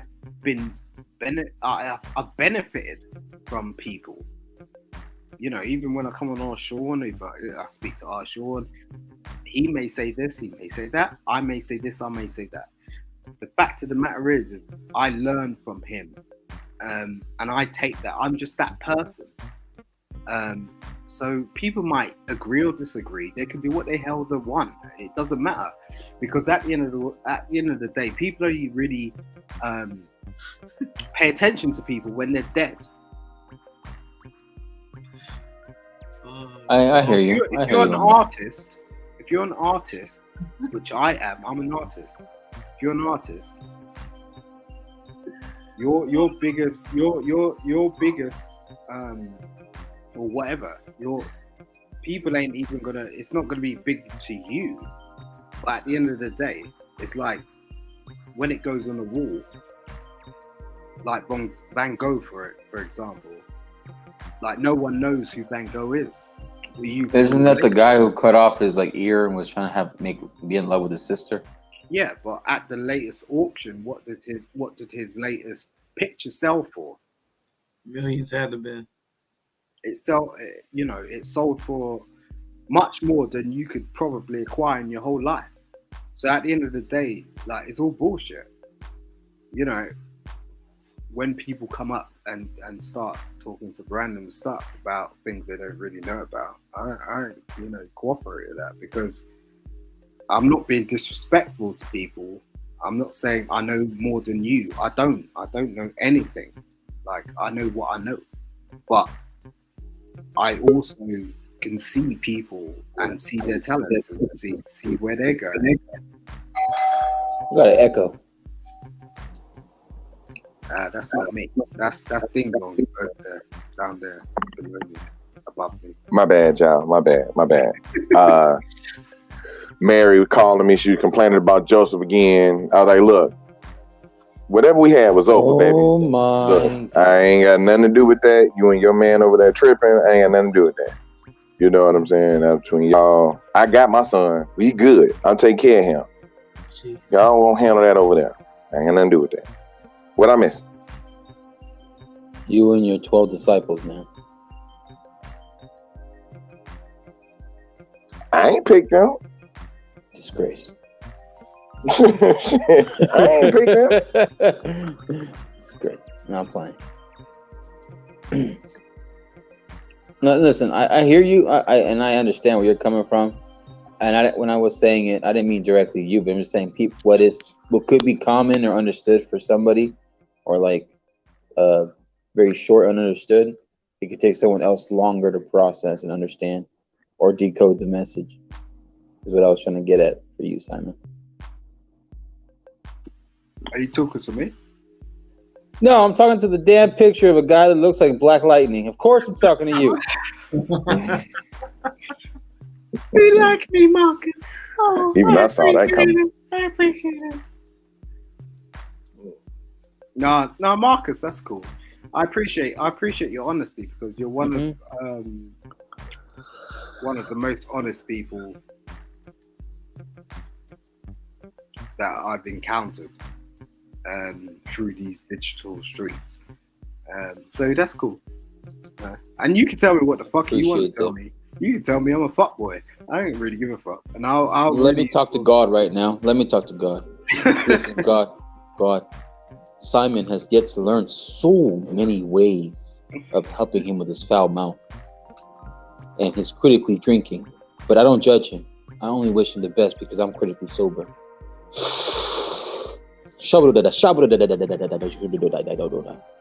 Amen. Arshawn, you be cussing and shit? Simon, I don't think I've heard him cuss too often, if I've heard him at all. Yeah, that's the thing. Like, these people, that's the thing. It's like, that's why I went at that guy, because it was like, the thing is, it's like, I don't actually do that. And that's fine. If you want to sort of categorize me or put me in some sort of cartoon mode in sort of going, okay, this is Simon. It's like, that's crazy. No, man. I know a lot of people have that person's back, but the fact of the matter is they don't know me in that sort of way. In saying like, okay, blah blah blah, because it's like I ain't that. I turned up at 8:45 in the morning. How was I drinking? No, I was not drinking. I was totally sober.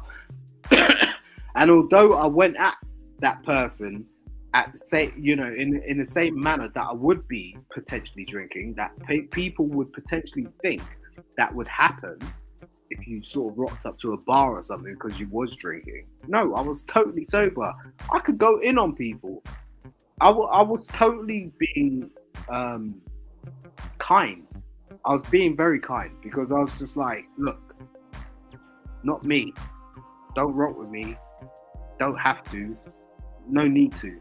Like, why? What's the point? That's what it was. Do you get what I'm saying? I ain't really have any grievances, and I turn up the next morning if you tuned in, because I had a whole conversation with Kaya, and it was just like, whatever. Do you get what I'm saying? And it was proven after, in fact, that for whatever reason, I don't understand why people have these grievances. Like, the only reason I'm on here is to have collaborations and like tune in with people that have like-minded thoughts. So it's nothing to do with nobody. And the only reason that person came at me like that is because they were so close to me. Like, we were having conversations and stuff. Mm-hmm. And I hear you. I don't understand that. I don't understand why people do that sort of stuff. Why would you? It's like, Marcus, like, we bounce, right? I don't claim to know Right. you, right? I don't claim to know you personally, but like if you're on my phone and you're sending me text messages and like we're having phone conversations before I go live on my stream and things like that. It's like, why? And then on the next stream you're going, oh yeah, Simon's this, Simon's that. It's like, what is that? That's like some childish stuff. It's just like, wow. You know, it's like, why would you do that? Unless you have some sort of other agenda. Like, and I didn't quite understand what the other agenda was. It's like you're going into a war field, right? You've been set this mission. We've discussed this mission. We've got our plan. You go in there, and now this person's setting you up. Like you're not supposed to come home, but yet your family's at home. They're waiting for you. You trusted in this person. It's like, what's all that about? Why is it needed? It's like totally unnecessary. So I don't know why I make everyone's just gone silent or something. It's just like Wait, what? You're good, bro. We're all listening. It's just, I don't know. I'm just talking to you because I think you should understand the military background. It's like when you're listen. you're in a battlefield, I get you. I hear you, bro. You don't do things like that. You don't do things like that. And this is not necessarily a battlefield, but it's just, come on, like we're trying to build, for Christ's sakes, like. Yeah, man, I hear you, bro. Like, there's no need. Most importantly, God upstairs, up there, hears you. He's up. He's right Sean above you. finna say, who you want me to zap, Simon? Oh my God! Lightning strike their ass right now. I got, boy, you know, I ain't. Look, let me warm the finger up real quick. All right, where we gotta shoot at? Where we going? Where we gotta shoot at? Right. Look, man, I got y'all, man. What say ye, thy Lord? Man, look, I say don't worry about that bullshit. I gave you bigger issues to deal with. When fools want to get out of line, let them get out of line, man. You know what I'm saying? Look, I put a lot of stuff down here for y'all to do and have fun with and mess around with. Please don't let none of this fugaziness throw y'all off of my reason I sent y'all down to this rock. All right. And Austin 316 says I'll kick their ass. Go get your freak on. Go get your freak on. Go get your freak on. That's why I sent y'all down here. I don't know what y'all thought it was. Y'all gonna get your freak on. Yeah, listen. Gangsta Diddy sent us Stone Cold Steve Austin. Remember that? Right? Hold on. One of my favorites. Hey, that's one of my faves right there. What does the scripture say? What's good? She always look. Mimsy Lambs is always giving me my props. Shout out to when it come down to it. Mike. You know what I'm saying? I'll definitely Mims and Mike. You know what I'm saying? I definitely give them props where it's needed. Y'all keep the name of OGOD in good graces. I like how y'all talk about me. I got you. Look, when it's all said and done, I got you. Y'all doing good work down there. Now go ahead and buy this tree root from Jerusalem for $49.95, please. Jesus. I'm saying, man, these infomercials, bro, they just get to me because it's like, here, get this water for $40. You'll get the first 3 shipments for free. What? I will say this though. I noticed there's a brother named Yella come up here all the time. I see he got his logo in the corner. Make sure y'all go ahead and get him a follow or a subscribe. And respectfully, from the bottom of his heart, disgustingly buy his coffee. Hey, yeah, you know, he got merch. You know what I'm saying? Go buy his merch as well. Yeah, merch. You know, he got the merch as well. So y'all go support him. I put some real good ideas in that dude brain, man. Y'all compensate me for that. I'm sure we do. And one more thing while I'm at it. Stop using me and my son's name during sex. All right? We ain't there doing it. We ain't there doing it with you. Stop calling out my name. I I'm pretty sure he would prefer you call out his name. Doing it. I'm pretty sure the dude on top of you would prefer you call his name instead of mine, because that's a little messed up. I'm just saying. Just saying. Oh God! Well, I know we're not allowed to look on your face, but Marcus and Simon, AR got a challenge for y'all. He said, "Why y'all scared to cam up? Those avatars are annoying." Ooh. Oh, for mine, it's just my job, my security, my safety. That's why I don't.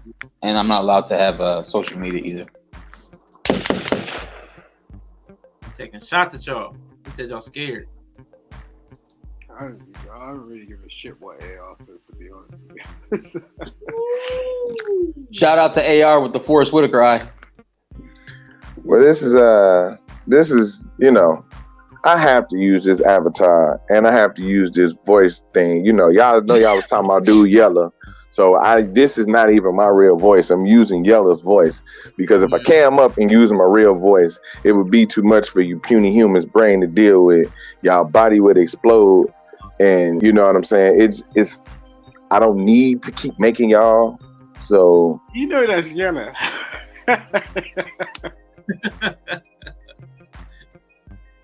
Sorry, Yella.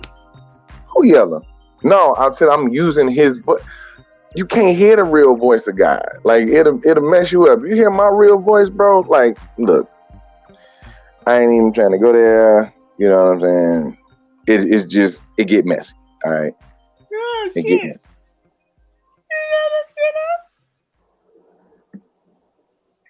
Anywho, Sean, was there like a topic? Or was it just the topic was disaster prep, and I completed that portion of the show, and now it's just open mic. So if you have something on your mind or your heart, or you just want to praise God above, go ahead and get it off your chest, man. Yeah, on my last live, I sort of spoke about sacrifice. Shout out to AR. Don't get so butthurt. There you go. Much love, AR. Don't get triggered. Hey.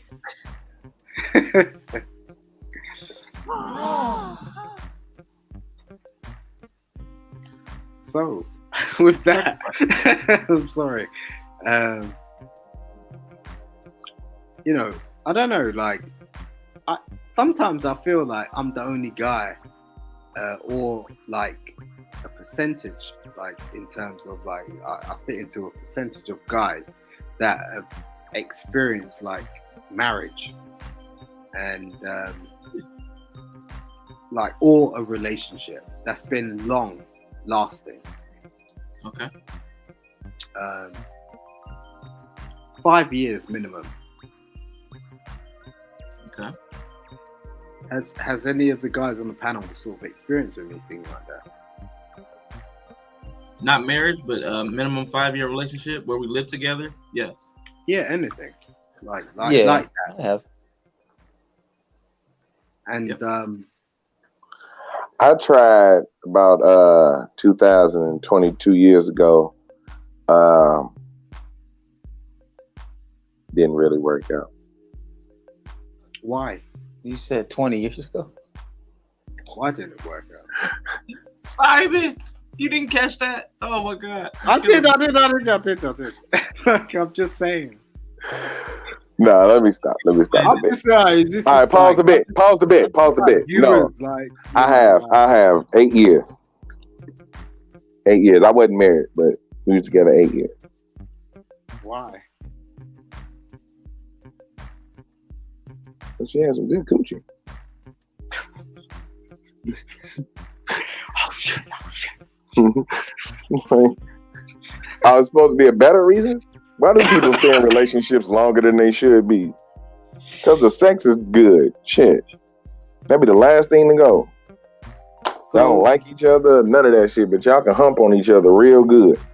I'm just making the point because most of these, female platforms, they just go out like where some masculine Neanderthals that think about sex. And that's what it is. But is it? Look, I figured I was gonna save the big reveal to the end when everybody got up here, but whatever. I'll just let you know now. Yes, that's basically all life is about. Is reproduction. Have sex, guys. Have a lot of sex. That's why I gave you all the parts I gave you, so you can do it. Make babies, so they can grow up and go find another human, and they can go do it. What? By the way, these comments are not associated with R. Sean, aka Critical Drinking. They have nothing to do with this comment. I mean, at the end of the day, think about it. What other than that, what is it? Like, what do we like? Okay, I don't disagree with you. What do y'all have to do down there? I don't disagree with you at all. I'm just seeing what other people think. Like, Absolutely. I'm gonna be completely, ignorantly logical about this. Like, okay, sex, but we have to breathe and eat, and even shit, way more than we have sex. So Absolutely. more likely to be our purpose than sex is. Sex is just a method to keep doing it. Whatever we're supposed to do, sex is just a mechanism so that we can keep doing it in perpetuity through future generations. So go ahead. Oh, sure. At the No, moment, I don't want to right, interrupt you got a whole red pill, blue pill thing going on with your face, right? Yeah. Which is So he's saying, because see, this is the chicken before the egg. He's saying we eat, breathe, and shit in order to have sex. I don't believe in that. But why don't we have sex to eat, breathe, and shit? There's no way to disprove it. Like, there's no way to disprove which one is more important. But It's the fuel. It's the fuel for the purpose, man. It's like it's the gas in the vehicle. The vehicle has a purpose. It has a catalyst on why it's able to do what it does. I mean, of course, it's got fuel and it's got all the moving parts. But at the end of the day, the car's purpose doesn't change, regardless of what else goes into it. Well, see, the car's purpose is to get you from one place to another. Yeah, So then that's sex. Walking would be more of a purpose than sex. That's masturbation. That's masturbation. It gets you where you need to go, but it ain't really as satisfying.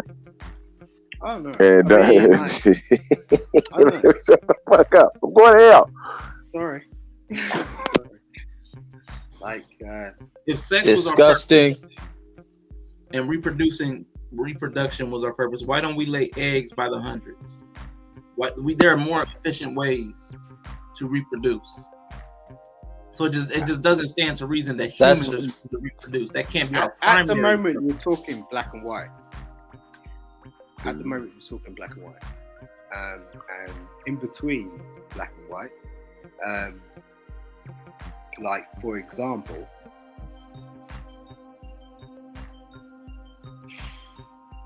don't want to lay this out, but you go through time with certain people, and sometimes it's just not that straightforward. It's not black and white. They may be going through certain things. So what are you gonna do? You're just gonna lay them out and go, okay, I'm just gonna get my shit on. I don't know. I mean, listen, are you gonna do that? Are you gonna really do that to someone? To anybody? Like, okay, your girl, right? She goes through something. So it's like she's experiencing hardship based on the fact that she's had a child and it was traumatic. You're just gonna go, okay, but no.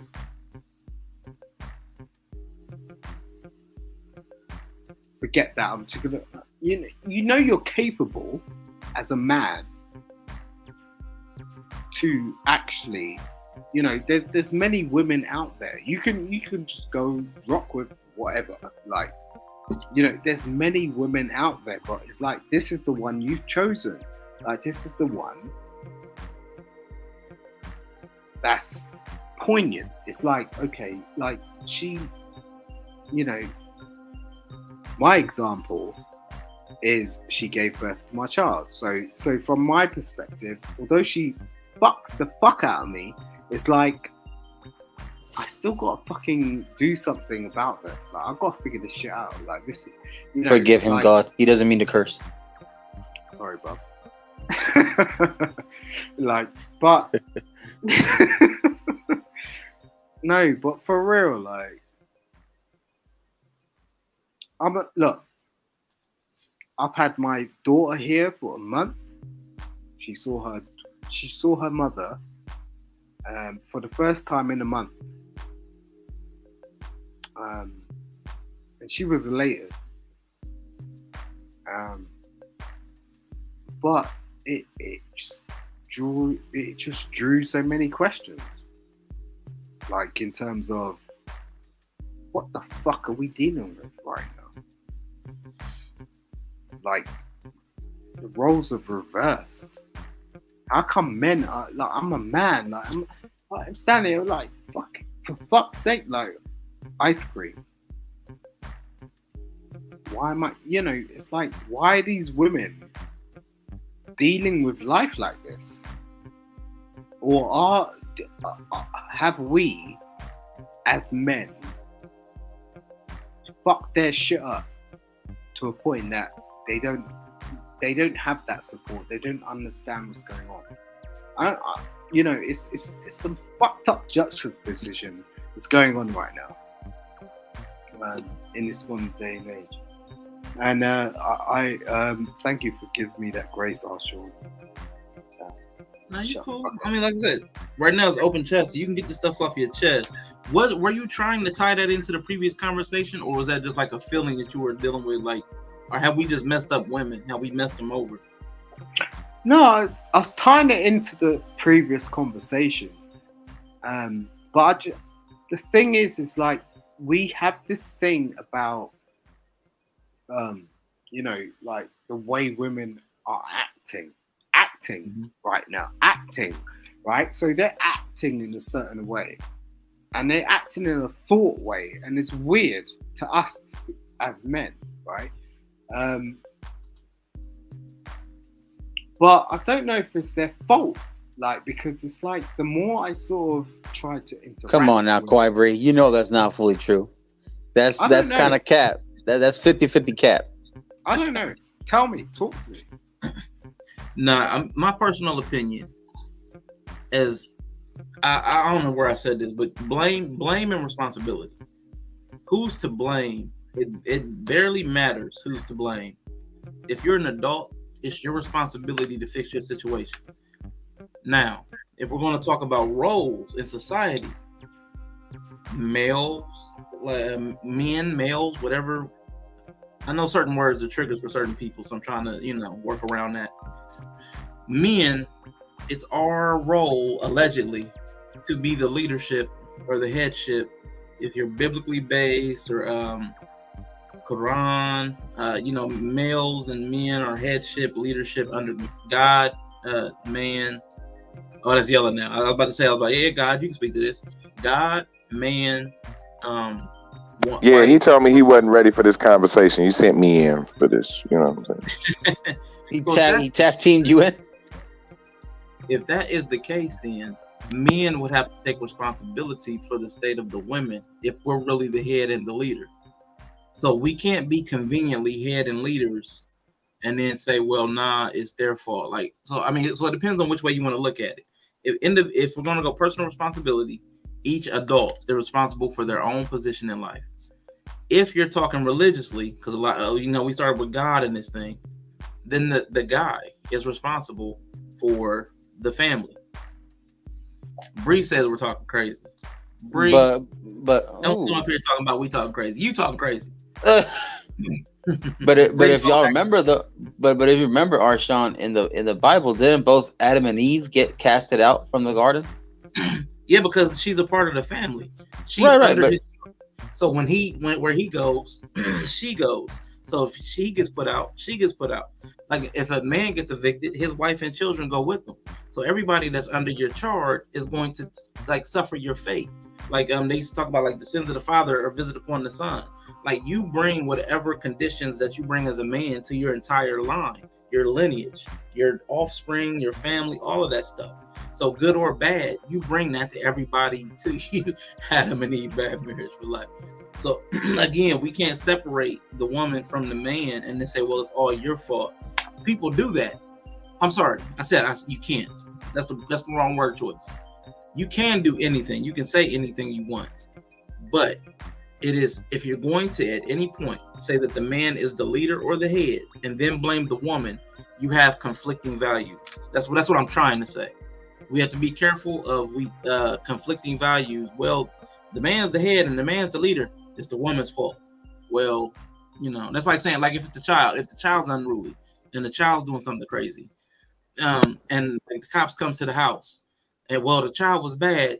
Take the child. It's the child's fault. Well, the parents are going to be held responsible because they have charge of the child. You have to pick and choose which values that you're going to operate. The biblical traditional one, or a modern every person for themselves. But even in the Bible, Arshawn, doesn't it say that both men and women will be cast into hell for the choices they choose? Yeah, but we're not God, so applying the rules and boundaries that God lays out are not the same as us on earth. So we're not casting anybody into hell, and we don't have a heaven to offer anybody either. So we can't apply God's standards, but we can apply biblical standards for humans to humans. But God's standards for humans is different than what we can apply because we don't have the same power, we don't have the same authority. Again, there's a level of authority. So like, I don't want to slip out of different classes. Like you want to slip up into God's weight class about what we can punish them. That's a different mechanism. What I'm saying is let's keep our values consistent. Is every person responsible for themselves, or is the man the head and the leader? Like I want to set that before we even go further in the conversation. I mean, a man can still be the leader of the house, but if that woman, if she wants to lead astray from that, then that's her fault. It has nothing to do with the man, right? Because at the end of the day, she's an adult, and if she leads astray, then she's the one being selfish, and she's the one not thinking of her family. Does that be fair? Just like if a man messes up and he doesn't take care of responsibilities, and he messes up and he starts doing things that he shouldn't be doing, then he's the one salting his family's name and legacy, right? But I see what you're saying, but that's what I'm saying. We have to pick which way we're going to do that, because the first way, if the woman does wrong, is because the male did not exercise authority and allowed the woman to do wrong. The same way people say you spoiled your child. Well, if your child's unruly in the store, is it because the child is bad and everybody in the store should go and get on the child, or should they say or should you go to the adult in charge and say get your child? See what I'm saying? Do you go to the leadership, or do you go to the underling, the subordinate? Which one do you go to? I mean, I talk to the dad first, or the mom. To the head. So you always go to the head of the situation. So if the dad is the head, if the dad is the leader, if the dad is the authority, you go to him for everybody that's under his charge. And if the woman's under his charge, that is the chain of command. So if she's unruly, there's a problem with the leadership.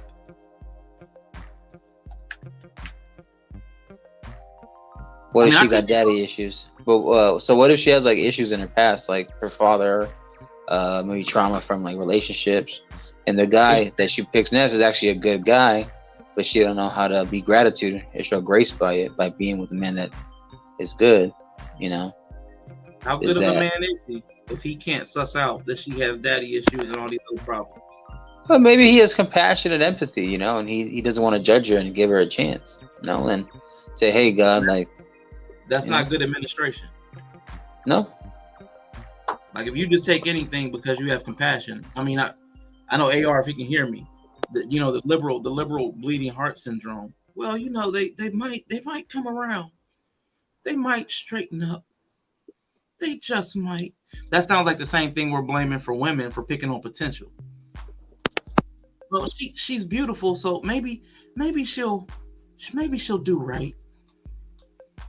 Maybe she'll do better. No, I'm not saying the guy or the man has to be a counselor, like a therapist, or or like even. No, I'm just saying, like, just like what was her name again? That's gonna sound messed up in the Bible. The one that the is it Mary Magdalene, or how she was, but then when Jesus needed something, she offered to help Jesus, and then that's when Jesus saw the compassion, empathy, because she saw compassion, empathy for him. A person that can turn around their life. I'm not saying everybody's going to, because I agree with you on that.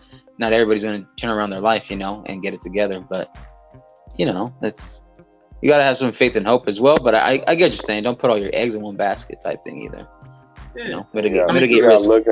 And then you got to look at that example, though, because that's a perfect example, right? There's a reason why the saying is you can't turn a hoe into a housewife.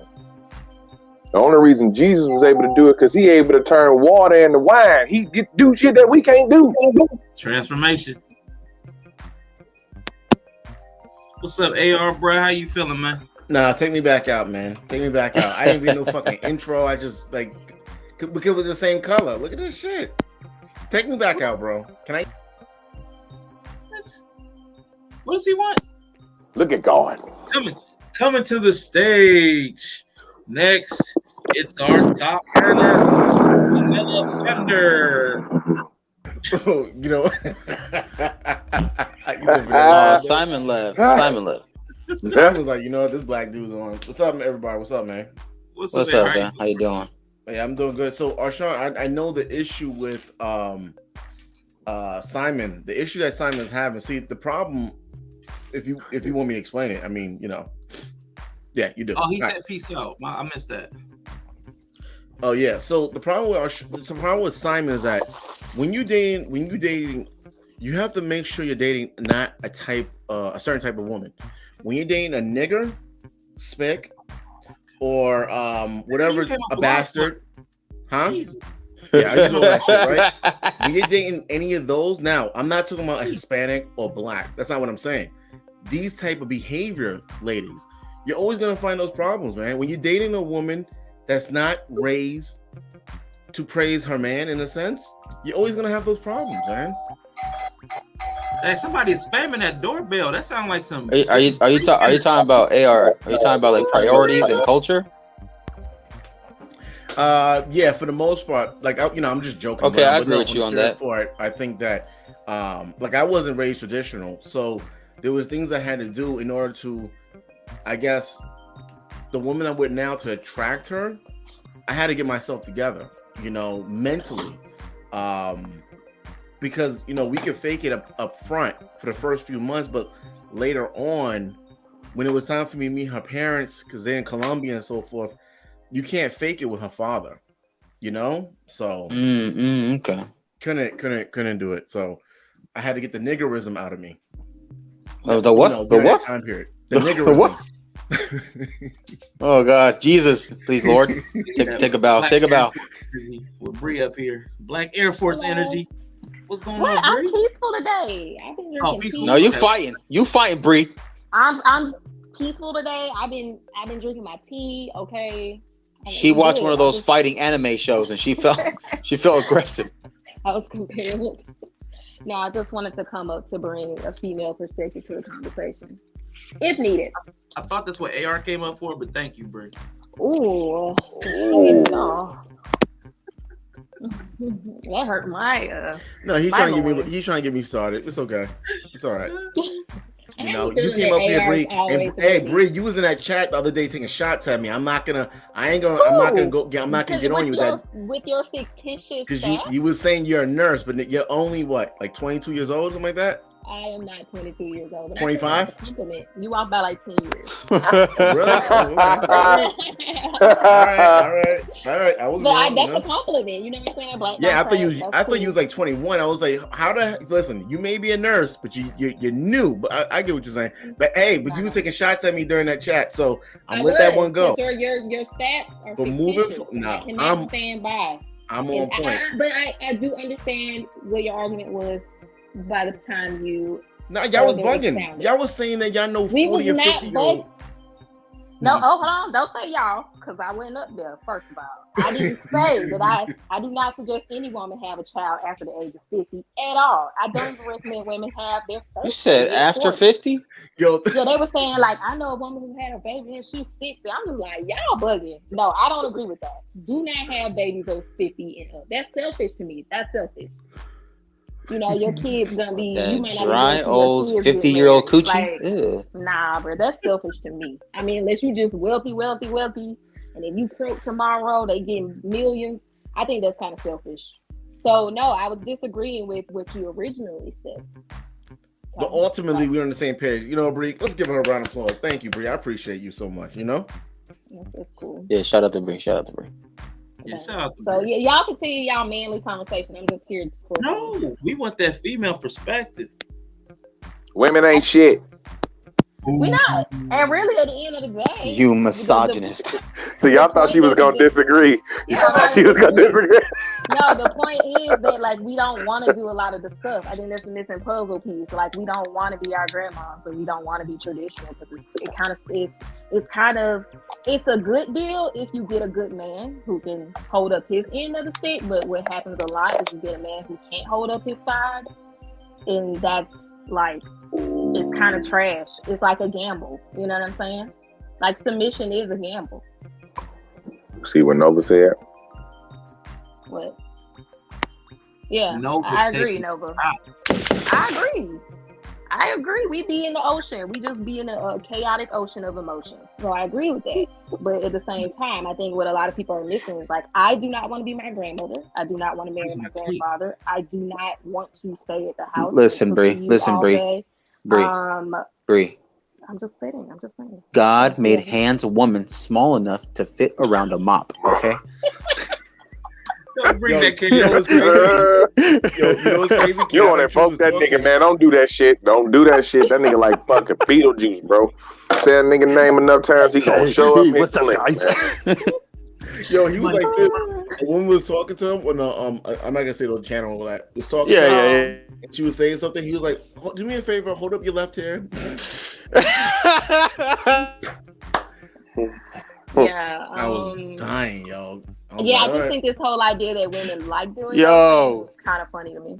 Hey, what he said to somebody else, that guy, he's like, "Listen, ma'am, show me your kitchen. How clean is your kitchen?" Yo, he crossed the line. Like in these spaces, you gotta know who you're dealing with. You're not gonna defeat. I think he's a troll. 'Cause even if you make sense about it, right? You could be right. He's still gonna make you seem like you're wrong. It doesn't make so. Some people you just be like, all right, cool, man. You gotta read energy. It's different. It's a difference between being able to deliver your point in a creative way and then being a dickhead who just come up with catchphrases in a chaotic way. right. If you just coming up with catchphrases and just saying like salacious shit, macro salacious. Put that down. If you just saying salacious shit without like substance, and you just trying to get a rise out of people, that ain't where like 80% of YouTube though. Yeah. I mean, and maybe 95% of the manosphere. Sorry. But it is. Man, here's it. Oh, go for it. No, I'm saying. No, I'm just saying. No, it is. No, I'm saying it is. Like most of the motherfuckers just out here trying to go viral, right? You know what I'm saying? Everybody does that under the guise of, I'm going to try to, you know what I'm saying, make a point and all this other shit. Man, have these people hit the link just trying to get somebody to notice them. You know what I'm saying? They channels ain't shit. They ain't really trying to grow it. They don't do no fucking streams and shit like that. It's like, look, I still say this. Throw in some misandry. Sorry. I still say this, goddammit. Everybody in the manosphere combined, including all the top big names, still ain't got as many fucking subscribers as fucking Ryan's Toys. So, you know what I'm saying? What is we doing? Well, he was giving my like one of my friends on YouTube. Shout out to the Great Pill Podcast. He was giving my friend some pushback, and he was trying to assume, hey man, you know, in America, sir, you live in a 7-bedroom house. You probably drive a Beamer Mercedes. My friend's like, no, I don't. I got a Volkswagen and I live in a 2-bedroom. He's like, you wouldn't be living like this in Papua New Guinea. He's like, I don't know where that is, sir. He's like, oh, it's a shithole. I was like, he just assumes. I was like, you can't just assume. Arshawn. Oh, my bad, Arshawn. You good, man. he's going back to another conversation about Trump. Like honestly, Yella, is that, you know, when I hear people talk about marriage, like when I say something about marriage and someone corrects me, now I can't take you serious, especially if you're not married yourself. Now it's like, okay, now I'm not, now I can't, I have to troll you on a troll level because I can't take you serious, right? Mm-hmm. If you didn't take that step and got married, right? It's impossible for you to tell me how marriage works for me. Now I can't tell you how marriage will work for you, but like, you know, some people would tell me how I should be doing something. It's like, but hold on, you didn't even take that step. I'm talking about legal document married, like in the courts, not that bullshit, not that BS about you went to the church and no, because Jesus knows you're married. You know, you didn't take the financial. If you don't take the financial risk and get married as a man, you can't tell me about my marriage. As soon as you start doing that, not you personally, but as soon as anyone does that and tell me I'm wrong, I can't take you. I have to troll the shit out of you because I start talking about Trump. Yeah, you're definitely wrong.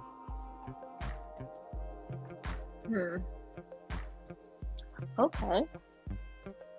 Well, I will say I agree with Nova that I think the world has evolved and gender roles and dynamics have changed. And I think the longer people refuse to accept some of that, I think there's going to be a problem. That's kind of like where I stand on it. What would you say changed? I mean, just because, like, if you look at a lot of, like, how the traditional, like, when we say traditional, what we generally mean, like, a lot of that was functionality as well. Like, there was a function to the role to some degree. Like, my granddad, you know, he works all these crazy hours. He's not home. Like, she's home. She has all these kids. Like, in some ways, what we think of as traditional roles made sense in that kind of dynamic. And as the world evolves and things change and people aren't doing maybe as much hard labor as often and as long, and leisure becomes a part of life, which I think for the Black community, especially, leisure is kind of like a newer thing. Like, having time for leisure is kind of a newer phenomenon. Then it changes the dynamics just purely out of functionality. The thing is that, you know, Bree, is that I think most people, I don't know, I understand your grandparents, but most Black people in America, traditionally, they've worked. Martin Luther King's wife made more money than him. She worked, he protested, right? He did, you know, she worked crazy amount of hours, over 8 to 12 hours in a day, came home, took care of the kids. That's always been Black, even traditional. Even during slavery, Black women were working, you know. The Jim Crow law, Black women were working. So the Black woman staying home, the woman staying home, that was more for the white people. That was their American dream. Or people who stayed in their country. Like, I'm from the South, and some of us, like my husband's grandparents, and some of them, they had that, like the wife stays home, and he may have been a farmer or he went out to work as well. So I think in rural areas, that was the dynamic more so as well. But I agree with you in industrialized, like in the cities and stuff like that. Okay, because that's why I was finna jump in. Like, so would that be a situation where, like the situation Bree spoke of, that would be more like in a less industrial, where like basically the cost of living ain't that high. You can kind of get by with just a little less than you would if you lived in the city and all the others. Okay, I can understand that. That makes sense. Yeah, because a lot of my relatives had that dynamic, but we're from the South. Mm-hmm. So, but I do agree with AR. Like, my grandma in New York, I feel like all of my family up there, I feel like the women always work. Everyone works in New York, even the kids. I agree. Shit, but I do think that's it funny. changes the dynamic though. Like, I don't want my husband to work like stupid hours like my granddad did. He shouldn't have to. Like, he doesn't have to.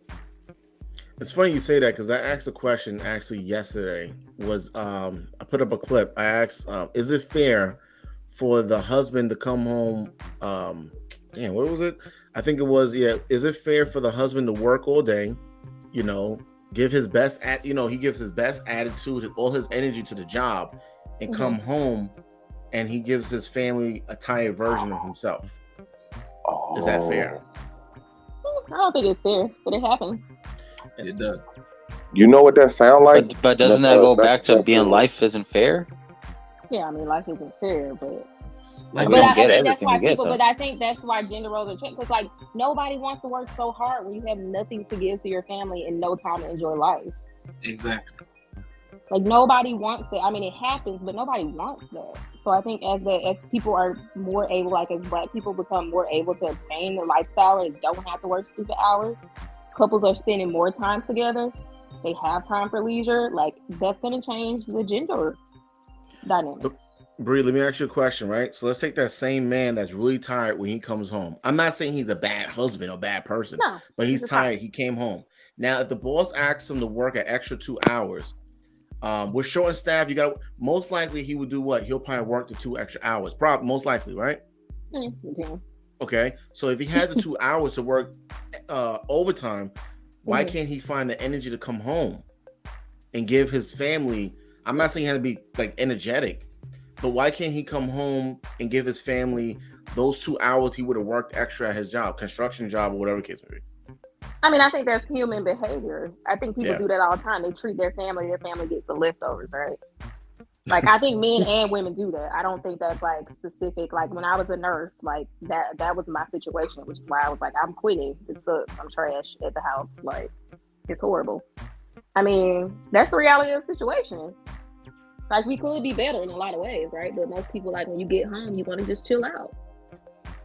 I don't care how good of a wife I have. If that's how we're gonna be for the next 20 years, I can't be with her. Yeah, I refuse to be with somebody who gives like 0% at the house. But I feel like that's kind of like some of what, from the female side, that's what a lot of traditional marriages feel like. Like the man works and works and works, and he comes home with, rightfully so, no energy. But it's like, this isn't really.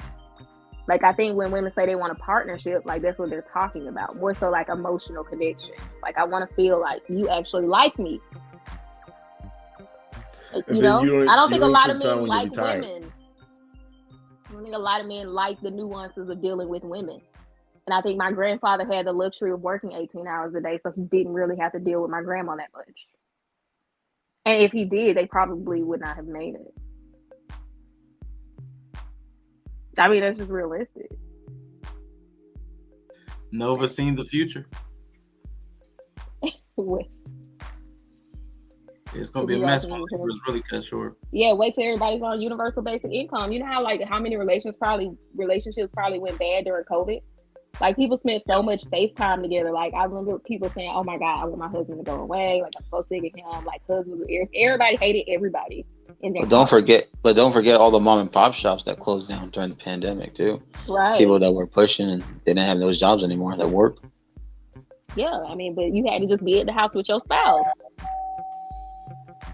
Now listen, I gave credit to them, even though I told them, I said I stole it, and I stole it from this man right here, guys. I want y'all to know that this man is far from the worst. He is surely the best, better than all of the rest. This man is Mr. Best in the World. Shut up. What's up, Mr. Yo, man, take me out and put me back in. I ain't even getting none of that shit. You got the leftovers, AR. You got the leftovers. You see what I'm trying to say? If you're gonna steal something from somebody, man, you give them an homage, man. Yeah. Thank you. You're the first person that actually did that. There's a lot of people who stole stuff, but you're the first person that actually said that you did it. I appreciate that. Thank you, brother. What's up, Mr. Oh man, what's up, family? What's going on, y'all? What's good, y'all? You know what I mean? Yellow, what's good, baby? Marcus the Rookie, what's up? You know what I mean? Bree, great to see you, sister. You know what I mean? AR, man, you ain't shit as always, but you know I love you, brother. Brooklyn all day. You know what I'm saying? Arshawn Day, what's good, man? And AR, I don't know what's going on with them Nets, man. I don't know. Shout out to the Boston Celtics. Yeah, the Nets need some defense. Ben Simmons needs to come back like tomorrow. Anyway. What y'all building on, man? What's going on, family? I heard something about black women ain't after work and all some other stuff. Yeah, we're talking about, you know, how Biden ain't shit. That's what we're talking about. Oh man, that bastard gotta go. you and your politics, man. Good Lord, have mercy. Well, I mean, like, am I wrong? No, you're not wrong. I think with the whole political thing, I think, you know, we've had a zoo for the last 8 years, to be honest, almost 8 years. So like, it's kind of no. I'm talking about with the Trump thing, and then with this, like, it's just been a zoo. One thing. What exactly with Trump was a zoo? Name one thing. I'll say this. I liked his stances when it came to when it came to finances. I love the stimulus thing. I loved all the stuff that he did with that. I ain't even gonna front. That was a genius. Some people don't want to give him credit for that, but that is what it is. Some people say the stimulus thing would have happened regardless if he was there or not, but it is what it is. I liked a lot of the justice reform that he did by releasing a lot of people of our color and releasing a lot of them who had like bad terms or false terms. I get it, bro, but you said a circus. So what is it that you disagree with Trump? No, I didn't disagree with him. It's just the fact that it was a circus at times. He would say things, you know what I mean, at times that was not what we was used to hearing from politicians. Like, he was very opinionated at times. You know what I'm saying? And that's what will make it more of a circus and more of a zoo. But, you know what I mean, his politics, he always said he wasn't a politician. So I think, you know what I mean, I think people to try to look at him as a political figure, that was wrong from the beginning, because like, he always said, I'm not a politician. You know what I mean? I'm just a guy who's trying to make some things better in this country. So, you know what I mean? Which is why he came up with the slogan, Make America Great Again. So it is what it is, man. I mean, Biden to me is is an older guy who I don't think has all his faculties, but he's in that position, and it is what it is. Well, the thing, Mr. Best, is that even when Biden, because you know you're from Brooklyn, right? So you know about the three-strike law. Well, what he did, even for if someone was on a third strike and they jaywalked, right, or if they committed any type of crime, they're probably in jail for now. And black people voted for him to get back in there. So when you say that about Trump, is there anything about Trump you didn't like? That, like, a policy he put in place or something he did that you didn't agree with, or you just like the way he talked? Just his hair. I don't like or dislike any of them. I mean, politicians to me, or people who get in political office, to me, they all have something with them. Like, I've never seen a president where it wasn't that something they've done or have approved. You mean they have their own agenda? Yeah, they have their own agendas, and they all have their own way of doing what they do. Like, Obama was a perfect, Clinton was a perfect. I mean, there's no president in history that you could say, "Oh my gosh, he was like God." Like, Trump. Nobody. But what I think is funny is we weren't even really talking about this, so. That was all. I want the smoke when it comes. But we weren't really talking. We were talking about the dynamics of relationships and how. I know we go from God to relationships to. I know what we're talking about, but I know what we're talking about. But when anyone says something crazy about Trump, you know what I mean? Nah, but my thing, I'm not saying nothing crazy about Trump. I'm just saying that he's just a run of the mill to me person who was in office, man. Like I said, I'm not. Even if Hillary would have won, I don't really. There's nobody that I see. There's nobody that I see that I'm like, oh my gosh, they're going to help us. Like, I don't see that for nobody. Like, whether it's Trump or anybody, I don't feel that for nobody. Like, I feel like people are people. They get in these positions, and they show the parts that they do that are great, and then they show the parts they do that ain't nothing. That's garbage. Like, they all have they good and they flaws. So there's no president that I ever looked at as a hero. Like, never. Like, Mr. Best, can I ask you a question? Yeah. So you support Trump, not Trump, Obama, right? When he was in administration? I don't support anybody. That's what I'm trying to hear. No. Well, let me rephrase it. Did you vote for Obama in his? The first time I did, I was drinking the juice. Okay, I'm glad you said that. Can you point out anything bad that he did in the first administration? I can't point out anything really bad or good, bro. Like I said, I look at them really all the same, bro. To be honest with you. Right, and that's fair. That's fair. But I'm gonna point something bad that people forget about Obama, where it was a big mess up, and he put the blame on somebody else. That was Operation Fast and Furious. And they got innocent people killed on both sides of the border, or deleted. I'm sorry, deleted. And it was a gun deal that was supposed to be to help out law enforcement on both sides of the Mexican government and the American government. And then those guns that were found in the hands of cartel members that had slaughtered both sides, legal immigrants and a tourist, etc. And he put the blame on one of his I can't remember the other gentleman's name. He was on the government for this Secretary of Defense, and he put the blame on him, X'd him out instead of him taking accountability for what he messed up on, and that was a stain on Obama's rap sheet. That's one thing that I can call. I'm gonna say this, Marcus. If you pick any president throughout history, they all have sacrificed lives in order to do politics. Right. And that's why the system is effed up. It's the system that's effed up, and they're part of the system. Once you become a politician and you get in politics, guess what? You got to play the game. You got to play the game. And what that means is that somebody's going to get screwed over. Somebody's going to get screwed over because that's just a part of the game. But that's not what Trump did, though. Trump was actually the president you're looking for. So he did everything right then. Name something he did wrong. He was a president. That's what he did wrong. We can get with the political thing, but anytime someone got smoked, Arshawn knows, man. You know what I'm saying? He was a president. Okay. I think for me, the only pushback that I can give for Trump is my issue was with the kids in the cages. That was my issue. Maybe if it was his people, his staff. Yeah, that was the Obama administration, right? That was also as well. I didn't say it started with Trump, but Trump, he had the power. He could have done some changes in there as well. He didn't take that. He didn't. Who watches the show? You're more in the military. Who watches the show The Boys? Hold on, y'all. Hold on. Who watches the show The Boys? What are we talking about? Superheroes. Okay. Now, we all know who Homelander is, right? Yeah. Oh, he evil. Homelander is every president.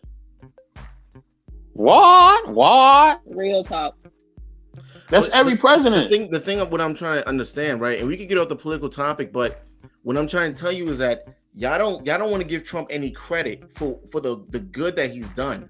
Name something bad that Marcus did. Okay, great.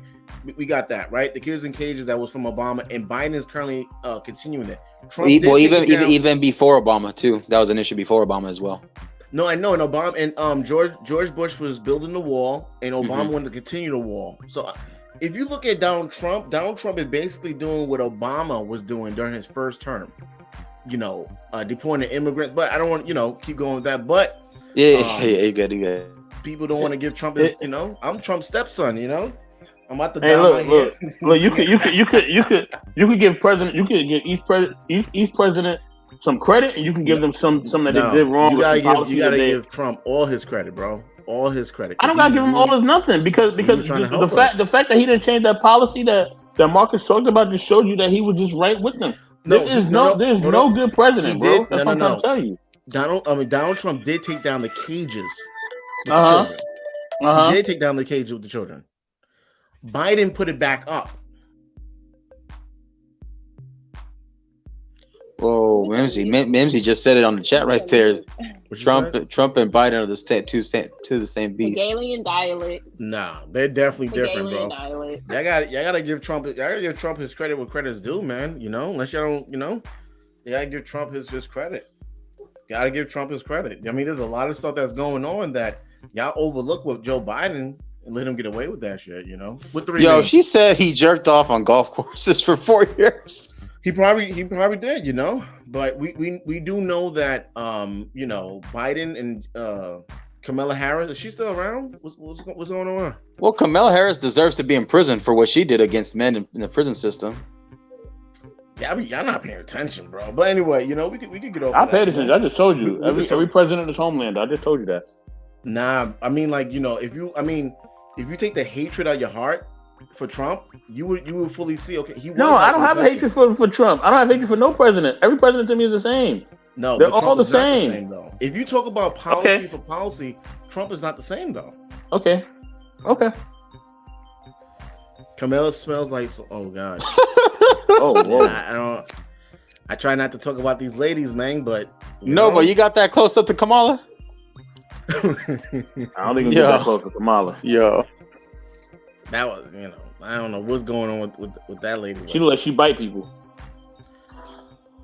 She gets nasty when she's upset. She laughs and then she gets serious. She go, well, I can't even do her fucking laugh, but that shit's crazy. That's in his Hunter Biden. Man, I hate him. Whoever voted for, and now in New York City, illegals can vote. Okay. No documents. You don't need no documents. I guarantee you, there's gonna be some illegals that vote for Trump next term. I guarantee you. I vote for myself. There you go. Oh, okay. There you go. Nominate Mr. Best. Mm-hmm. Tell you, man, I'm about to dye my hair, blonde. I'm Trump's stepson, man. I'm about to, claim his taxes, man. Not all presidents. Man, you sound like he flew you out. Did he fly you out?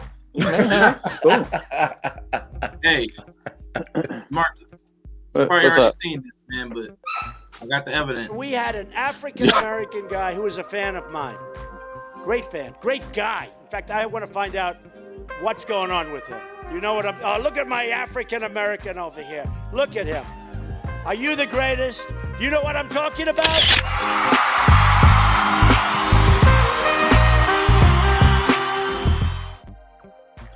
The only thing I would say to that is that Trump. I am not African American, so Trump got to get that shit right. So.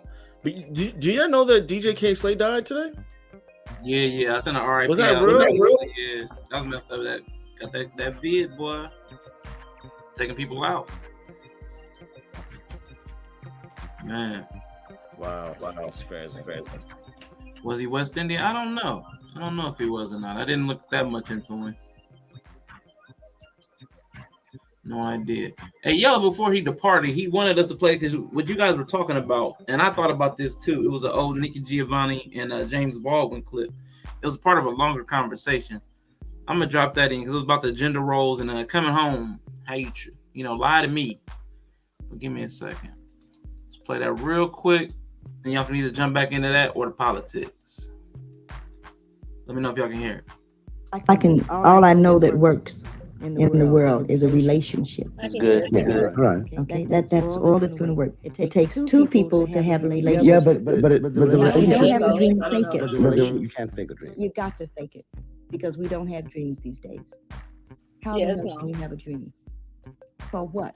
Well, so everybody's jiving, but let's jive on that level. If I love you, I can't lie to you. Of course you can lie to me, and you will. If you love me and you're going off with Maddie someplace, you're lying to me. Because what the hell do I care about the truth? I care if you're there. But Billie Holiday say, hush now, don't explain. All right, I accept that. Of course you lie to me. Because I don't even want to care. What does the truth matter? And why are you going to be truthful with me when you lie to everybody else? You lied when you smiled at that cracker down the job, right? Lie to me, smile. Treat me the same way you would treat him. I can't treat you. You must. Treat him. You must. Because I've caught the frowns and the anger.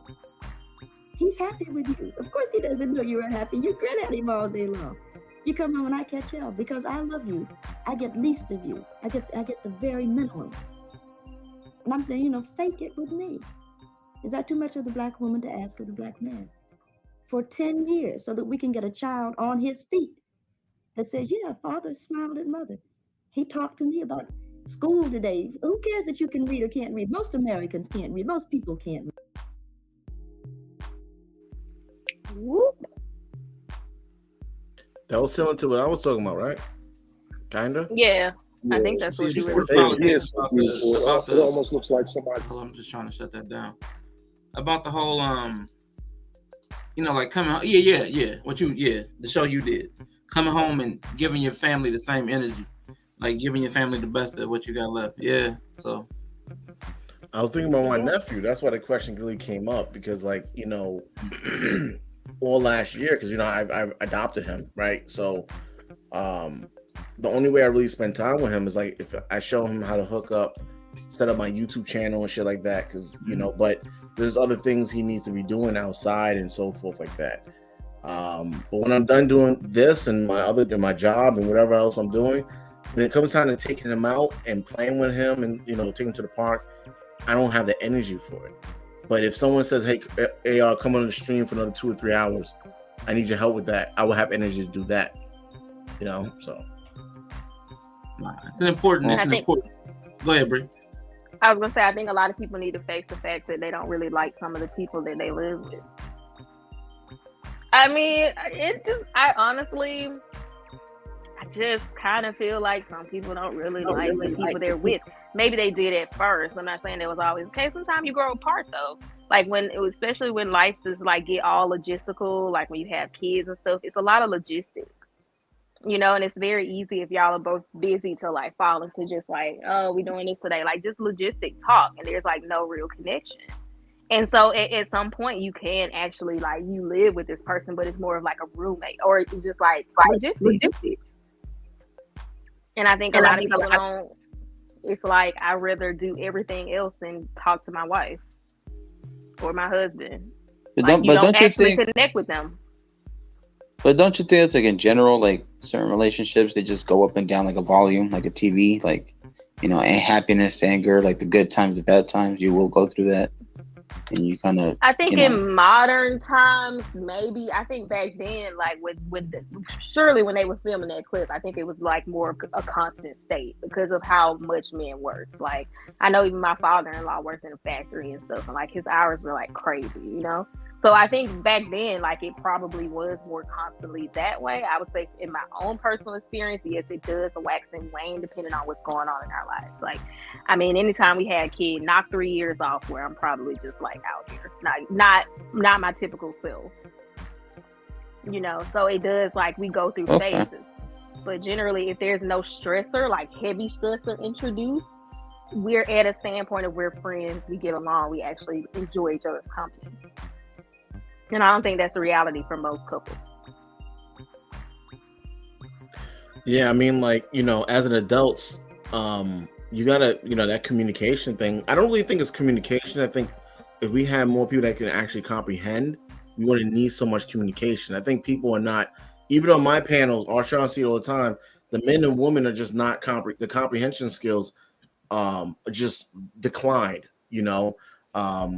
But yeah, I think like imagine you coming home and you saying, you know, I think it was a TV episode of Sopranos, right?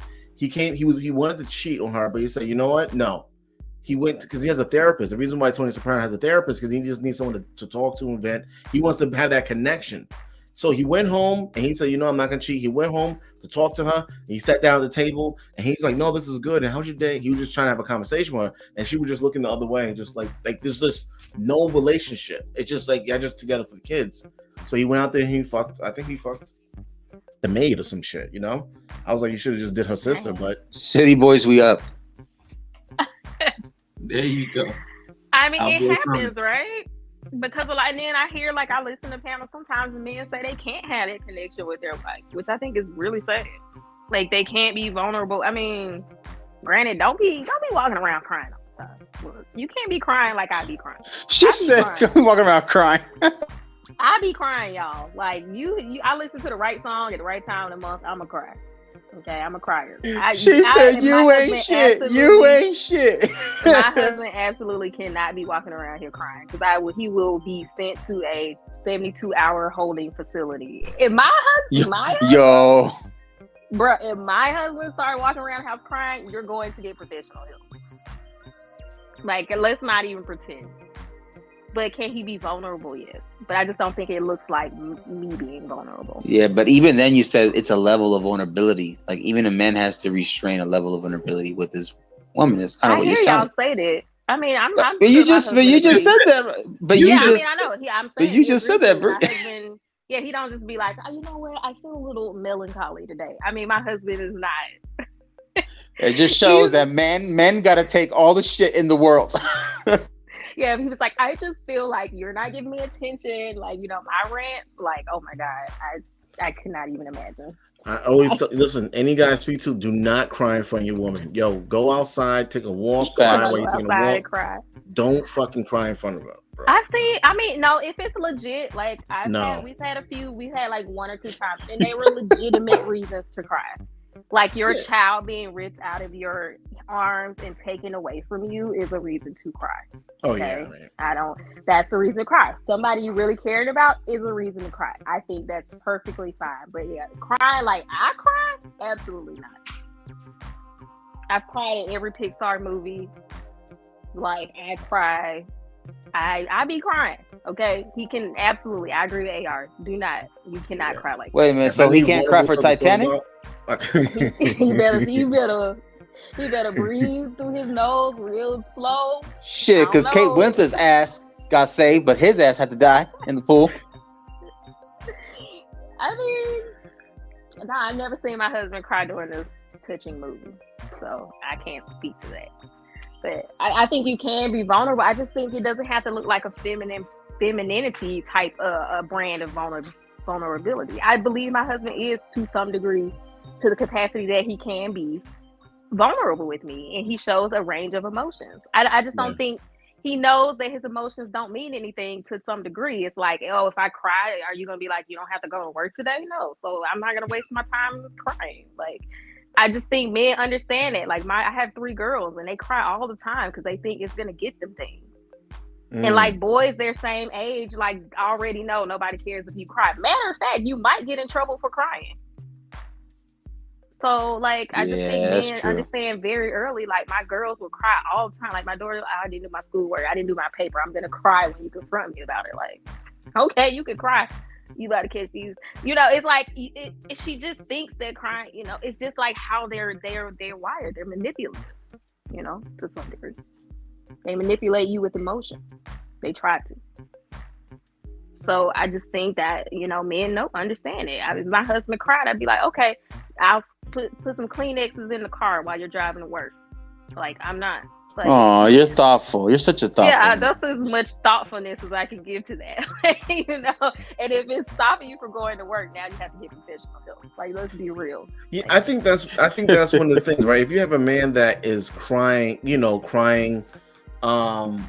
you've been with him for quite some time and now he's just crying, like kind of a little more often, it may not be real actual tears. It may be just some mental aspects going on, Yeah. I interviewed someone that she was experiencing that, and then one day she came home and he shot her in the face. Yeah, I think that man is at a breaking point. I really believe that. Like if he suddenly start, not that I would like brush it off, I would be really concerned.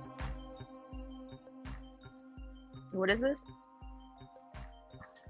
You guys are talking about Bree, boys know already at an early age not to show emotion. Yeah. It reminded me of this real quick. It's sad. It is sad. I mean, well, the thing is that depending on your environment, you cannot show emotions. Why am I only going to scream? What the fuck is going on? Like where I grew up at, if you're crying, if you're emotional, if you're soft, your parents are going to fuck you up. Mm-hmm. Yeah. Now, even in New York City as an adult, people walk around all day looking for vulnerability. They do stuff like, hey, do you know how to can I use your phone? My batteries my battery died, connect, and they're looking for you to be kind. In New York City, you shouldn't display no fucking kindness. I'm sorry, you just shouldn't, because people are walking around all day looking for the vulnerable. I think anyone from New York City got PTSD, man. We're fucked up. Hey. Yeah. But they say that if you can make it in New York, you can make it anywhere else, right? Totally. That's what they say, the saying? Yeah, you can make it here, you can make it anywhere. I mean, because it's that tough. It's so expensive out there and so grimy. Like you gotta grind. Yeah, it's grimy. Can I respond to? Well, I mean, not in an offensive way. I mean, like grind. Like I meant to say grinding. Like you gotta grind. No, your I ass say it's grimy and grinding. Yeah. Oh. I want to address that statement. Yeah. Like, do men want to walk around? I just don't. Do y'all want to walk around crying? Like, am I missing something? Yes, I want to cry right now. Now, if my husband cried, we were watching Pixar, in Toy Story when they were almost about to burn up on Toy Story 3. I mean, if he dropped a little hey, the Brooklyn Nets just lost to the Boston Celtics. That's what I'm saying. Like, I could, but I'm talking about just like emotionally stressed, hormonal, like crying, not like touching horrible situation. I'm talking about how I cry. Like, I be crying like I be crying for no reason. No, but listen, like Bree, like even like right now, you see a lot of the red pill rage guys, right? I think what happens is not just with relationship; it could be with parents, it could just be with work. When the man feel like he's emotional at like that breaking point, and he doesn't have anyone to care about him crying or that he's vulnerable. It could be like you don't have family that's just checking up on you. Hey, man, haven't heard from you in a few days. Right.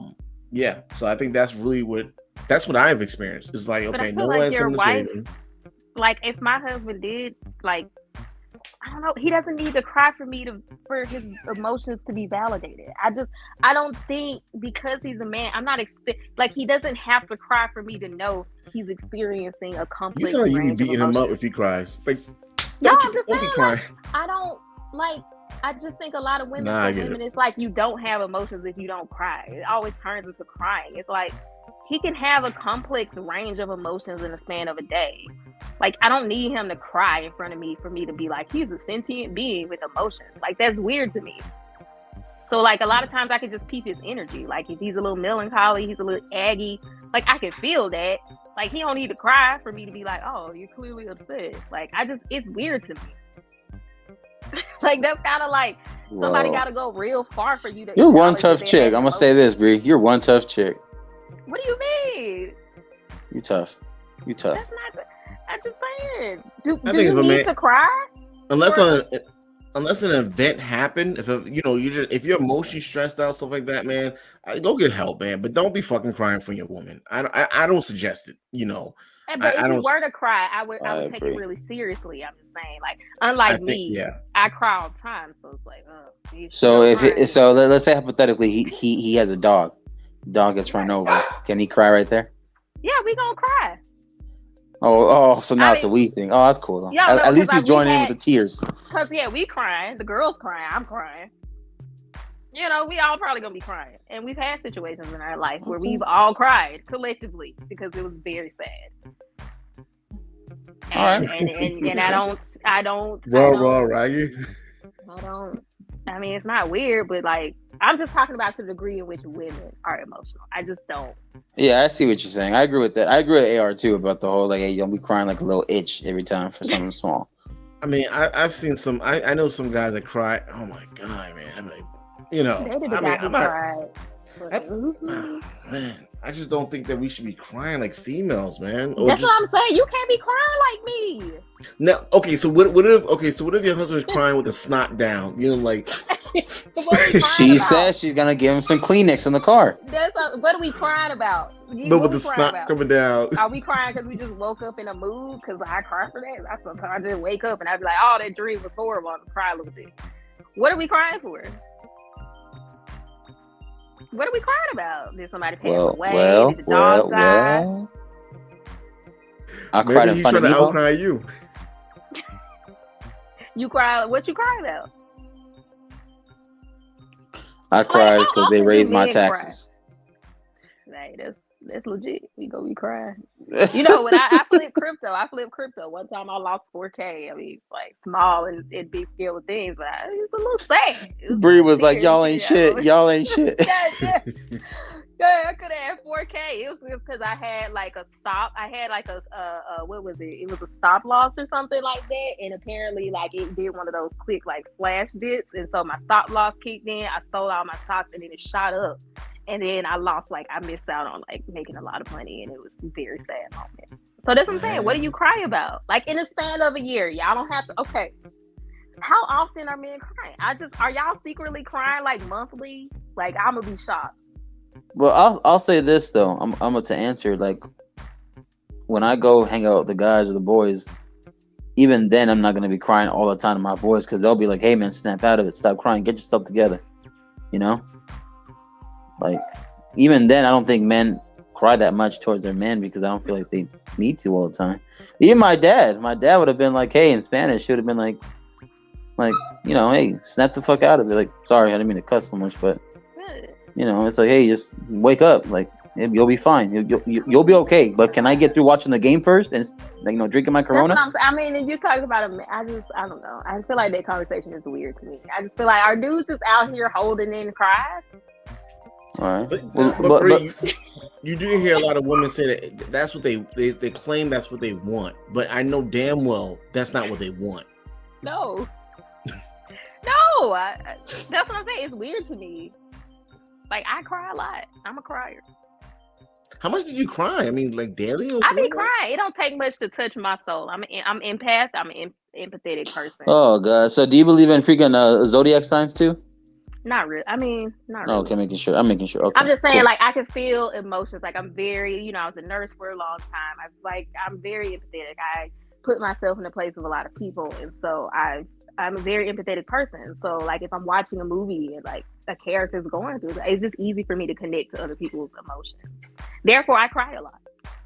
No, I get you. Yeah, I'm pretty much, I do go off of, I can feel people, and that's really how you interview people. If you try to get into the zone of trying to feel them, and also when you, something's off about them, like, that's part of your emotions as well, right? So, but yeah, I don't know. But that's a if I benefit watch for the my news, I'll husband. be pissed off. That's a benefit for my husband because he's a quiet man. He's very stoic. So I can feel his emotions without him having to cry. He doesn't have to cry for me to know the kind of mood he's in. Nah, this is 2022. Us men, real men cry. Like I said, he's cried a few times. Hey, yo, AR. Yeah. So all those guys that stormed the Capitol, were they on their feelings? Were they crying? I don't really, to be honest. I mean, well, the thing is about the way the Capitol is, I really don't have. I try not to speak on it because I really don't have that much info on it. I do know that Nancy Pelosi was FBI warned her a week before that was going to happen, and there's quite a few Black Lives Matter activists that was caught as well. So I'm not sure what that was about. I don't know if I'm just not sure. I know that there was none of the Congress members was in the building. I don't believe. But I know people. But the George Floyd riots that happened for a year, it's like people are acting like that didn't happen. They just say January 6th. January 6th. You said George Floyd. What riots? The riots that happened after George Floyd. Who's George Floyd and what riots were they? George I'm Floyd? sorry, You don't want me to Is he trolling? He's Is Arshawn trolling? I know Arshawn. George Floyd is a crackhead. George He's Floyd. a crackhead. Why are you doing this? Arshawn, why are you doing this? Why are you doing this? George Floyd Why is a are you criminal. choosing violence? He said everybody acts like they didn't happen. I just had to see if you keep going with it. I know you lied. I remember Don't- being in yeah, Seattle don't- when the don't. George Floyd things happened, and they was like tearing. They was like walking down the street. I'm talking about these are white people. They are. So they was tearing up the city. They was tearing the city up. You had to lock down the hospital and everything. Actually, Seattle has this day every year where they tear the city. Well, white people were tearing during that whole George Floyd riots. There was white people that were, what was it, Antifa? A lot of white groups were starting the riots and then leaving, and letting black people continue it. Let them finish it, yeah. Which was fucking crazy. They'll start it, they'll burn shit, they'll do this, and then they'll just fall back and let the black people come forward. It's fucking disgusting, But Now, I think a listen, lot more people should have been shot. I'm gonna ask you guys a question. First of all, salute This to conversation Wally. took a turn. Wealth Talk Production. Go and support Wally next time he is on. I got a question, and I don't know if anybody here is qualified to answer this question, but so it's all going to be opinion based. Now, like you said, the George Floyd riots, a lot of the stuff that we saw happen were,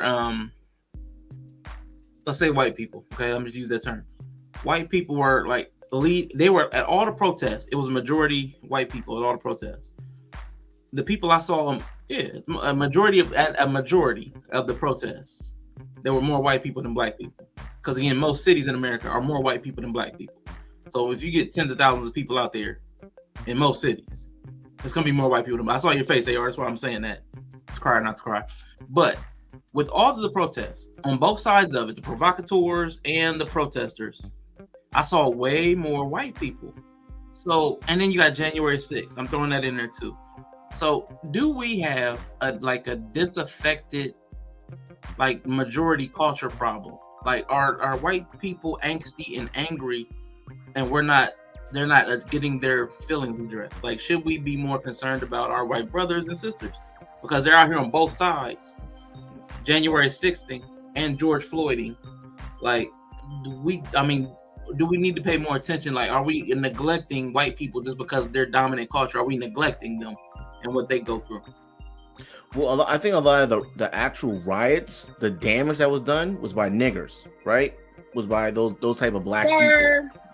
Sir, am I wrong? With those, the hard ER was unnecessary. I'm definitely gonna use the ER. I mean, was it intelligent, nice, I'm just saying, abiding citizens? No, they was really ignorant, and they was tearing up their own. When he uses that, he's not talking about black people specifically. No. He's not. No, I know what he's talking about. I'm just saying. But yeah, okay, God, I think it has more emphasis, more meaning when I say that. I do not associate with AR with these words, these comments that he just said right now. Just playing. But I think Arshawn does have a point. A lot of these stuff, I don't have any actual proof, but George Soros, right? His ass is not even fucking from America. But you got to ask yourself, where are all these white people getting this? I don't think any of them have jobs. All these people that's protesting and rioting, where are they getting the funds from? All this stuff is funded. I think it's, so. Yeah. Well, there's certain YouTube channels where they infiltrated Antifa, and they get up and they meet together in certain areas, and they say, "Hey, like we brought knives, we brought weapons, we brought guns, we brought stuff like this to start stuff just to brawl it up." I think there was a guy named Steven Crowder who infiltrated them. They pretended they were liberals or something like Antifa, and they found all that stuff out. So it's pretty organized. So they probably get into these like dark web chat areas that are more private than YouTube and stuff. But at the same time, I mean, a lot of those things happened during the pandemic. For yeah. I mean, the two we're talking about specifically. Yeah. So I mean, a lot of people were home. That's true. Yeah. But you don't think maybe like post-pandemic or something, or as the pandemic is regressing or whatever, this will be less of a problem? Because I know this is a problem in the black community. There are too many young men that are not otherwise occupied. Their time is not occupied, and they get into trouble. That's a problem all of history, especially poor people, especially unoccupied people, unemployment and non-busyness. The idle hands is the devil's playground. Like, that stuff is always going on. But I know it's affecting the black community. And like Nova's saying, this happened to a lot of people. They were out of jobs and stuff, and everybody here pretty much agrees. Is that a continual problem? Because like Nova talked about earlier, what do we do when we're all out of jobs? Is this going to be something that's going to continue progressing, or is this a blip? I think so. I keep talking about how leisure is like, I mean, I really do think people are going to have to, I think a lot of things are going to change because leisure is a luxury, like that only a few people have until now. And so a lot of people are going to have a lot more time for leisure and whatever. And some people are going to go toxic with that and find things to tear up. And some people are going to go inward. Some people are going to find ways to be more productive because a man has to be productive. But I think that's like an adjustment that we're going to have to make in society of people, no longer being just like constantly doing labor and work for other people. I think, leisure is a new frontier in essence for the black community because a lot of us have had to work so many hours just to maintain a certain, level of, living. So with the introduction of leisure, idle minds and a lot of people are basic. A lot of people don't have hobbies and No. So that's like a new thing, I think. The lack of parenting, right? We have a lot of parents that are producing these bastards, and that's really the issue. We have a bastard, and to be honest, I think we need a new 3-strike law. Maybe a more refined one, but we need a lot more people need to be locked up. There's a lot of people that are getting these chances. More people? Huh? More people? I think we need to increase the arrest rate by at least.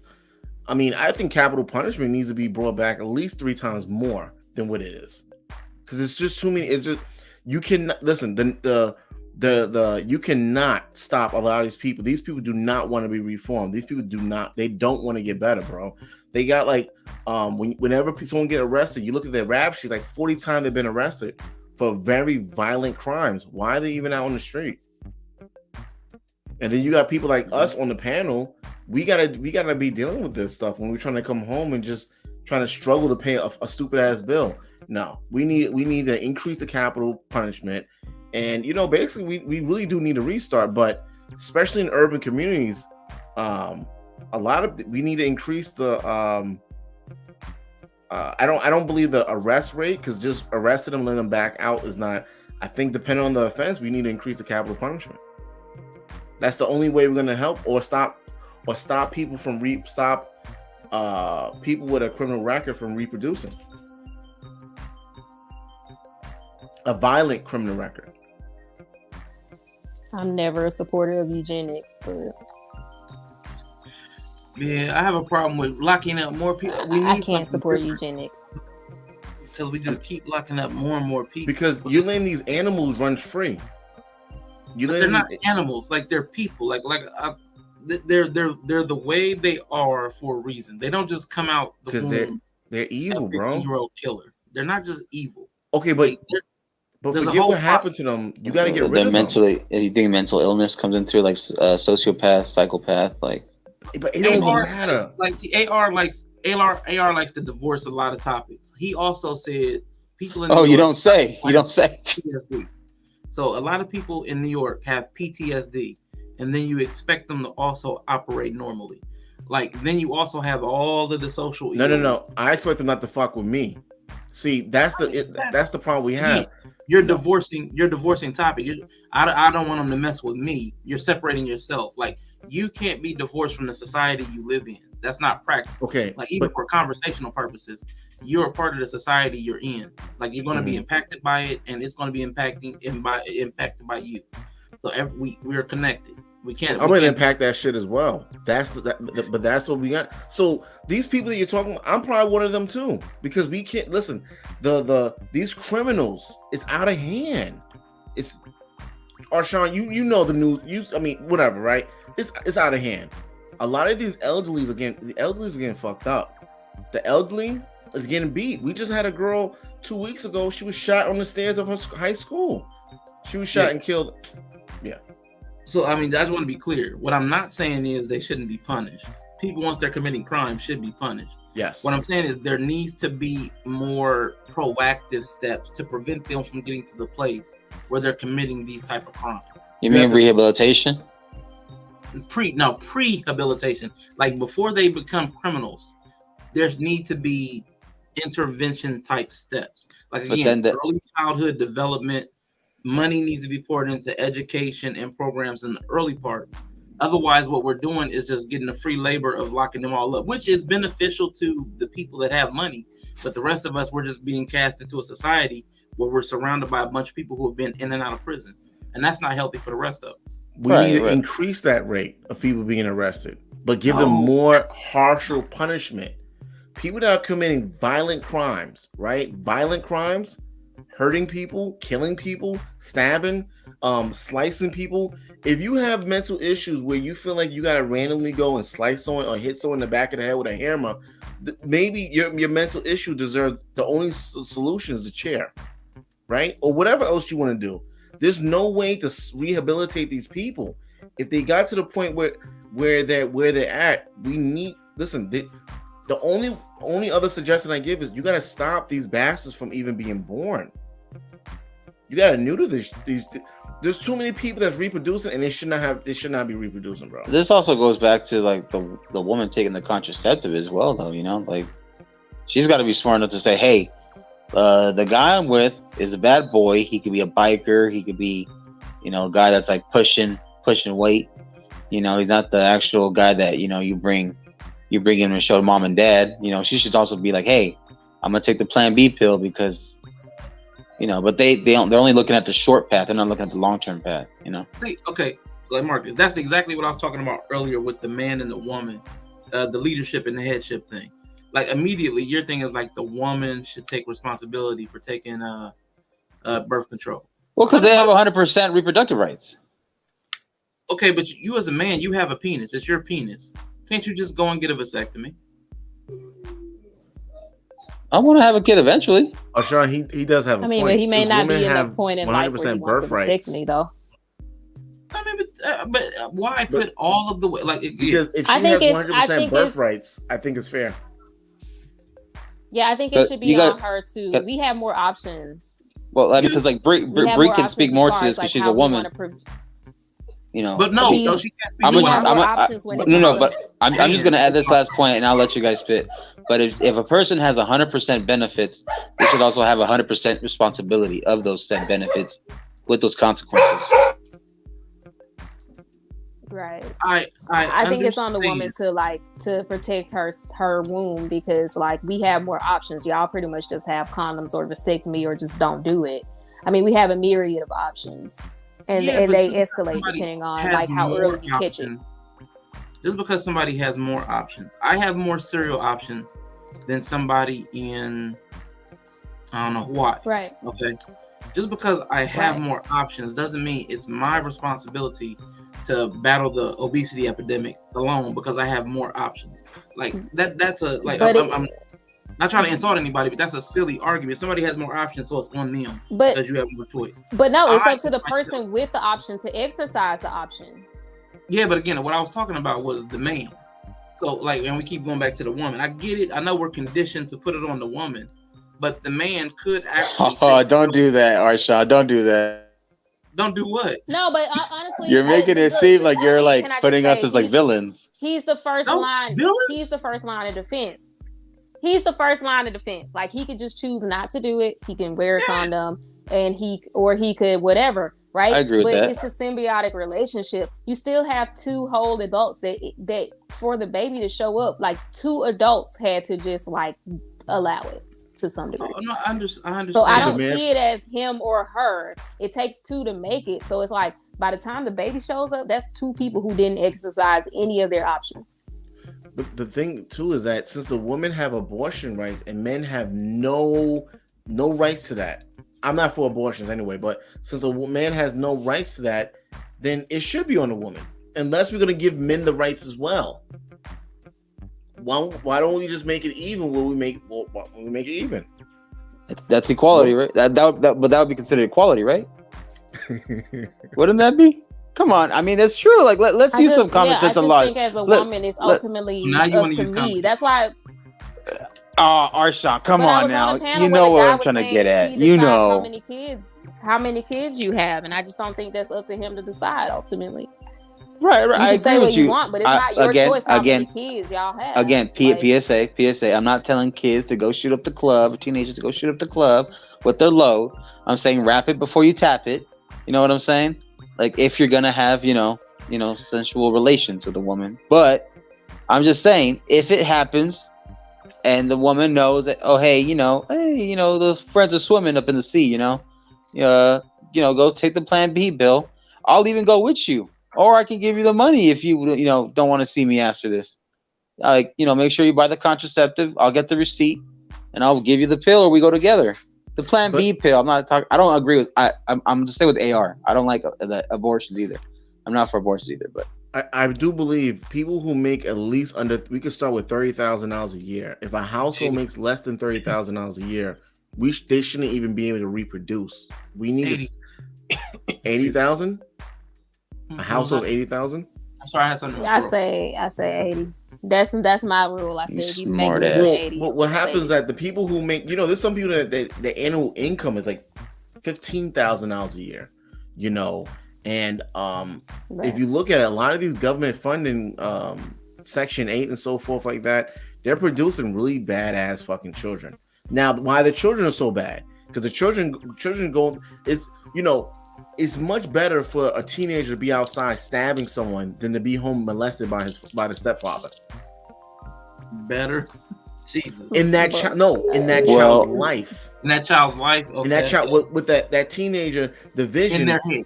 In his head, he or she rather be out there smoking, drinking, robbing people, doing stuff with their friends than to be home being touched by ACS new or an uncle or uncle. I think it's the issue of absent parents. Like both parents are just working so much. Even if I just feel like when you introduce that no parent is there in the home to actually, raise the kids, Like, I think that's really ultimately the issue. Like, somebody has to be there. I mean, granted, yeah, like, let it be me, I'm the woman, but still, like, I think ultimately that's the issue. That's why I don't believe in, like, all the systems, they put the burden on the systems. No, like, I mean, you have kids, like, you have to raise them. I just think a lot of people don't want to hear it. Arshawn does not want to hear it. But see, Breathe, even that's a problem. Like, I have a nephew. Both of the parents were there in his life. That was the issue. Not there physically.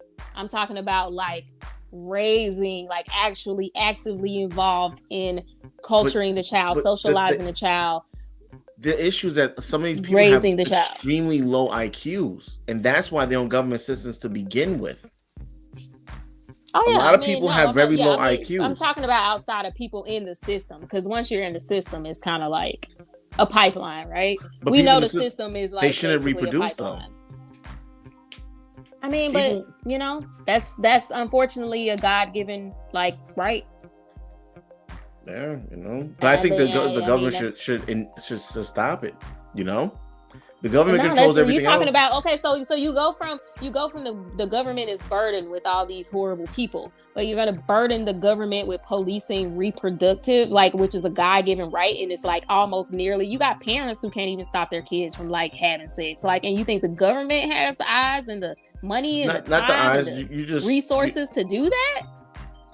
Well, we definitely have the resources to do that. Like, America definitely has the money to do that. They just gave what? How much they gave to Ukraine? No, listen, they gave like 18 billion. No, I'm not talking about money. I'm talking about the manpower it would take. They to enforce that. If they want to continue to receive the government assistance, they have to go there and take this shot or whatever. You can listen. People that are on government assistance are extremely easy to manipulate.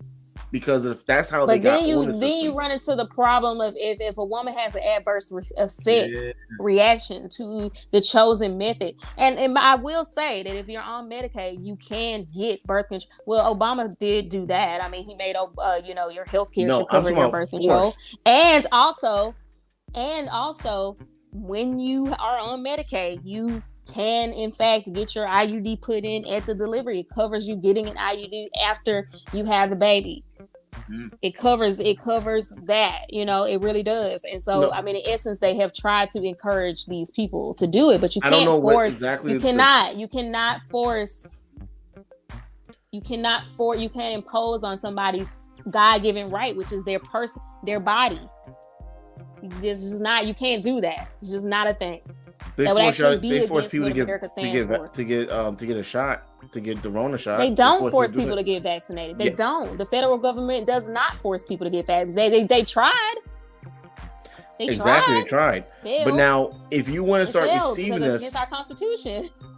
If you want to, well, that's been violated so many times. But if you want to continue to receive these government assistance, we need you to produce a better quality life, and the only way you're able to produce a better quality life is by you not reproducing. I don't know if you got to remove the age or something. But that's just not something that the government has the resources, manpower, time, and resources to enforce. They definitely they have it. They have what they want. I mean, it's just not a thing. I agree with you. I've said, Arshawn knows I say this. Under 80, you don't get no baby. I agree. Yo, she's still with that bullshit. She's still with that shit. I am with that because it's true. Like I have been in many brackets. I have gone through several tax brackets. If he ain't making over 80, he ain't messing with that lady. It is not worth having this baby with the stress of being below, like in low income. It's not worth it. As much as you think you want that baby, you can't get that baby everything it wants. You can't get that baby everything it needs, and the stress it introduces to your relationship, to your life, is not worth it. Also, you know, Dominique, Anthony, I know I can't physically have a baby. That's why I believe men should have the right to walk out of that child's life. True. Without being held financially responsible. Yep. Now that's not something that I want to happen. Truth, what's up, man? Why not, man? Shout out, True. What? Bros and sis, what's going on? Hey, Truth. I just feel like I know the average person does not make that much. I don't care. That's just the rule. It needs to be. I'm sorry. For yourself. What's the word? What y'all talking about? I said if you make under 80, you don't need to be having no babies. Even for the fathers, 80K. You know how much a retainer fee is for a lawyer? You know how much a retainer fee is for a lawyer when your baby mama decides she gonna snatch your kid and move across the country? You know how much a retainer fee is? You shouldn't want to have a baby if you're broke. 80K for a household is not a lot of money. It's not a lot. For a household, that's nothing. You know, for 2 people, 3 people, that's nothing. Yeah. So that's bare minimum. Let me get this straight. So you can't have no baby if you ain't got 80K? You shouldn't want to have a baby if you make under that. Why not? Because you introducing a stressor and struggle to your life that's not necessary. Like, I'm just saying, I know people gonna do what they want to do. You know how much a delivery costs? Like, I'm talking about if people have their own health insurance. My life. Exactly. They have a stress on your life. The taxpayers, your life, your family life, you and your wife life, you know how much a delivery costs? Like, I mean, let's not even say a lot of these people who have babies don't even have their own health care insurance. Costs? They don't even have their own health care insurance. A lot of these people having these babies. Huh? So they don't even know how much it costs to have a baby. Yo, True's about to go in. I'm trying to I'm scratching I'm scratching my head because you saying not saying that you don't have a right to your opinion, but we just think about if that was true, half of us wouldn't even be born. And maybe half of us. I'm gonna say 90% of us wouldn't even be here. And a lot of people have horrible traumatic childhoods where they didn't get the parenting they deserved. Good. But even if that was my case too, I think the way it is in 2022, there needs to be a lot of restriction or somewhat of a restriction of people that have low income on government systems being able to just reproduce at a rapid rate. There needs to be some sort of way to restrict that in order to decrease the crime rate.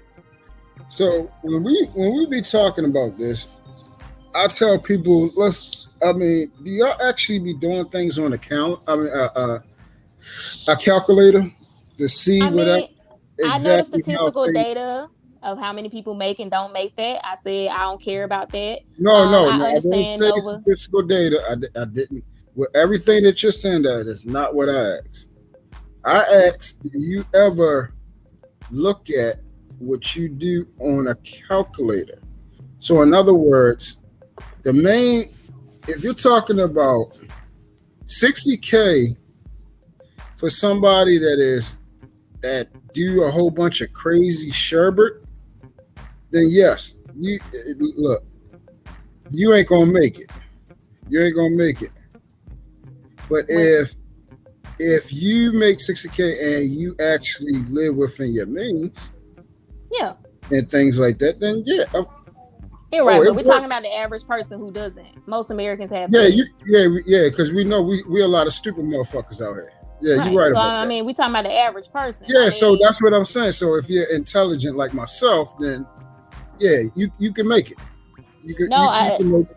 And can I clarify something to Nova Rain? I'm not talking about each individual. I say the household income needs to be 80, and the reason I say that is because a lot of times the woman may not be able to work. Like, you can't guarantee that the woman's going to be able to work throughout her whole pregnancy. She may end up on bed rest. She may need to stay home longer after the baby. She has to stay home for a time when the baby comes. Like, you can depend on, most women do I'm work. saying even with a woman not working.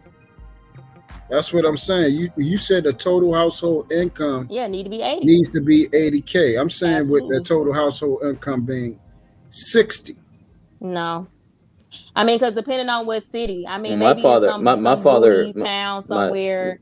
My father made under 80K, but he raised us. I was raised being grateful for what I had, and then the skills that he taught me, and then what I learned on my own, I carried on and make a bit more. And didn't you have nice shoes, video games, everything that you could want? I mean, I think y'all are confounding my argument. I'm not saying people don't survive making less than it. I'm talking about I will teach my daughters that. It's no reason for you to introduce that struggle into your life unnecessarily. Like, of course, if it's a mistake. You're misunderstanding what I'm saying, because that's not what I'm saying. What I'm saying is we got to stop doing this. You got to deal with reality. So we can tell everybody, don't get 80. I mean, don't have a baby till 80K. And reality is people is never going to get there. They're not. Right. I'm not trying to save the world. I'm trying to save my kids. No, okay. So you're saying for you, that's yeah, for you, that's good. But when we're talking on here, we're talking to a larger demographic and a larger populace. And they need to take on new values. And no, they don't need to take. They need to take on values that's going to make things work for them. Yeah. And the thing is this: we can't say 80K is struggle, and when somebody, because what it does is no, I didn't say it's struggle. What it does is a huge struggle. What it does is, in people's minds, if you tell somebody something like that, first thing they say, "Oh yeah, since I ain't get 80K, I ain't make it." No, and that's what I'm saying. If you hear my actual argument, I'm not saying you can't be with somebody who makes under that. I'm not saying that there's anything wrong with a person who makes under that. We're talking about a household. I once made under that. I said a household. $60,000 in a household. My thing is, as a couple, like you can be with somebody broke. Y'all can both make hardly no money and be together and work to grow and get certifications and build your. I'm not saying none of that. Look at the wording you put, broke. Yeah, broke. If you make 40K, I'm talking about I'm sorry. If you making 40K as a household, y'all broke. Okay, listen to these words. That's a little bad as a household. You need that. That's very bad. Upwards, but this is what I'm saying. For 60K again, we gotta look at. All right, so since y'all ain't gonna do the math, we're gonna do the math. Let's say you have good credit. And let's say you got a 30-year mortgage. The house is about $300,000. We're going to tack on. Where you must stay? Where you stay? We're going to tack on another. Huh? Where you stay? Because you don't stay in Atlanta. You don't stay in Houston. No, I don't. I don't stay in Atlanta. I don't stay in Houston. Okay. So your house is. So what your house is? $1 million home? Most houses out here 500 and up for a family. 500K. All right. So. Again, I'm pretty sure they have $300,000 homes. Not in New York City. Matter of fact, let me look this up. Oh, you said they don't? I'm just saying. That's why I was establishing what city this is. What city this is? That's why I was saying. Because hold on, guys. Hold up. Everybody, pause real quick. I want to give a shout out to my guy Rico Young. I don't know why I was about to say Rico. Shout out to Rico. Rico, man, appreciate you for stopping by, man. Have minimalism. Yeah, got some minimalism. Yes. And Reza Neal, thank you for my very first. Well, not my very first. Excuse me. Thank you for the Cash App. I definitely appreciate you. Definitely appreciate you. I'm glad you stopped by. Oh, look what do we have here. Zillow. Let's see this. Okay, there you go. The average home price $374,000. So we can go with that price. Exactly. See, okay, let's go with it. Because that's what I'm about to tell you. The average home price all over the world. Yeah, that's all over the United States. Okay, so let's do 370. Let's do 374. The average home price, 30-year mortgage. Let's do the math with that. True. Okay. Y'all doing too much. Ain't nobody here for it. Y'all doing too much. Nobody here, bro. That's what I'm saying. You're crunching the numbers. Like, I mean, I'll say this real quick, right. I'm gonna let you guys, do your thing, but what y'all was talking about? What else the fuck y'all was talking about? No, that's what we talking about. Go ahead, Marcus. Exactly. No, I was just gonna say because like my father, he never really owned a home, and even though he was, I'm gonna say it, yes, he was illegal, but he rented and leased his houses. He never owned any homes in here. 12, 4, 6, right. 6. And I mean, I just don't want to feel like, I grew up with a single mom. She didn't make a lot of money. I'm not saying people don't survive and that I don't have respect for that, but I'm talking about moving forward. I would never encourage my daughter to oh, this dude make 40K. Like, don't be reproducing with him. You can love him. You can be with him. Y'all can grow together, but y'all don't need to introduce that variable until y'all in a certain place. That's all I'm saying. On a 30-year mortgage, a 30-year mortgage of $374,000 is $12,466 a year, and that's $1,038 a month. Yeah. Well, look at that. So, but that's not mortgages aren't the only thing. You know what I'm saying? I'm just. I didn't say that. I'm going to keep going down the line. I didn't say that. Drew, I gotta pause you. We're not about to go down the line, bro. We're not doing that. Right. I mean, I know the math because what I'm saying, if I'm okay, then change the damn subject. I'm talking about like properly raising a child. Like you can put that child. We having a conversation. You just said you're not going down the line. So what are you talking about? All I'm saying we're not is going down the mathematical line of its cost associated with the household. Because you came in the middle. Still talking like about it. You can't stop me from you. So you're saying I can't talk about the math? No, you missed and everybody the conversation. I don't listen. I do not want to sit here and hear the whole breakdown of cars and insurance. I'm not okay. So I can't talk about numbers, but y'all can just ramble on. Okay, I got you. I mean, but you came in the middle, and that's why I'm saying I established it. I'm talking about if you needed to put those kids in private school because the public school may not be good in your neighborhood. I talked about all these things why I have come to that conclusion. No, I know them. We gotta talk like how you got to. Go ahead. I'm gonna just sit here and listen. I mean, people be hurt. I don't know why people can't understand why I'm saying what I'm saying. I just feel like if you're not making, I hear what I hear. As a household, I hear you. Bree. Think wisely. It's your. I hear you. It's your limit, your boundary. That's what you want. Your standards. You know, everybody's entitled to their standards or what they want to say, how they want to live their life. Yeah, heck yeah. You know, and I don't think nobody's trying to stop nobody. You're definitely entitled to the way you live. And I mean,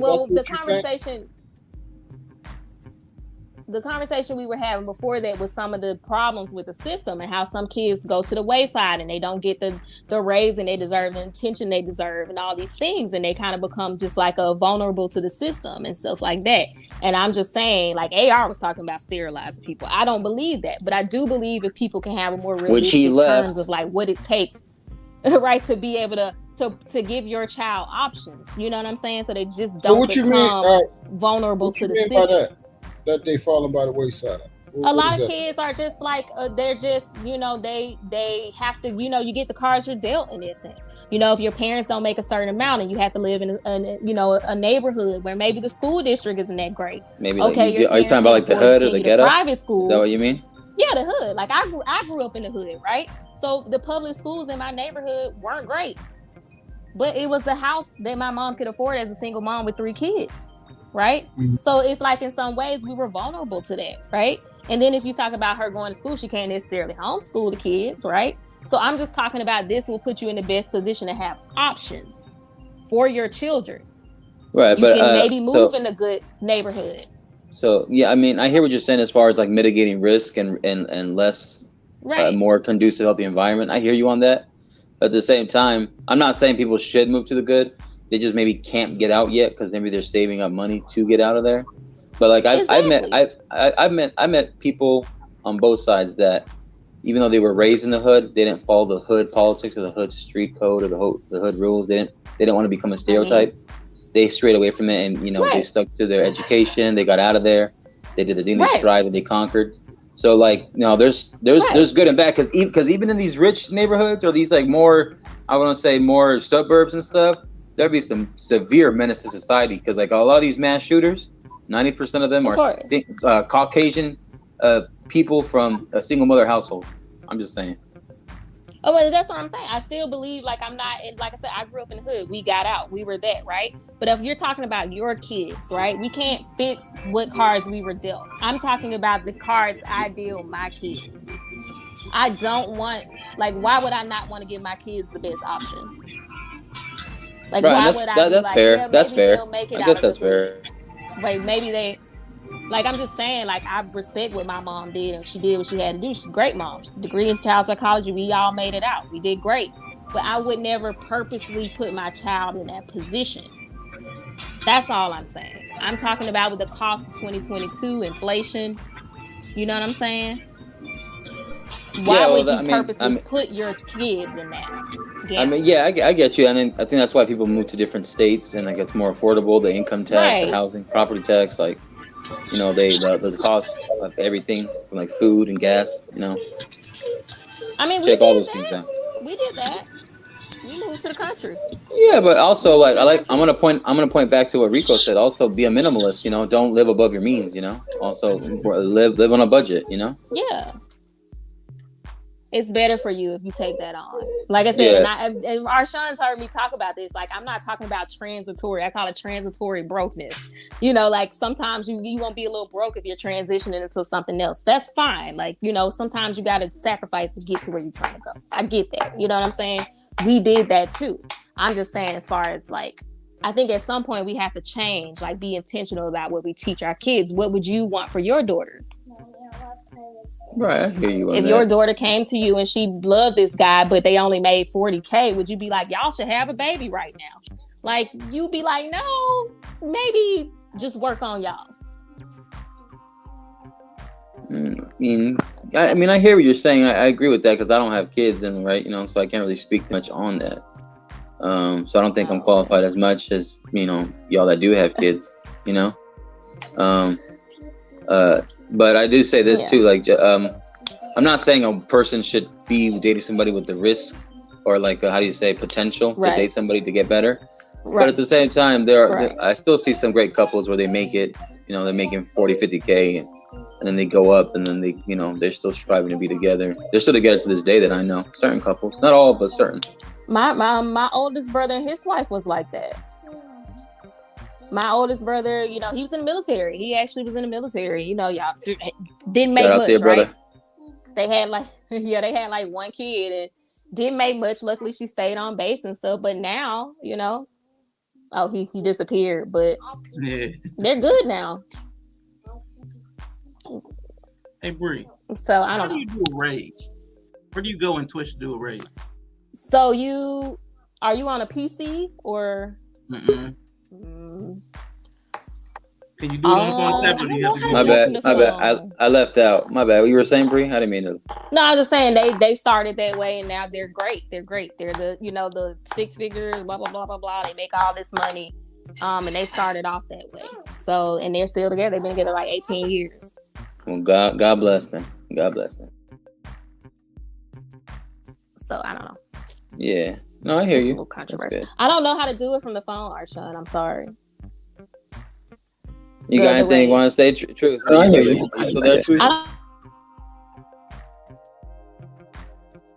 Oh, Yellow said he can do it. My fault. I'm pulling it up on the PC to check it out. Truth, are you still there? I think he might have. Yes. Still there. Okay. Wait for more people. I was going to raid knowledge and relationships because they just started, and I'm getting ready to head out. The people got here for the gas, whatever was going on with the gas. So give me a second. Well, all right then, man. I'm gonna let you do your thing. I appreciate you letting me up on your panel. You know, shout out to everybody here. Everybody, please hit the link, like, share, and subscribe to Critically Drinking, and also Arshawn Dave, all his platform. Bree as well. That's right. You know, show some support to Truth. Is never favored in his channel as well. Hit the link, like, share, and subscribe to his channel as well. I appreciate y'all, and you know, with that, I'm out. All right, see you, Arshawn. Thanks for hosting this. I'm gonna go so I can be in the raid. See you, big homie. Everybody on Twitch, hold on. Go ahead, True. Twitch? No, I was saying see you later. Sorry that I tapped in so late. Like I don't know what the heck is going on with this daggone Charming. It should be Charming. Let me know when the hell you came on. But yo, everybody continue to support Arshawn. I know I will, and you know, it's always great conversations over here. Everybody have a good day. I'm about to shoot over the knowledge of relationships. And as always, love on and with purpose. Yes, sir. Have a good one, bro. You too, bro. All right, everybody on Twitch, if you are still there, please hang on. Anybody that's on YouTube, man, am I muted? Okay. Anybody on YouTube, please go over and support Knowledge and Relationships. Their stream has just started. I have to go, so we may as well go support the people. Anybody on Twitch, we are trying to get a raid going. Yella said he knows how to do it. I think. I don't know what to do. Somebody got to tell me.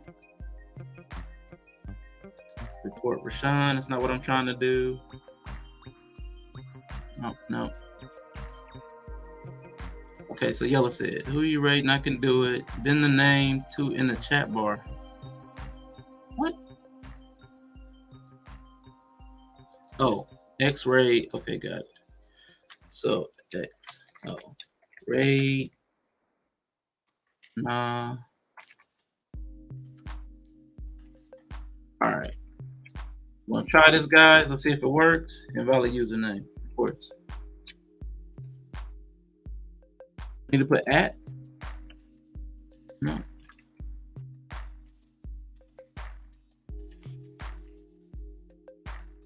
Raid has been created. Woo! 4 raiders ready to raid. All right, guys. We're getting ready to head over there. Remember, spam the chat. Hit refresh so they get the user counts. Let's go.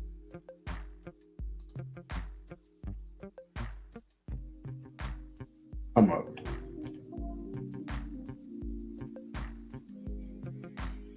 All right, guys. This is a successful raid. Everybody on Twitch is over. Everybody I'm gonna on post YouTube. a link to everybody. I'm getting ready to end this stream.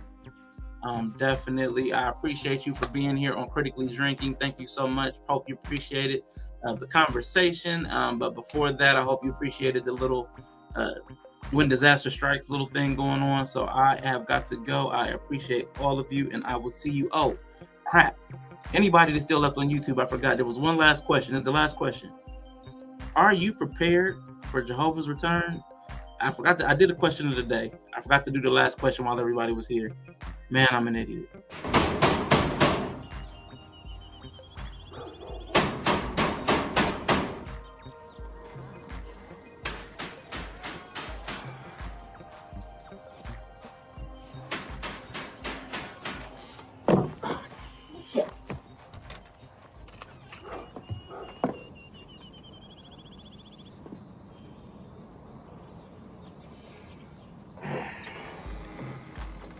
What's up? Good morning. Are you prepared for Jehovah's return? Because if you're not, I have a pamphlet that... Well, fuck you. Head dead motherfucker. Come on, sister. Come on, sister.